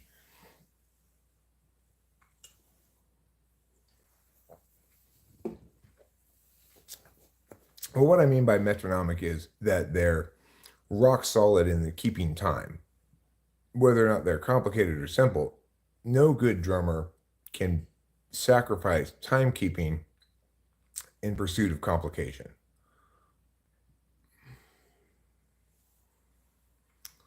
Yeah, well, I had my drummer for Tiger McFinn's band was also an ESTP, and he was great, Nick Jamslani. I had Corey on bass, and he was fantastic. But Nick and Corey were a perfect rhythm section. And nowadays I'm seriously thinking about living the They Might Be Giants song rhythm section one ad. I'm actually considering putting out a rhythm section one ad. The the song by the Might Be Giants goes rhythm section one ad. No others need apply to the rhythm section one ad. Because I would love for Rachel and I to have a band, where she and I sing. I play the guitar. We get a bassist and a drummer, and uh, and then try to gig beyond just a couple of open mics here. But we're easing into the swing of things, I guess you could say. You're making me hungry. I do that a lot. It's because I have a secret power that absorbs some of your calories to provide me energy. It's one of my jutsus. Everybody needs more jutsus. Could you two cover Your Mother Should Know? That'd be fun. We could do that. Um, I think it's not that hard to play. Eggs Benedict is so good. It is so good. What kind of music do ENFJs listen to, since they're all the same? I don't know. They listen to, I know what kind of music they make. Like, I'm pretty convinced Billy Joe from Green Day is an ENFJ. Billy Joel is an ENFJ. Uh, who else do I think is an ENFJ? Like, I think Lenny Kravitz is probably an ENFJ. And, you can see what's common in all those things is a good grasp of NI, a good instrumental grasp of NI, but more NE than you'd see in an INFJ. Soundscapey stuff gives you chills. That's boring, Roman. You gotta stop listening to boring stuff right now.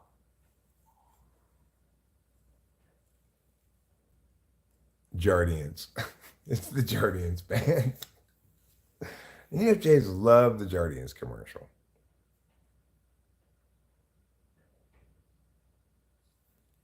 It's like, oh God, the Jardians commercials are so terrible. There's a big fat ESFJ woman, and she's walking around and so proud of herself because she's on Jardians, and she goes over to some people and they show her something and she's engaging with them, and then she goes over here. Oh my God. Jardians, Jardians. The Jardians commercial is kind of like Dave Matthews lyrics. Just makes you want to go, oh, oh no, no, like that.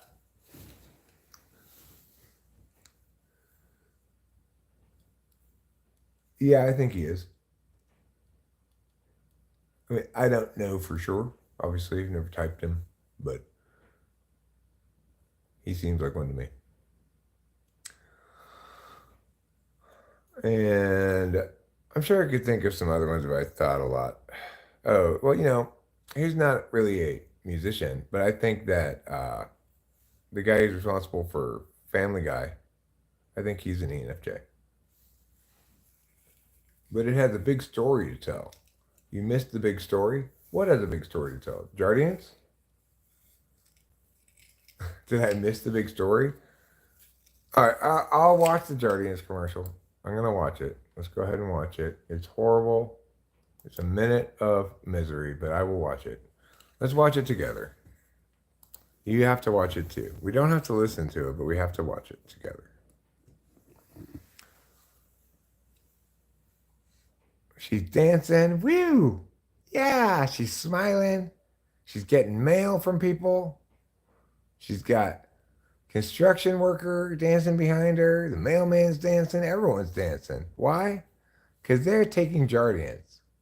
Because they don't want their diabetes to cause. Oh my gosh, it's you. Hello. Oh, wonderful to see you. Yes, and you. You're there too.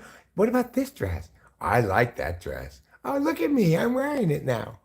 I'm so colorful. Put some makeup on me. Use this fake hair dryer that's not even moving my hair at all. Like, what are they doing with that hair dryer, right? What are they doing with this hair dryer here?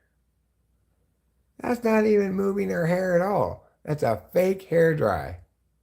Now she's dancing again. Everyone's dancing behind her. We love Jardians. Oh my God, that is so wonderful. I hate that commercial. I hate it so much. What can we do to stop Jardians from playing that commercial on television? I don't know. But what I do know is that now it's time for the Sky Rizzy commercial.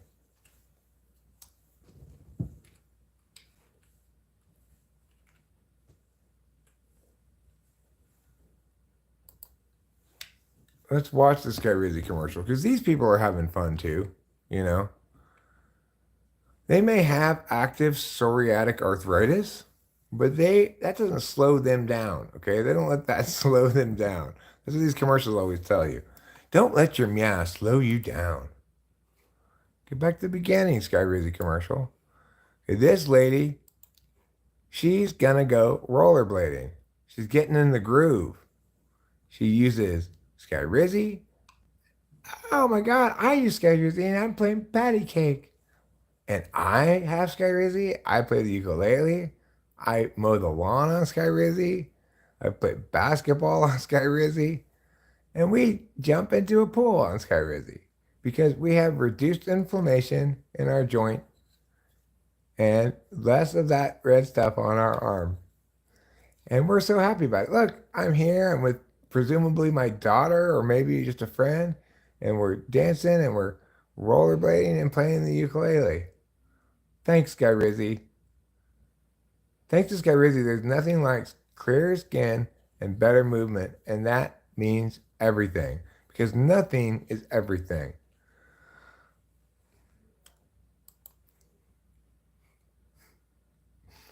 Nothing is everything, huh? Hey, what's that pill that treats hot flashes? Hot flash medication.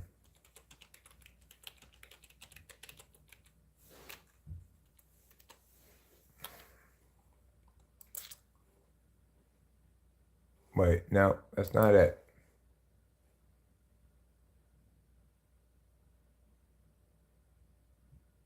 Well, there's this one, but that's not the one I'm looking for either. Is it this one?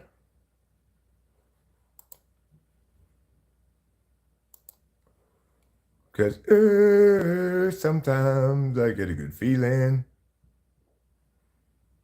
I get a feeling like I never had before. I get a good feeling. Yeah, my hot flashes have gone away thanks to Vioza. And thanks to that song Levels by that guy who's dead. Well, he may be dead, but his song lives on advertising hot flash medicine. Oh, sometimes I sleep so comfortably because my hot flashes are treated by Vioza. Yeah, yeah, yeah. I love Vioza. I'm going through menopause. I don't look that old, but I'm actually like 55. Me too. I'm going through menopause and I have to pour coffee anyway, and I have no time for hot flashes. This red jacket is absolutely stunning on me. Me and my hot flashes love it. Hot flash medicine, why did you use that song? I think it's a fair question. Now, here's another Sky Rizzy commercial. Heart of the City. Let's see what Heart of the City is about.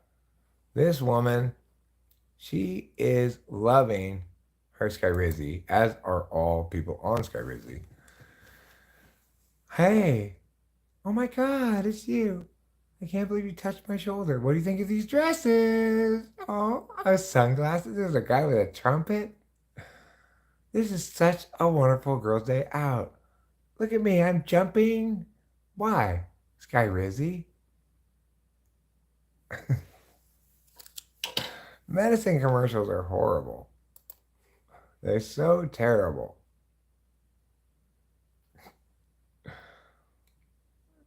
I was saying to Rachel last night, we saw the medication commercial, and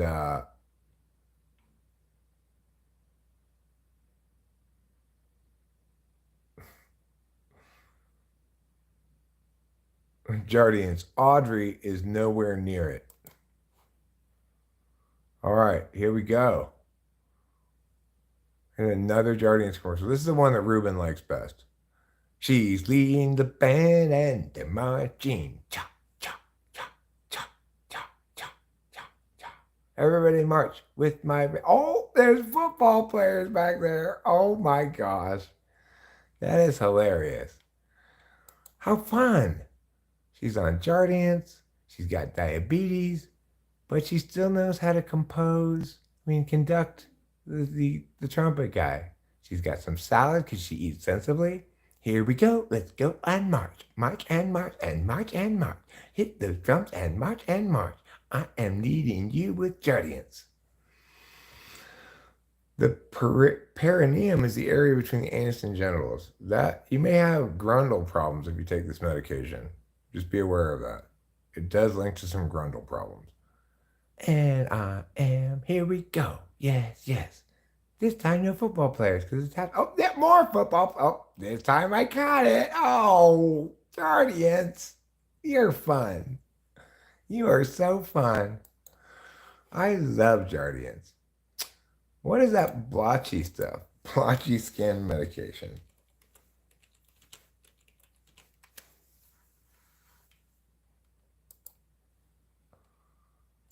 This lady has blotchy skin. This is plaque psoriasis. No, this is not the blotchy skin medication.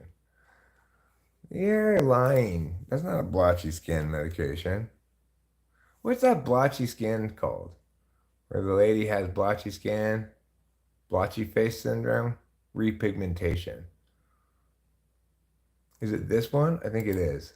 Maybe. This might be one of them. This is the stuff, though. No, that's not it. No. Wrong, wrong, wrong. What's that blotchy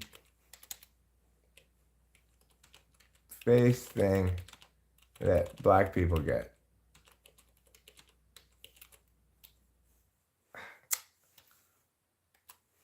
God damn it.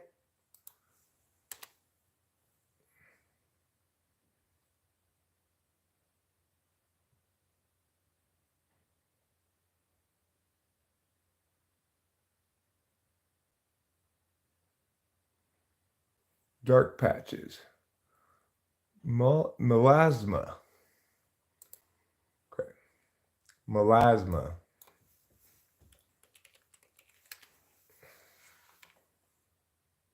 Where's the one I want? The lady who's working. Oh, is it Ozempic?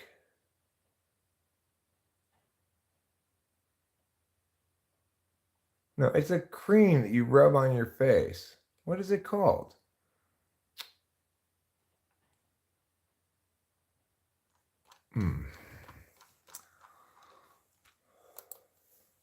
What's that commercial where the lady has a blotchy face and rubs cream on it and opens a coffee shop?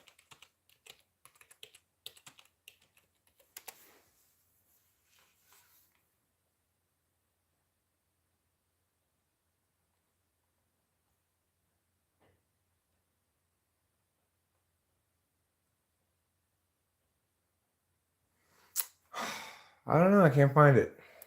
I have to live without it. Sorry, everybody. I'm going to have to live without it. Maybe somebody knows which blotchy face medication I'm talking about. Maybe not. Vitiligo? Oh, yeah, that one. That's the one I'm talking about, I think.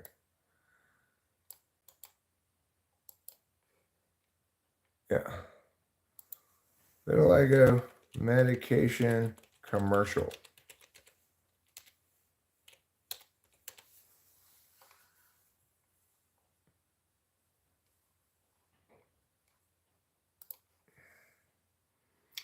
Opzalura commercial?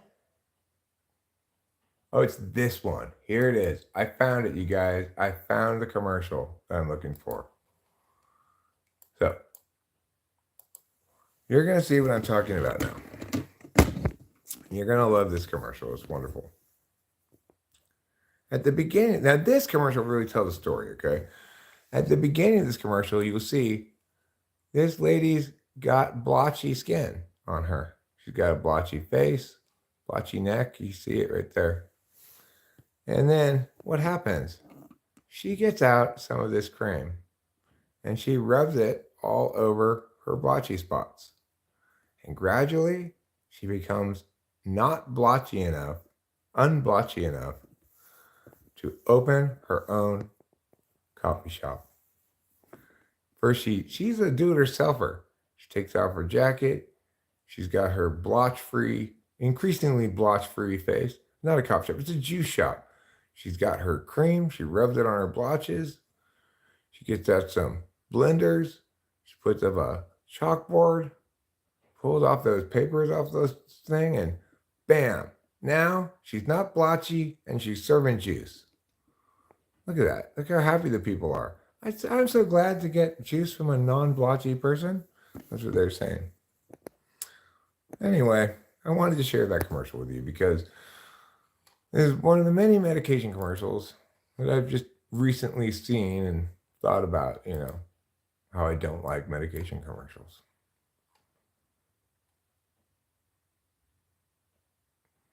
And I've additionally mentioned that I would like to get some of that Opzalura because while I'm not currently blotchy, if I got some of that, I could maybe make myself blotchy. You're welcome, Acacia. You're welcome. It's because sometimes I'm getting hot flashes.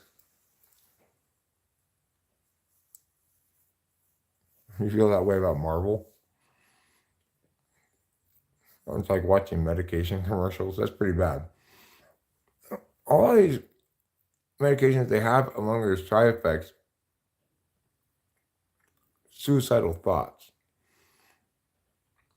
What they should just say is, taking this medicine makes you want to kill yourself. That's how horrible it is.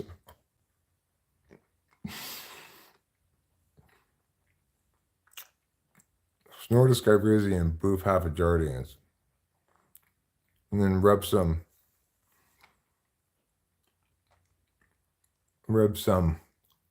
Opzalura on my cock. That's the way I start every day. Snort a Skybrizi, boof half a Jardians, and rub some. Well, that one's got a horrible name. Opzalura on my cock.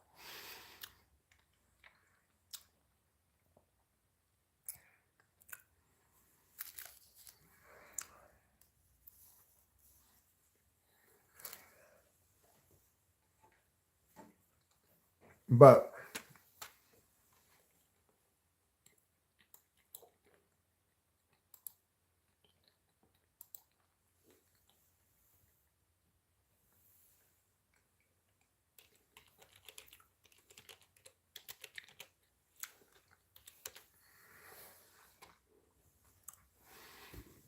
this is probably my all-time favorite commercial.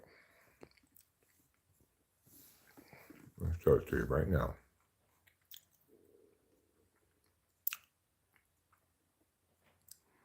I think you're going to like it. I really do. You like me. You really like me.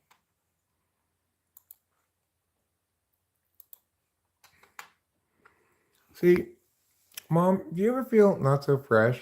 Yes, I do. And that's when I use Summer's Eve by Massengill. I'm so glad you and I decided to go yachting today. So we could have this intimate mother-daughter moment.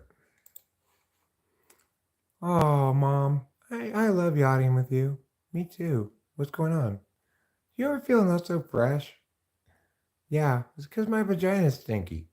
That's when I use Summer's Eve by Mass and Kill. That's my favorite commercial. Because they're yachting and they're talking about what to do when your vag is too stinky. Seems like it's got everything you want a commercial to have, really.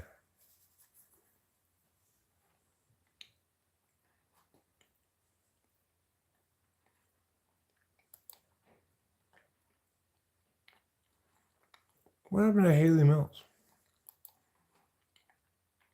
I guess Haley Mills is the girl who was in the original Parent Trap.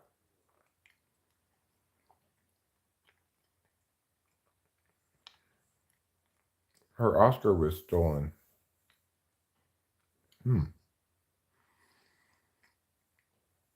The turbulent life of one of Disney's brightest stars, who nearly burned out several times over, and whose past could simply be a movie of its own. Haley Mills. I like to watch these like little biography videos about some old-timey celebrity. This is the sort of thing I could learn about by a video. I don't have any problem learning about like celebrity stuff by a video.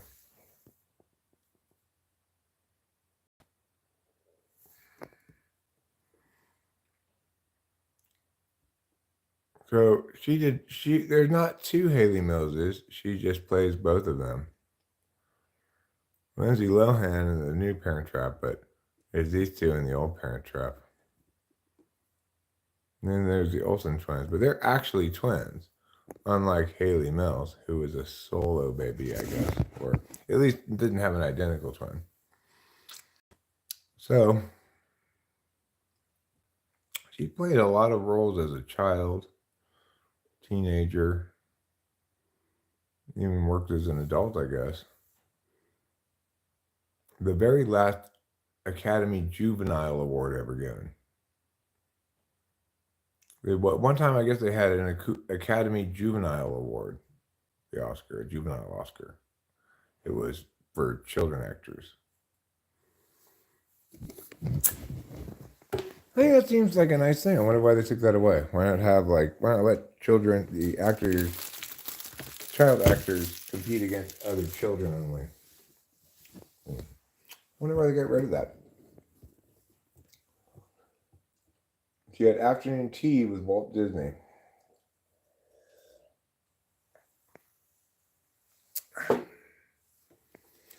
So that's kind of interesting. I'm going to find, will I find? Probably not. Yes, I did find my glasses. And then we're going to go outside for a health tube. I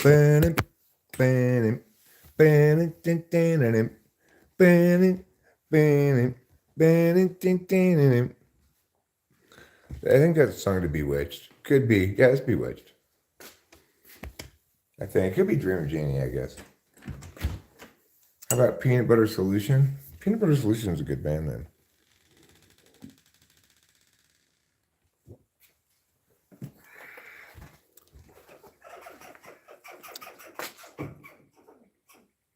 Family trauma was also the appeal for you. You find family trauma appealing? That's odd. A little unusual. Most people don't want family trauma, but Lou's a little bit more bold than most. She says, "Bring it on, family. Traumatize me." And it's just squirrels telling me to put out more cutlets. Fine, squirrels, I'll put out more cutlets.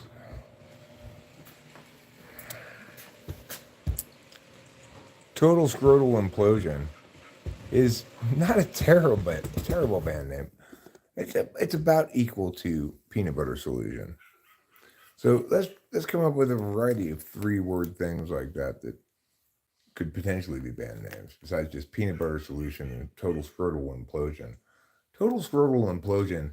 I do like the way that it's got a lot of O in it, you know.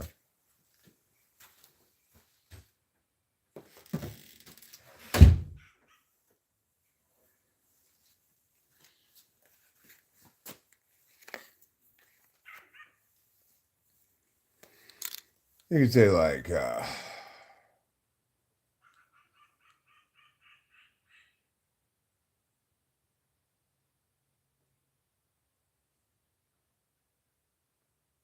or foremost. You have to have a qualifier, a noun, and then that noun being also an adjective that modifies the main word. So you could have like explosion, implosion, solution. You gotta have a shun word there at the end. You've got to have a ordination or qualifying word at the beginning, either like total or partial or whatever. And then you need to have something in the middle, some noun, peanut butter, scrotum. Scrotal was fine in that instance. Peanut butter has two words because the peanut is functioning as the partial, it's the modifier, right? Those are the rules for Peter Porter. Peter Porter is a good band name. Mung Mushing Musketeers. Mung Mushing Musketeers is hard to say, but I don't dislike it. Grundle Taint Abstraction. Grundle Taint Abstraction is a pretty good name. Trundle Grundlebed is not a very good band name, but I don't dislike Grundle Taint Abstraction, but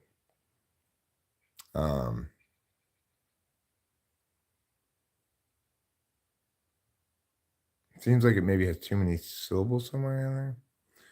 Contortion of the epididymis. Epididymis. Contortion of the epididymis. It's a little complicated, maybe, but I'm not sure what an epididymis is, or what the epididymis is. Peter Porter is quite a good name. You could go.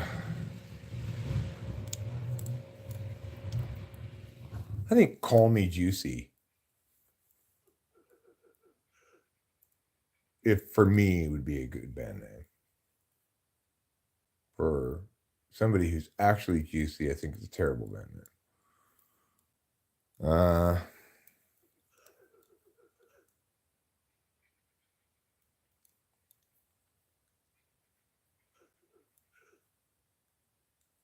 Cantilevered.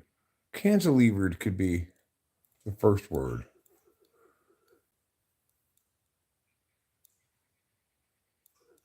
Cantilevered nativity sprawl. Cantilevered nativity sprawl makes the qualifications originally stated, and that it's got that order of things.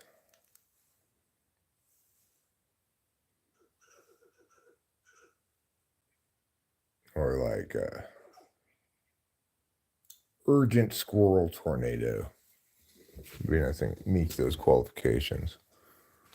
All right, let's get some more cutlets and let's put them. Oh, I didn't even open the garage. I haven't even smoked a cigarette yet. Forget the cutlets right now. I just smoke this cigarette and go back inside. It hurts bad, but sounds punk. It's when your nuts tie in a knot. That's terrible. Terrible. Preliminary baboon transition meets all the criteria. Well, it may sound punk, but I don't want to be punk that bad. Metaphysical nativity fountain would be fine. Squirrely cutlet hallucination. Hallucination. Yeah, I think what we want is more movement in our last word. Like I liked explosion, but solution seems to have a little bit more movement to it.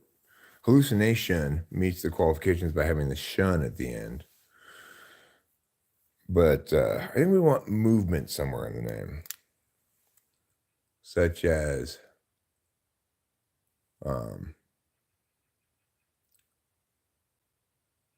like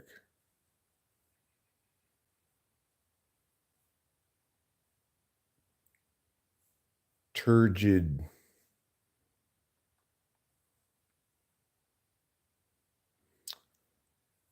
something like turgid yogurt squirt. Turgid yogurt squirt. You've got the motion in the squirt. You've got the thing in the yogurt. You've got also a motion thing, you know. You also got the contradiction implicit in turgid and squirt. Turgid meaning swollen or slow moving. Squirt not normally associated with turgidness. And then yogurt that's somewhere in between, right? Yogurt, I guess, is turgid compared against a liquid, but actually quite squirty compared against other foods. So on that grounds, it makes a lot of sense. Dampened sphincter distillate.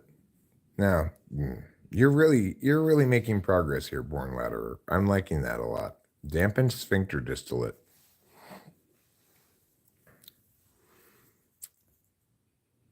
Now, if we'd put sphincter in the previous one, might have been a good place for it. You know, turgid sphincter squirt. At least would express something specific.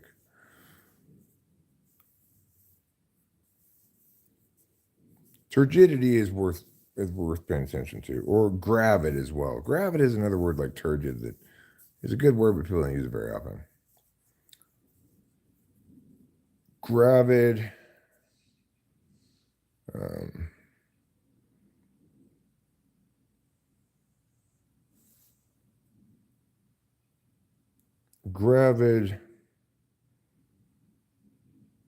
Gravid gland massage. Queef of Queens. Real ENTP reporting. Hi, like, are you a real ENTP? Tell me. Or if you're a real ENTP, then what? I want to know. I'm still learning. Moribund is good as well, meaning near death. So if you want it to be contradictory, you would say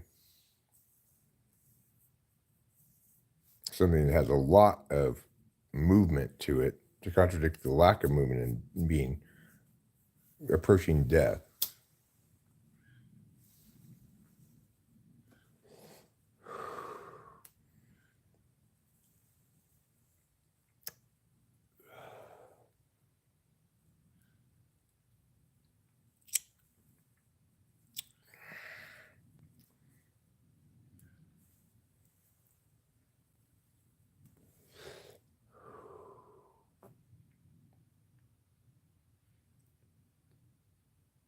Poltergeist water aerobics. Poltergeist water aerobics is basically waves. When you see waves, it's poltergeist water aerobics happening. You can't see the poltergeist, though. No, but you can smell something. What can you smell? So, Eric, I got FI'd more or less by you should be sad about this issue. It's not an issue, it's countervalued SI of yours, and I'm angry that you're not sad. Manage my anger.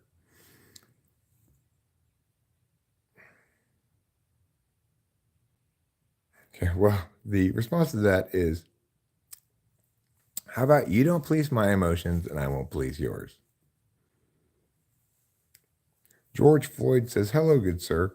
Hello, George Floyd. How's it going? Do you know that you have two first names?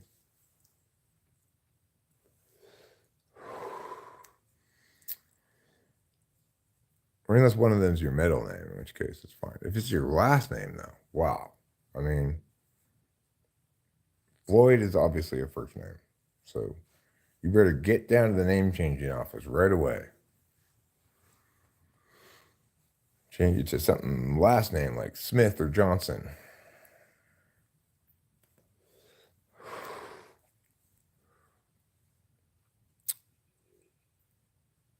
Wizard is more powerful and memorable. Just one word. I mean, the band call your band name Wizard? Too wordy to remember. Grumpy Goblin gyration. If you want alliteration in it, right?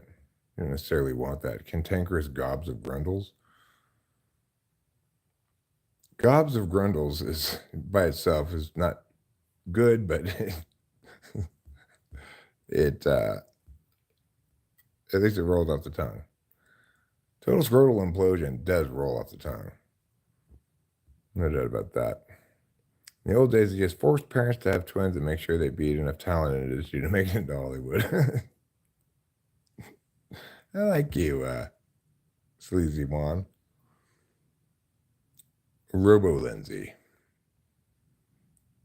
Lindsay Lohan has a certain amount of Eric's respect, and I'll tell you why.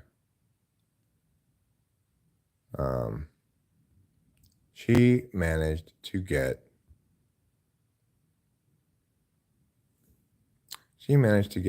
her Adderall while in court-ordered rehab. Well, thanks, Chief Fan. Hi, Big Dog Mofo. New hair and trim beard. Yes, I did give myself a haircut yesterday.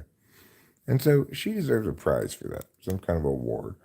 Good job, Lindsay Lohan, for forcing them to give you your Adderall while you were in rehab. I am impressed. I am impressed, and I respect your efforts. You were right to do so. I applaud you, madam.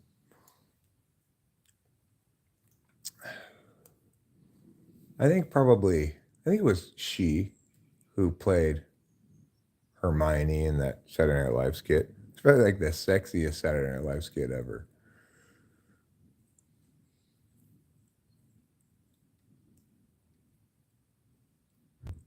And the principle of it essentially is that they've come back after summer break to Hogwarts, only now Hermione is growing boobs. That's the gist of the skit. And everybody treats her differently, of course, because she's popping out of her little school uniform. And I think it's Lindsay Lohan, when she was young, who played that role. Probably like in her 20s at some point.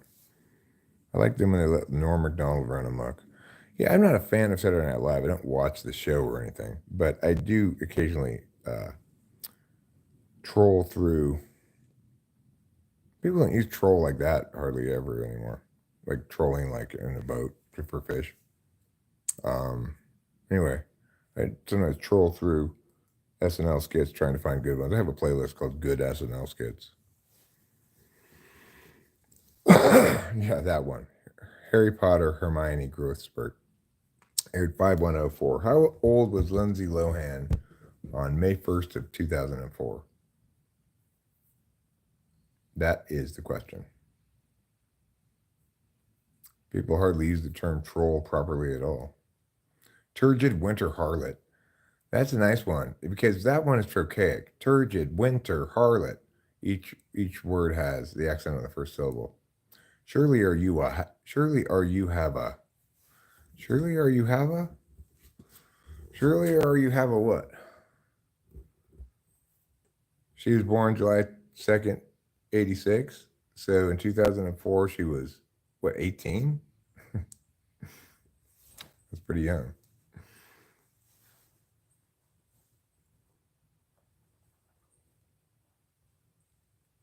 I didn't know she was quite that young.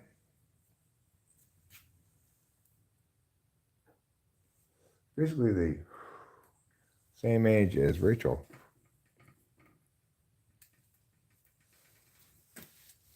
I mean, I guess actually maybe Lindsay Lohan was 17 when they made that skit. If she was 17 when they made that skit, Saturday Night Live really was like, we don't care.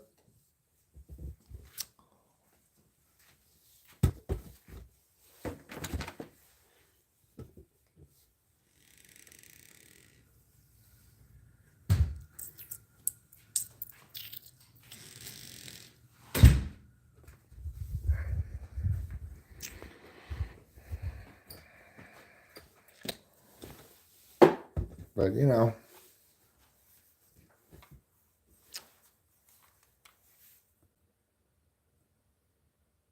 Gushing Goblin Gash is a good one. That's a good one.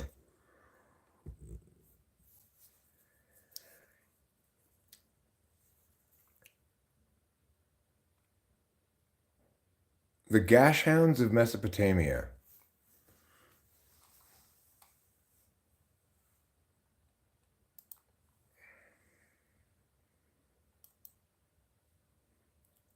Mom, do you ever feel not so fresh?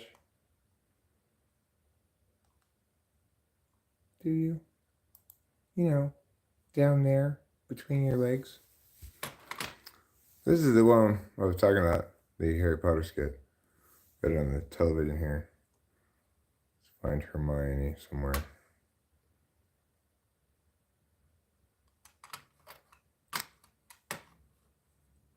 So is that in fact Lindsay Lohan? We will find out. I don't remember exactly, but I think it was Lindsay Lohan. Blubbering Bolognas. Is that Lindsay Lohan? I'm not sure. Throat. Throat is not a bad band name. Throat.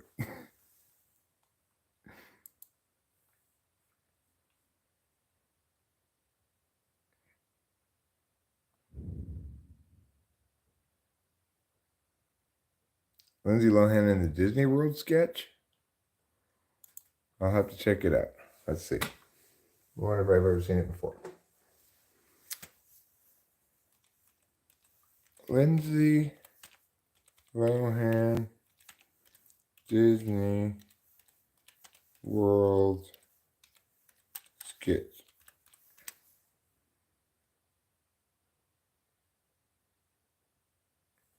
I don't see Lindsay Lohan in any of these. I see Debbie Downer.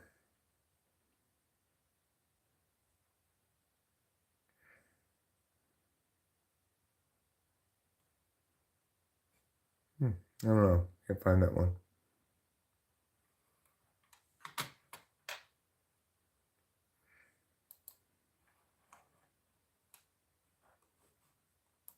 Okay, we're scrolling down.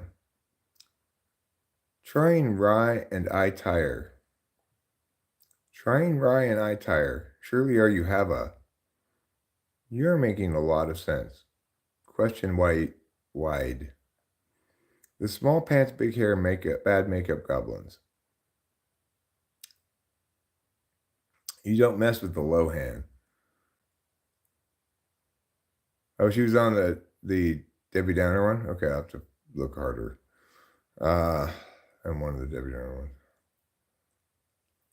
I don't know. I mean, Lindsay Lohan has had a lot of like run-ins with shit from being too chaotic. She's kind of like the character in BoJack Horseman who ODs on heroin. The young lady who was the kid in his previous show, Horsing Around. Anyway, she seems to be based on Lindsay Lohan, the character. But what is Lindsay Lohan up to right now, anyway? She's a year younger than Rachel, I guess, apparently. Born in 86. Salient. Might be a good name might be good in a band name. Like, I'm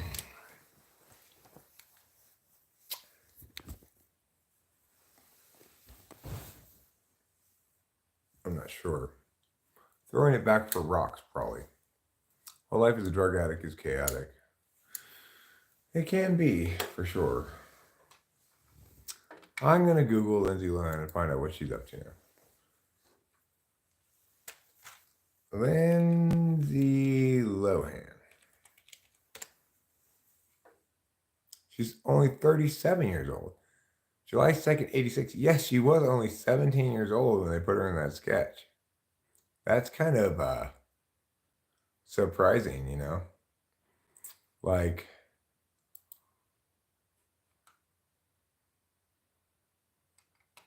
they had no problem with that, even though she was underage. Lohan signed with Casablanca Records and released 2 studio albums, the platinum certified Speak and gold certified A Little More Personal. She also starred in the comedies Herbie Fully Loaded, Just My Luck.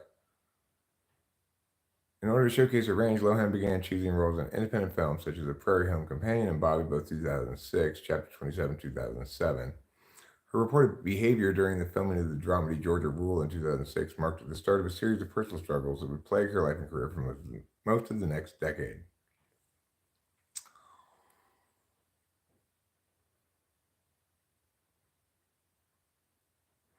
In 2013, under the guidance of Oprah Winfrey, Lohan filmed the docuseries Lindsay, which depicted her returning to work. She subsequently made her stage debut in the London West End production of Speed the Plow, starred in the second season of the comedy series Sick Note, 2018, and served as a panelist in the first season of Masked Singer Australia, 2019. Between 2016 and 2018, she opened 3 beach clubs in Greece, which were the focus of the MTV reality television series Lindsay Lohan's Beach Club. After signing a multi-picture deal with Netflix, Lohan starred in the romantic comedy Falling for Christmas 2022. So she's still working, you know?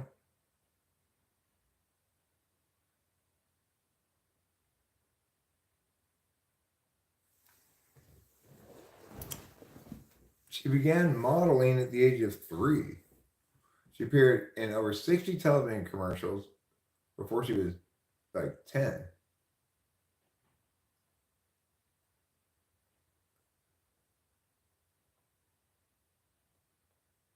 She was on Another World, the soap opera. When she turned 10, she got a role on Another World. By that point, she was already considered a show business veteran. Lohan remained in that role for another year before leaving to star in The Parent Trap. And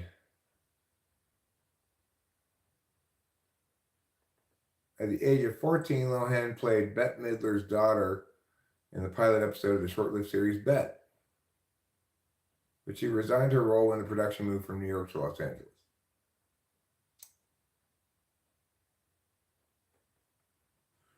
In 2003, Lohan starred alongside Jamie Lee Curtis in the remake of Disney's family comedy Freaky Friday.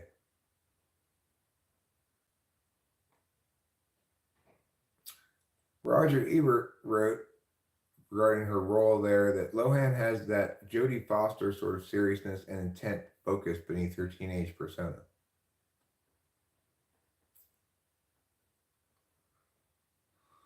Then she starred in Confessions of a Teenage Drama Queen.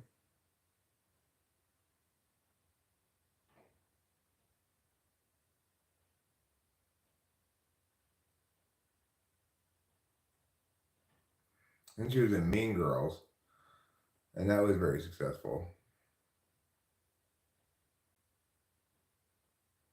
She made records, etc.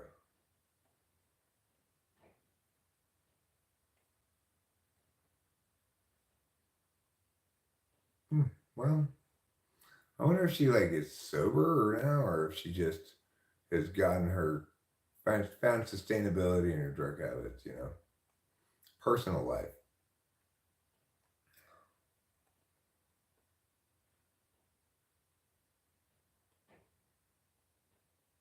In 2021, Lohan announced her engagement to financier Bader Shammas after 3 years of dating.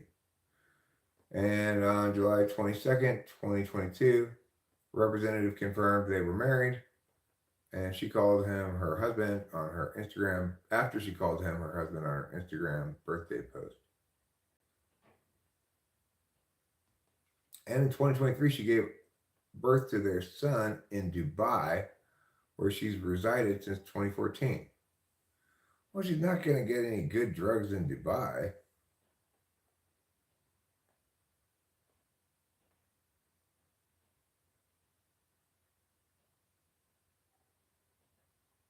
Well, it's interesting.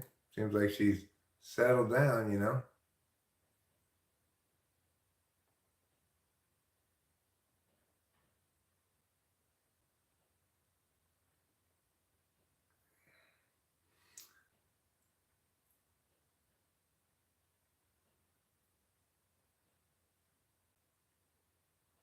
I mean, I don't know what she is. I also modeled the 3 mostly with Legos. Okay, well, Fly Guy, that counts too. Hi, Hayden Kreitz. He was doing a play on words. She's not that interesting, man. Well, she's not anymore. She was when she was doing a bunch of drugs.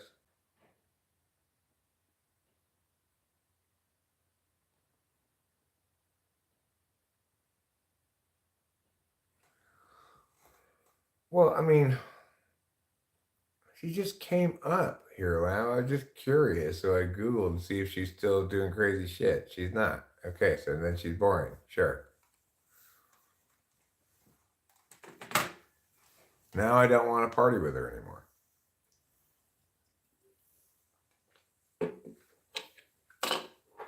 It used to be I thought she'd be fun to party with, you know? Now I don't think so. Now she's lost my respect. Getting married and having a kid. Yeah, I gotta do a bunch of drugs in Dubai. They got weird, crazy laws about that shit.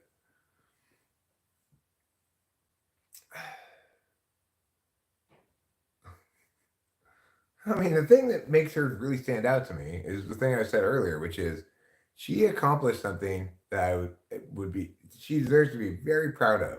She forced court-ordered rehab to give her Adderall.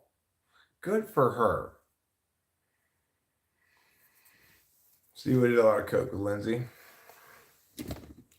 Well, Steve-O, I think, is Steve-O still alive after his? He's like, I like doing drugs, but Steve-O is that's just so much.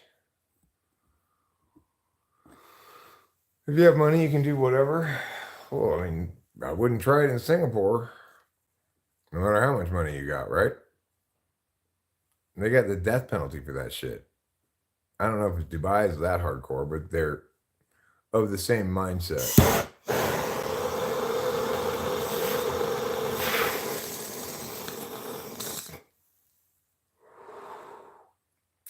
I would also say, would point out here, Lamb, that Brittany Griner may have thought that when she took weed to you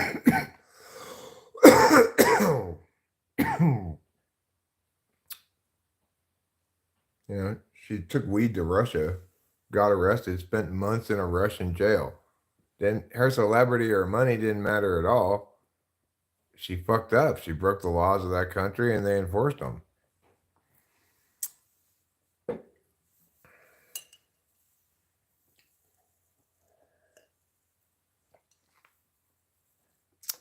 Who's Bam? Was Bam also in the Jackass? Was in Jackass?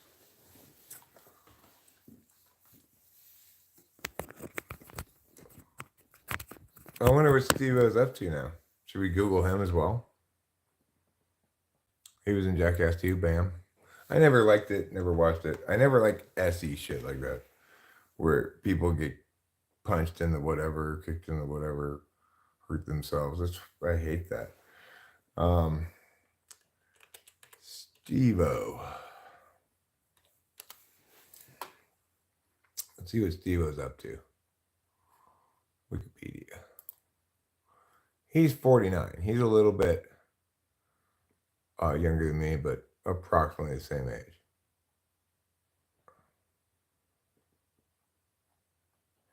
We go down to personal life or whatever.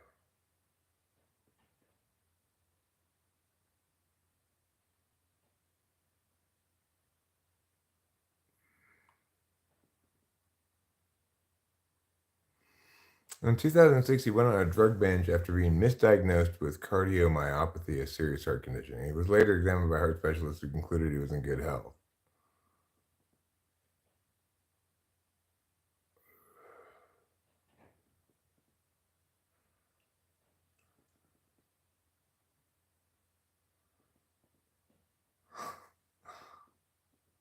he went on 2008 to promote his upcoming rap album Hard as a Rock, another rap album he produced called The Dumbest Asshole in Hip Hop, which is a great name for whatever he's producing there.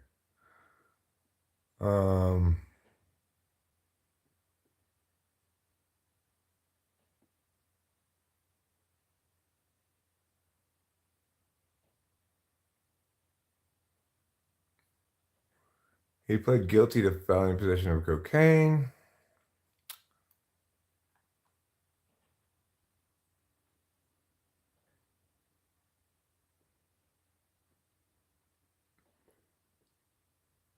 And then in 2009,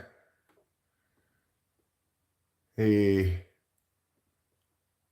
went into recovery, and let's see if he stayed that way.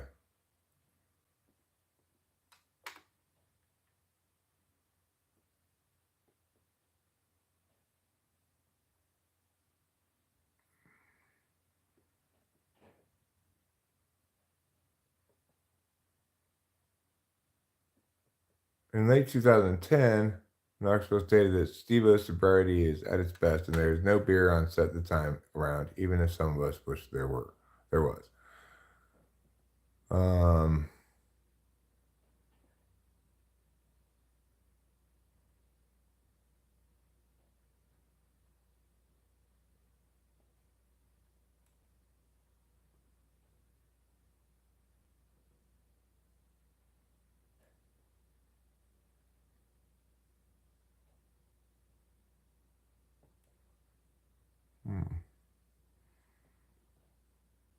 SeaWorld arrest. Steve-O was arrested at SeaWorld?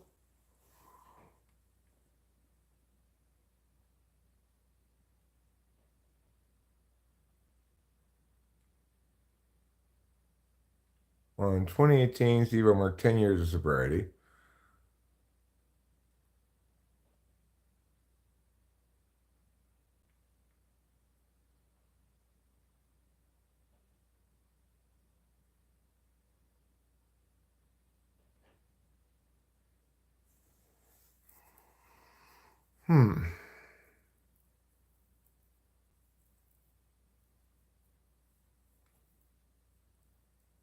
He also struggled with sex addiction, alcoholism, and drug addiction. He's 15 years sober as of July 2023.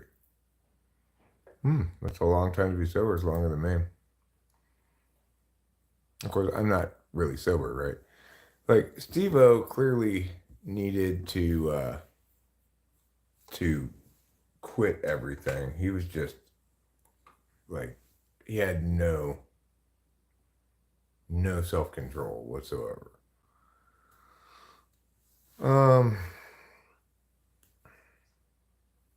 And obviously had good reason to not be able to trust himself to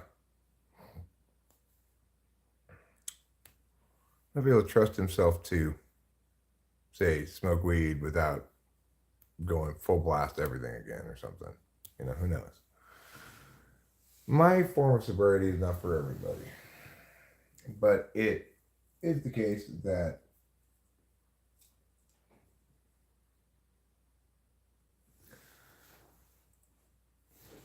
from an AA perspective, I consider myself sober.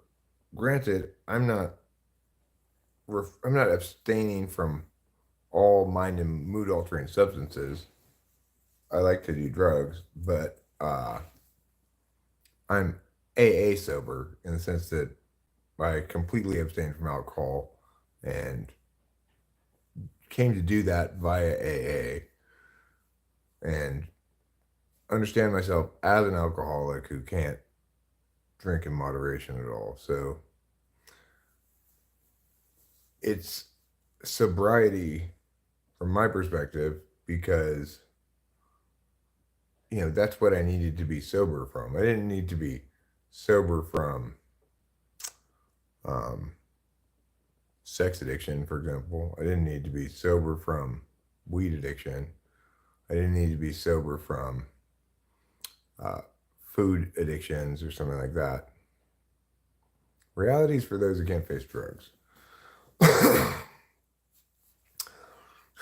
it really depends what drugs you're doing and how many of them you're doing and so forth. Like, I was a little frustrated the other day. I said to take a couple mushrooms. I don't remember which day it was exactly, but and I just didn't take enough of them.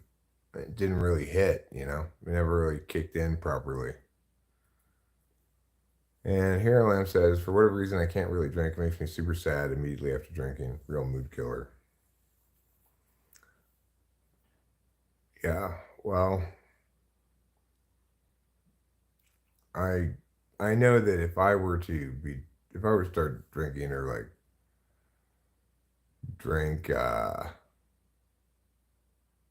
one evening or something, it would be such a huge thing for me, right? It would be like it's not like uh somebody else who might decide to have a drink or two. For me, it would be this massive event in my overarching life narrative because I've built so many stories around the fact that I quit drinking, and those stories serve to reinforce my sobriety. Opiates are the worst because it takes 3+ months to get off of them. That's assuming you wean off it so you don't get sick, I would guess. You can't work that whole time?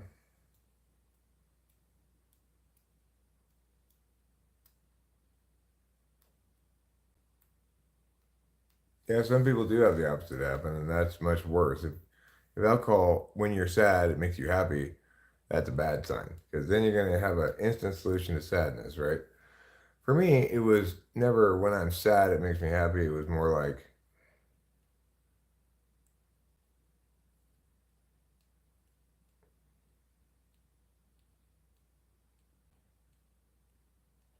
I don't know. I had a very tempestuous relationship with it. It was kind of always on my mind. But it's not, and it's still kind of on my mind way more frequently than you'd think, given that I haven't had purposely drank anyway, any alcohol in over 10 years now.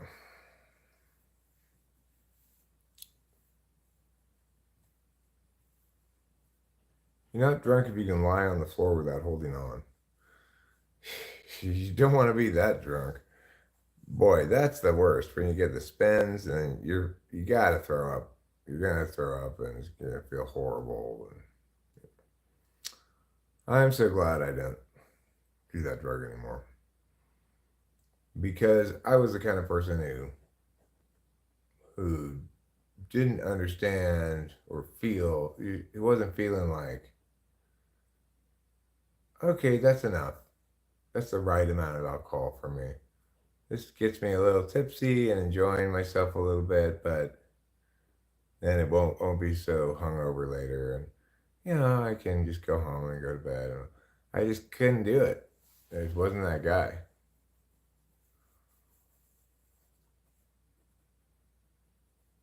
So I've never had to kick opiates, but you know, I've seen plenty of things on TV and movies that suggest it's quite a quite an undertaking.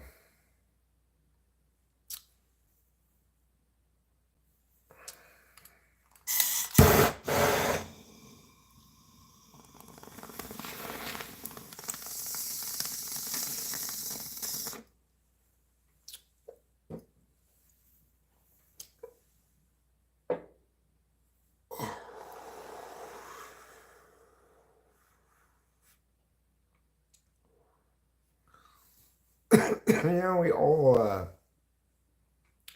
we all have our. In short, what are your thoughts on the objective personality system? Objectively bullshit.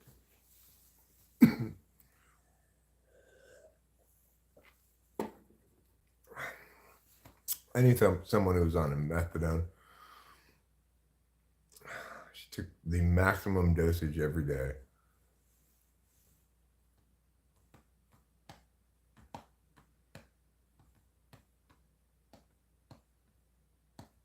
Is I like Jesus stuff.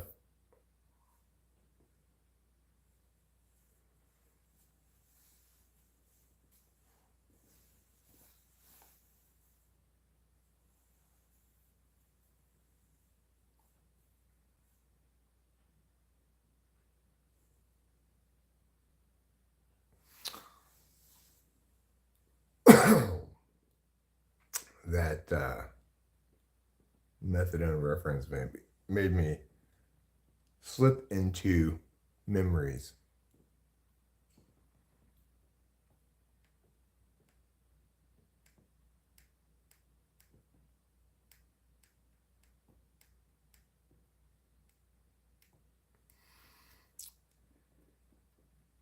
Yeah, I figured that was what you meant. Okay, sure. Yeah, but there's better treatments than methadone now, so that's good.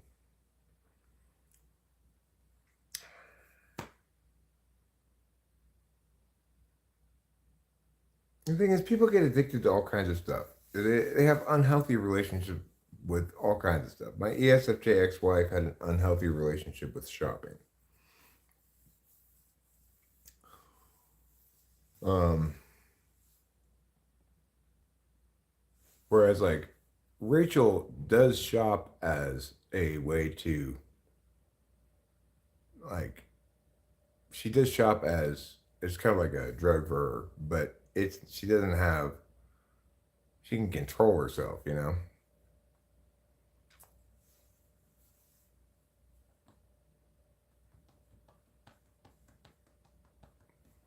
It's also the case that being addicted to some kinds of things is much more likely to cause harms than being addicted to other kinds of things. And also that being addicted to some kinds of things is going to meet more broad social condemnation than being addicted to other kinds of things. So it's like the shopping addiction of my ex-wife caused a lot of harm, but it didn't meet much condemnation from anybody because people's finances are mostly private, and you know so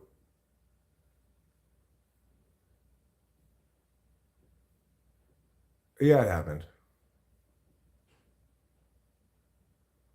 Yeah, she got her money a long, long time ago, like right away.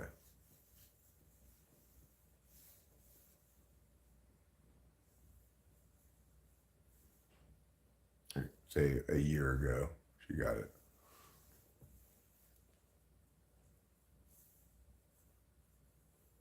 Now I ain't saying she an ugh. I don't know what that means.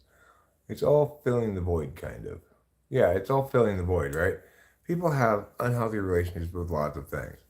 You could say that um, for stretches of time, I've had an unhealthy relationship with anime, that I am unreasonably reliant on that thing for my well-being. That's what it boils down to, is being unreasonably reliant on something for your sense of well-being. Something to be addicted to something. So you could say I'm unreasonably reliant on uh, weed for my sense of well-being, but that's not really true. It's more true to say I'm unreasonably reliant on cigarettes. I smoke a lot more weed while I'm live streaming than at any other time during the day. And lately I've been like not really feeling like pulling long rips. Uh, it's super habituated during live streaming. But it depends. It's definitely I don't feel addicted to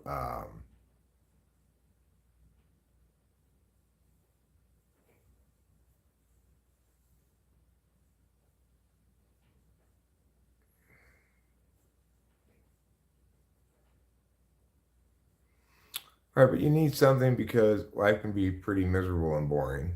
And and I don't know about everybody else. I think introverts may function a little differently, but for me, I find life most interesting when like shit's happening, stuff's moving around me. Meow, meow, meow, meow, meow. Um, I've got this thing in the works and that thing in the works, and yeah, I don't really have a whole lot of stuff in the works at the moment. Well, one would say that you're not unreasonably dependent on it for a living because it's necessary for biological processes. So that's a reasonable necessity. Oxygen. Food is a reasonable necessity. A certain amount of buying stuff is a reasonable necessity. But like shopping for a bunch of expensive handbags that you can't afford is not a necessity. That would be if you need that a lot to be happy, then you've got an unhealthy relationship with it. You're addicted to it because it's like you're unreasonably dependent on it for your well-being. So I feel like I definitely feel more addicted to cigarettes than to weed. And I do feel addicted to Adderall in the sense that I don't feel like,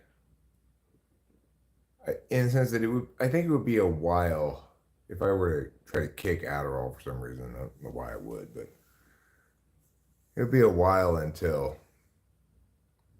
I felt like the same kind of level of, if ever, I felt like the same kind of level of focus and engagement that I do on the drug.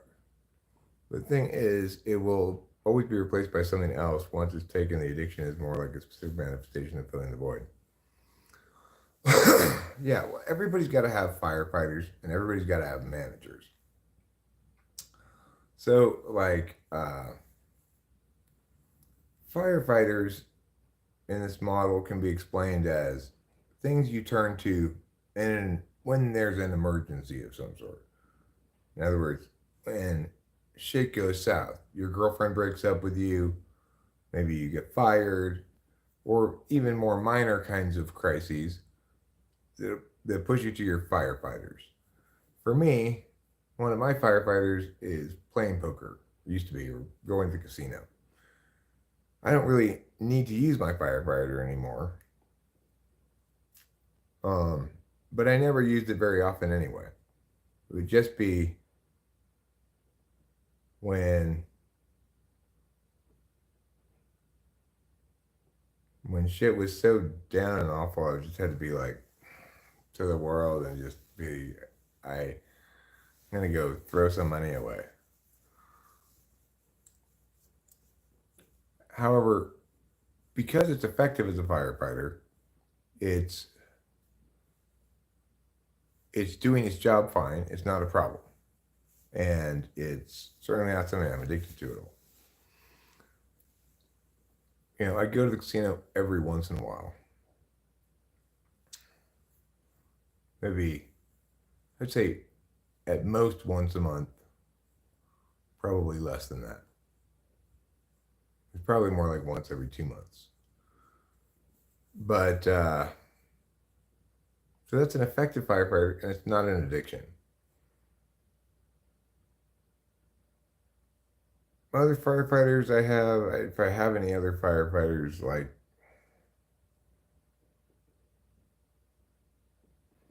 well, I mean, like sleep and or just straight up SI shit, like blanket, food, TV, etc. But that may be, I mean, I think the former, the gambling is a real firefighter.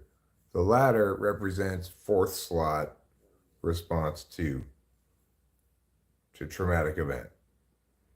I think everybody tends to retreat to their fourth slot function in the aftermath of a traumatic event. But I don't think that your firefighter is that. I think your firefighter is something specific to you that you do in the aftermath of well, when shit's going south, when there's a fire in your life, you know.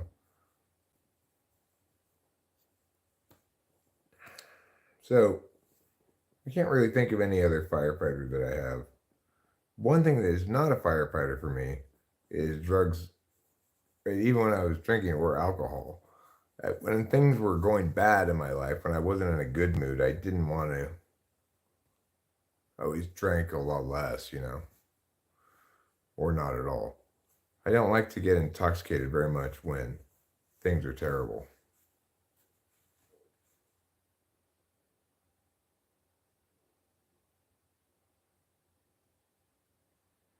If you have a meltdown when it's taken away, that's a good sign of it being compulsive, I guess.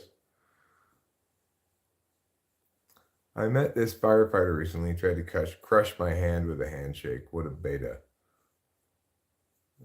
Well, if that's a beta thing to do, then I can check that off my list of things that I might do that might be beta, because I don't do that. I'm not interested in squeezing your hand hard. But I do self-identify as a beta. You know, I think what you could say, Fly Guy, is this. Somebody said it earlier, not about me. I like the expression beta Chad. I'm a beta Chad, but I am not an alpha male.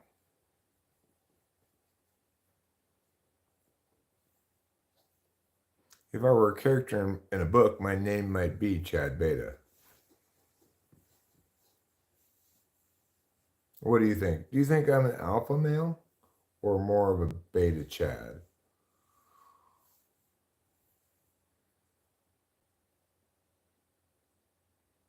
Well, my point is, look, king of the betas is still better than like bottom of the hill alphas, right?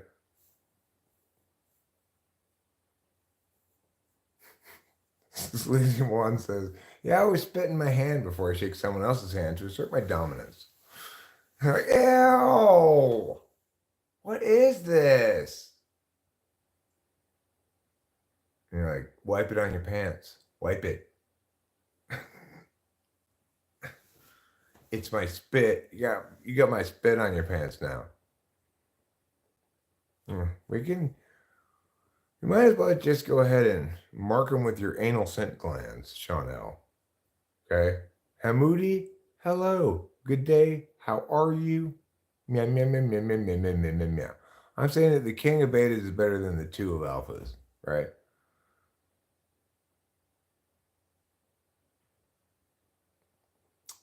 I think that's a fair point. You'd rather be king of the betas than two of the alphas. Because even though I'm not in any way, shape, or form, do I go around rizzing, rizzing some kind of sexual energy. I do not do that. And additionally, I do not self-identify at all as a puss slayer, nor do I want to slay any puss except for my wife's. So, in that regard, I'm not an alpha male, I'm a beta male. But in another regard, like, were there to be some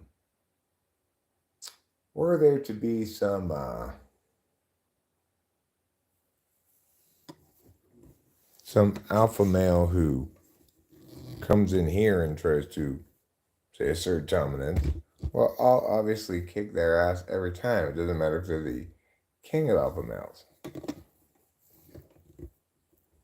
On my turf, as sculpted, forget the fact that it's my turf, but on turf sculpted for my purposes, such as like video conference with somebody, let's say a debate or whatever.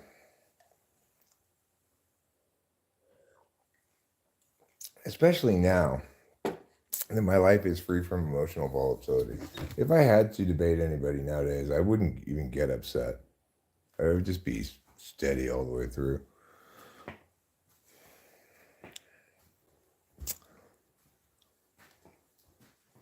But it's been a crazy few years.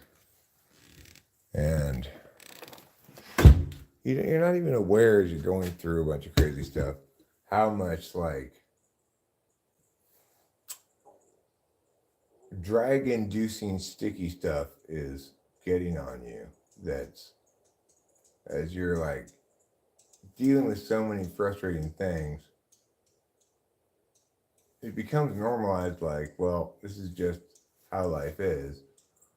So you don't really notice how much it's infusing the rest of your times where you're possibly not not being frustrated by reality. It's still infusing into everything, Obviously now where life's a lot calmer, and I don't have anything to be mad about except whatever I'm choosing to be mad about, right? I don't have good cause to be I'll put it this way, I have sufficient reserves of patience and maturity such that in an optimal environment, if I choose to, I can, execute whatever I'm saying in the most civil fashion. Just have to be a little bit mindful of it ahead of time. I'm not subject to the authentic emotional volatility that goes along with things sucking.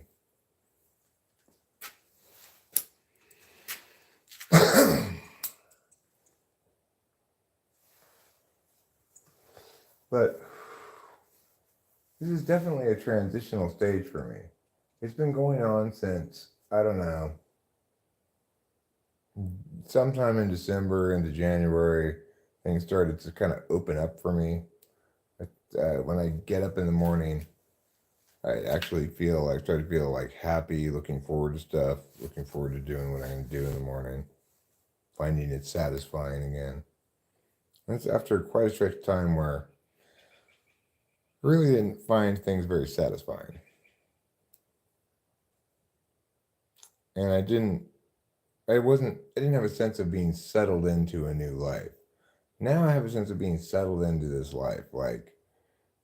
Okay, well, what we're moving forward on here is this project with this house over there. And as we do these things, I'll bring the people with me, and we have the internet over there too, So,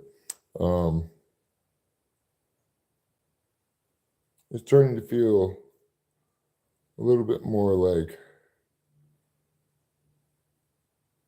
I'm living a life with some directionality.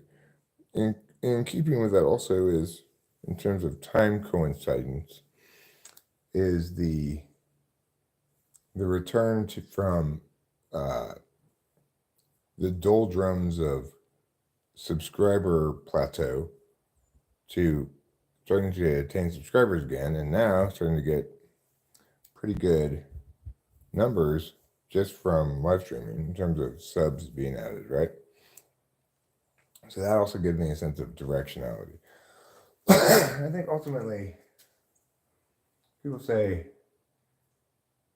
you need a sense of purpose or a sense of accomplishment or whatever, but I feel like what you need is directionality. That's what I need. I need a sense of directionality, that I'm moving towards something specific that it's part of a larger picture of things that I'm moving towards.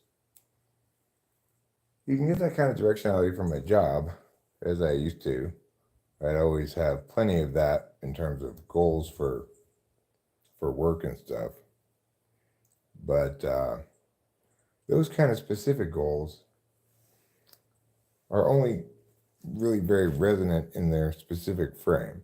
I like to have kind of a larger frame of reference that says, I don't exactly know what my goals are, but I want whatever I'm dealing with to be improving, not deprecating. So I'd like our family total wealth to be going up, not down. And I'd like the efforts I put into YouTube to produce more subscribers, and then ideally I'd like that to be gradually ever more and more rate of subs. Of course, that is very difficult to see how you would exactly attain that, but presumably if the channel is more successful, then perhaps, and YouTube sees it's very consistent in what I'm doing all the time, then perhaps it gets some kind of algorithmic credit for that. Who knows? But if so, then maybe after I cross 10,000, it'll loosen up even a little bit more. Who knows with YouTube how long anything is going to last, etc. But nevertheless, those kind of directions, moving in a direction that is improving rather than deprecating, they make me feel, or they contribute a lot to me feeling interested and enthusiastic about stuff. But it's hard to say what the linkage is. Like, did I feel kind of disconnected, not interested in anything before because I didn't have that directionality? Or did I lack that directionality because I wasn't interested? It's hard to say since kind of the two things coincide, right?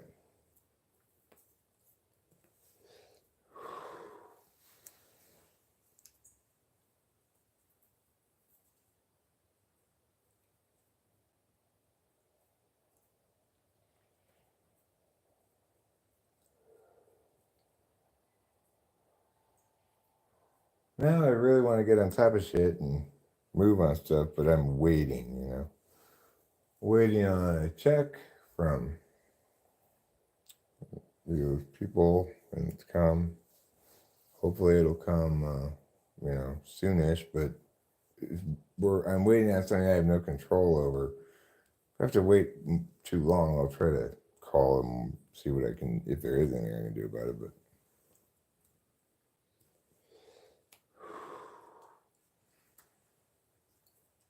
oh well. While I wait, we can chat. Why do I have to wait? Because basically, I want to do this thing efficiently, which means I want to hire this handyman guy to do most of the stuff that I might conceivably do myself, because I'm not a reliable employee of myself. Not because I don't think I think I'm too good for it or whatever, because I don't want it to take for fucking ever. And if I do it, who knows how long it's gonna fucking take.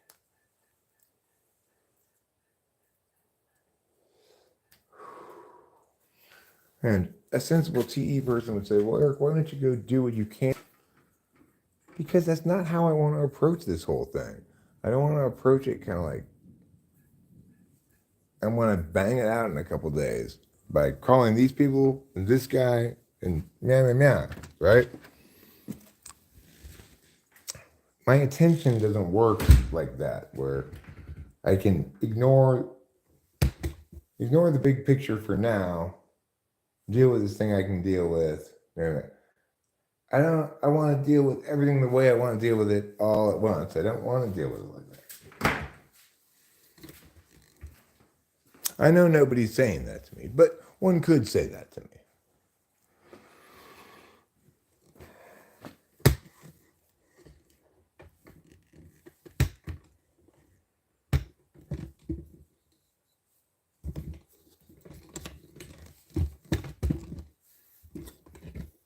I'm a beta, you're a beta. Wouldn't you like to be a beta too? Let's see what's going on here in the old chat. What did you used to make at your job versus what you make now? Oh, I don't make money now, really.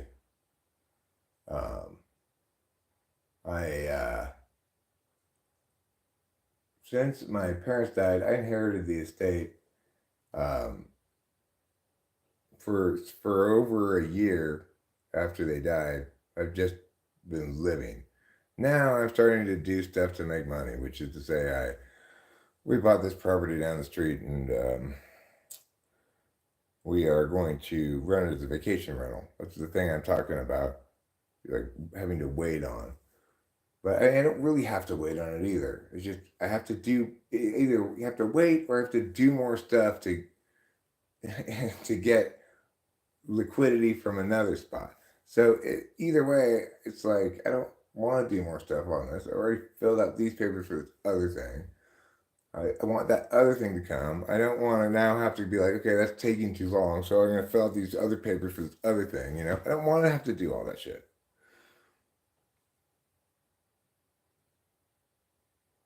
Anyway, the point is, I don't make. I make basically zero money from YouTube. I make about $100 a month. You know, it has been less of late, but it seems like now maybe it'll be more this month, maybe like $112 or something, like you said. So yeah, I don't make any money from YouTube, and that's fine. I'm not relying on YouTube for money. But I am relying on YouTube to provide me as big a platform as possible from which I might speak the truth, you know? And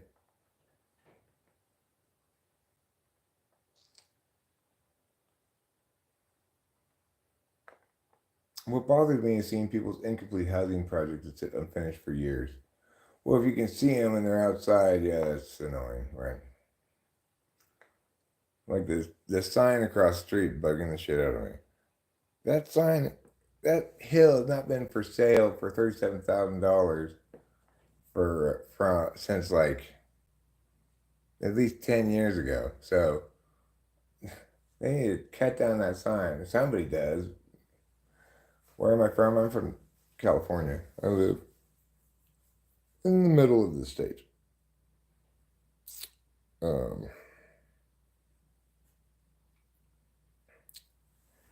So, I live up here in the mountains. Not super high up, but sounds pretty beta. Yeah, I'm pretty beta. I attempt to undermine alphas. I'm not attempting to undermine any alphas right now. Okay? I'm a beta and I'm proud of it. Alphas can do their thing. As long as they don't do it to my woman, they can hit on whoever they want. Not my business. Just start, wooing Rachel, then we'll have a problem.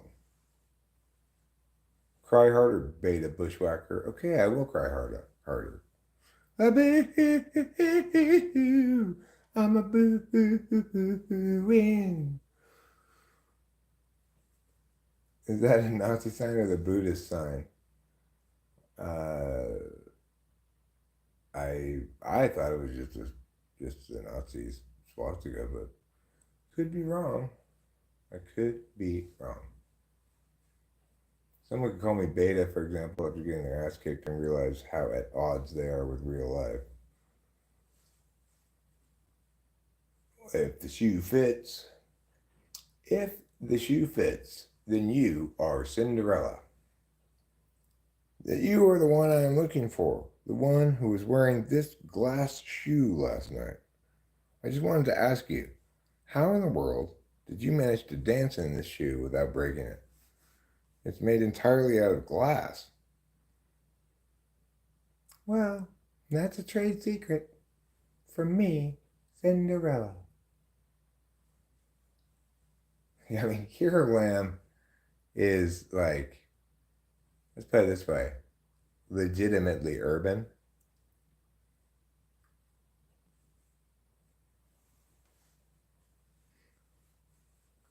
Well, the option Kai, I would say you should not do that. If you are doing that, you should stop. I think it's not really fair that betas are seen as inferior. Human society is a structure and we need different types to make it work. It wouldn't work if everyone was an alpha. Betas have their place. Well,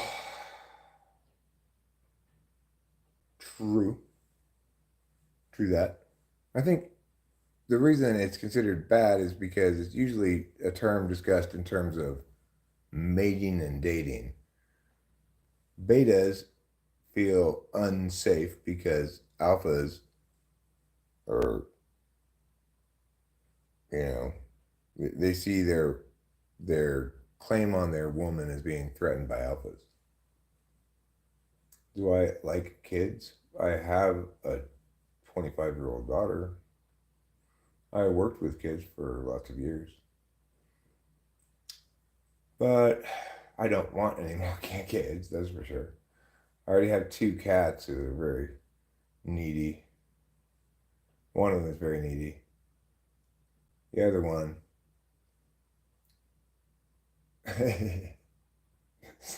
sleazy one.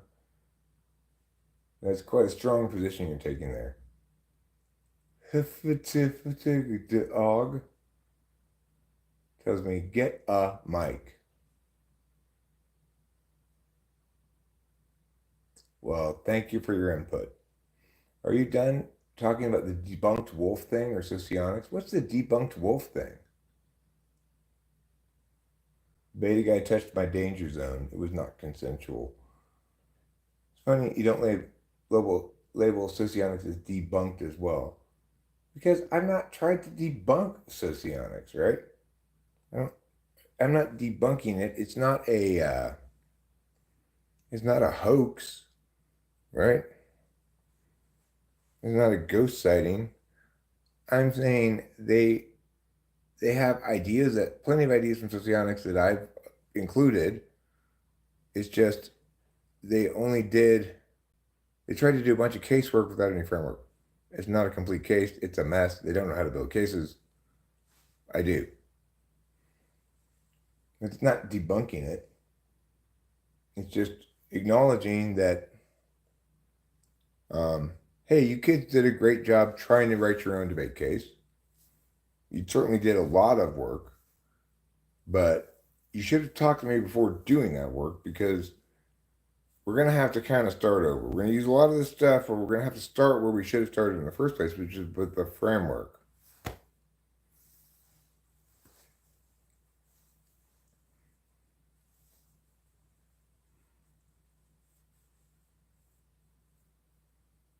Some social justice types don't like the idea that humans have natural roles they fit, especially if they live a lifestyle that's contrary to this natural style. Well, humans do fit into natural roles. But the reason social justice people don't like this idea is when it expresses as women fit into this natural role. Because in reality, individuals fit into a variety of natural roles that do exist, but we do them a disservice every time if we look to their group to determine their role.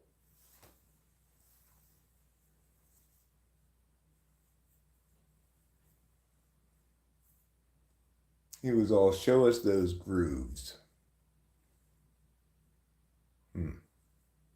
Interesting. Okay, well, I think I'm going to end this live stream now. And I'm going to watch a cartoon. And then I'm going to call Delilah. And then I'm going to have some lunch. And then I might live stream again later. Thank you all for being here. I love you all with all of my heart. And don't forget to eat plenty of cheese.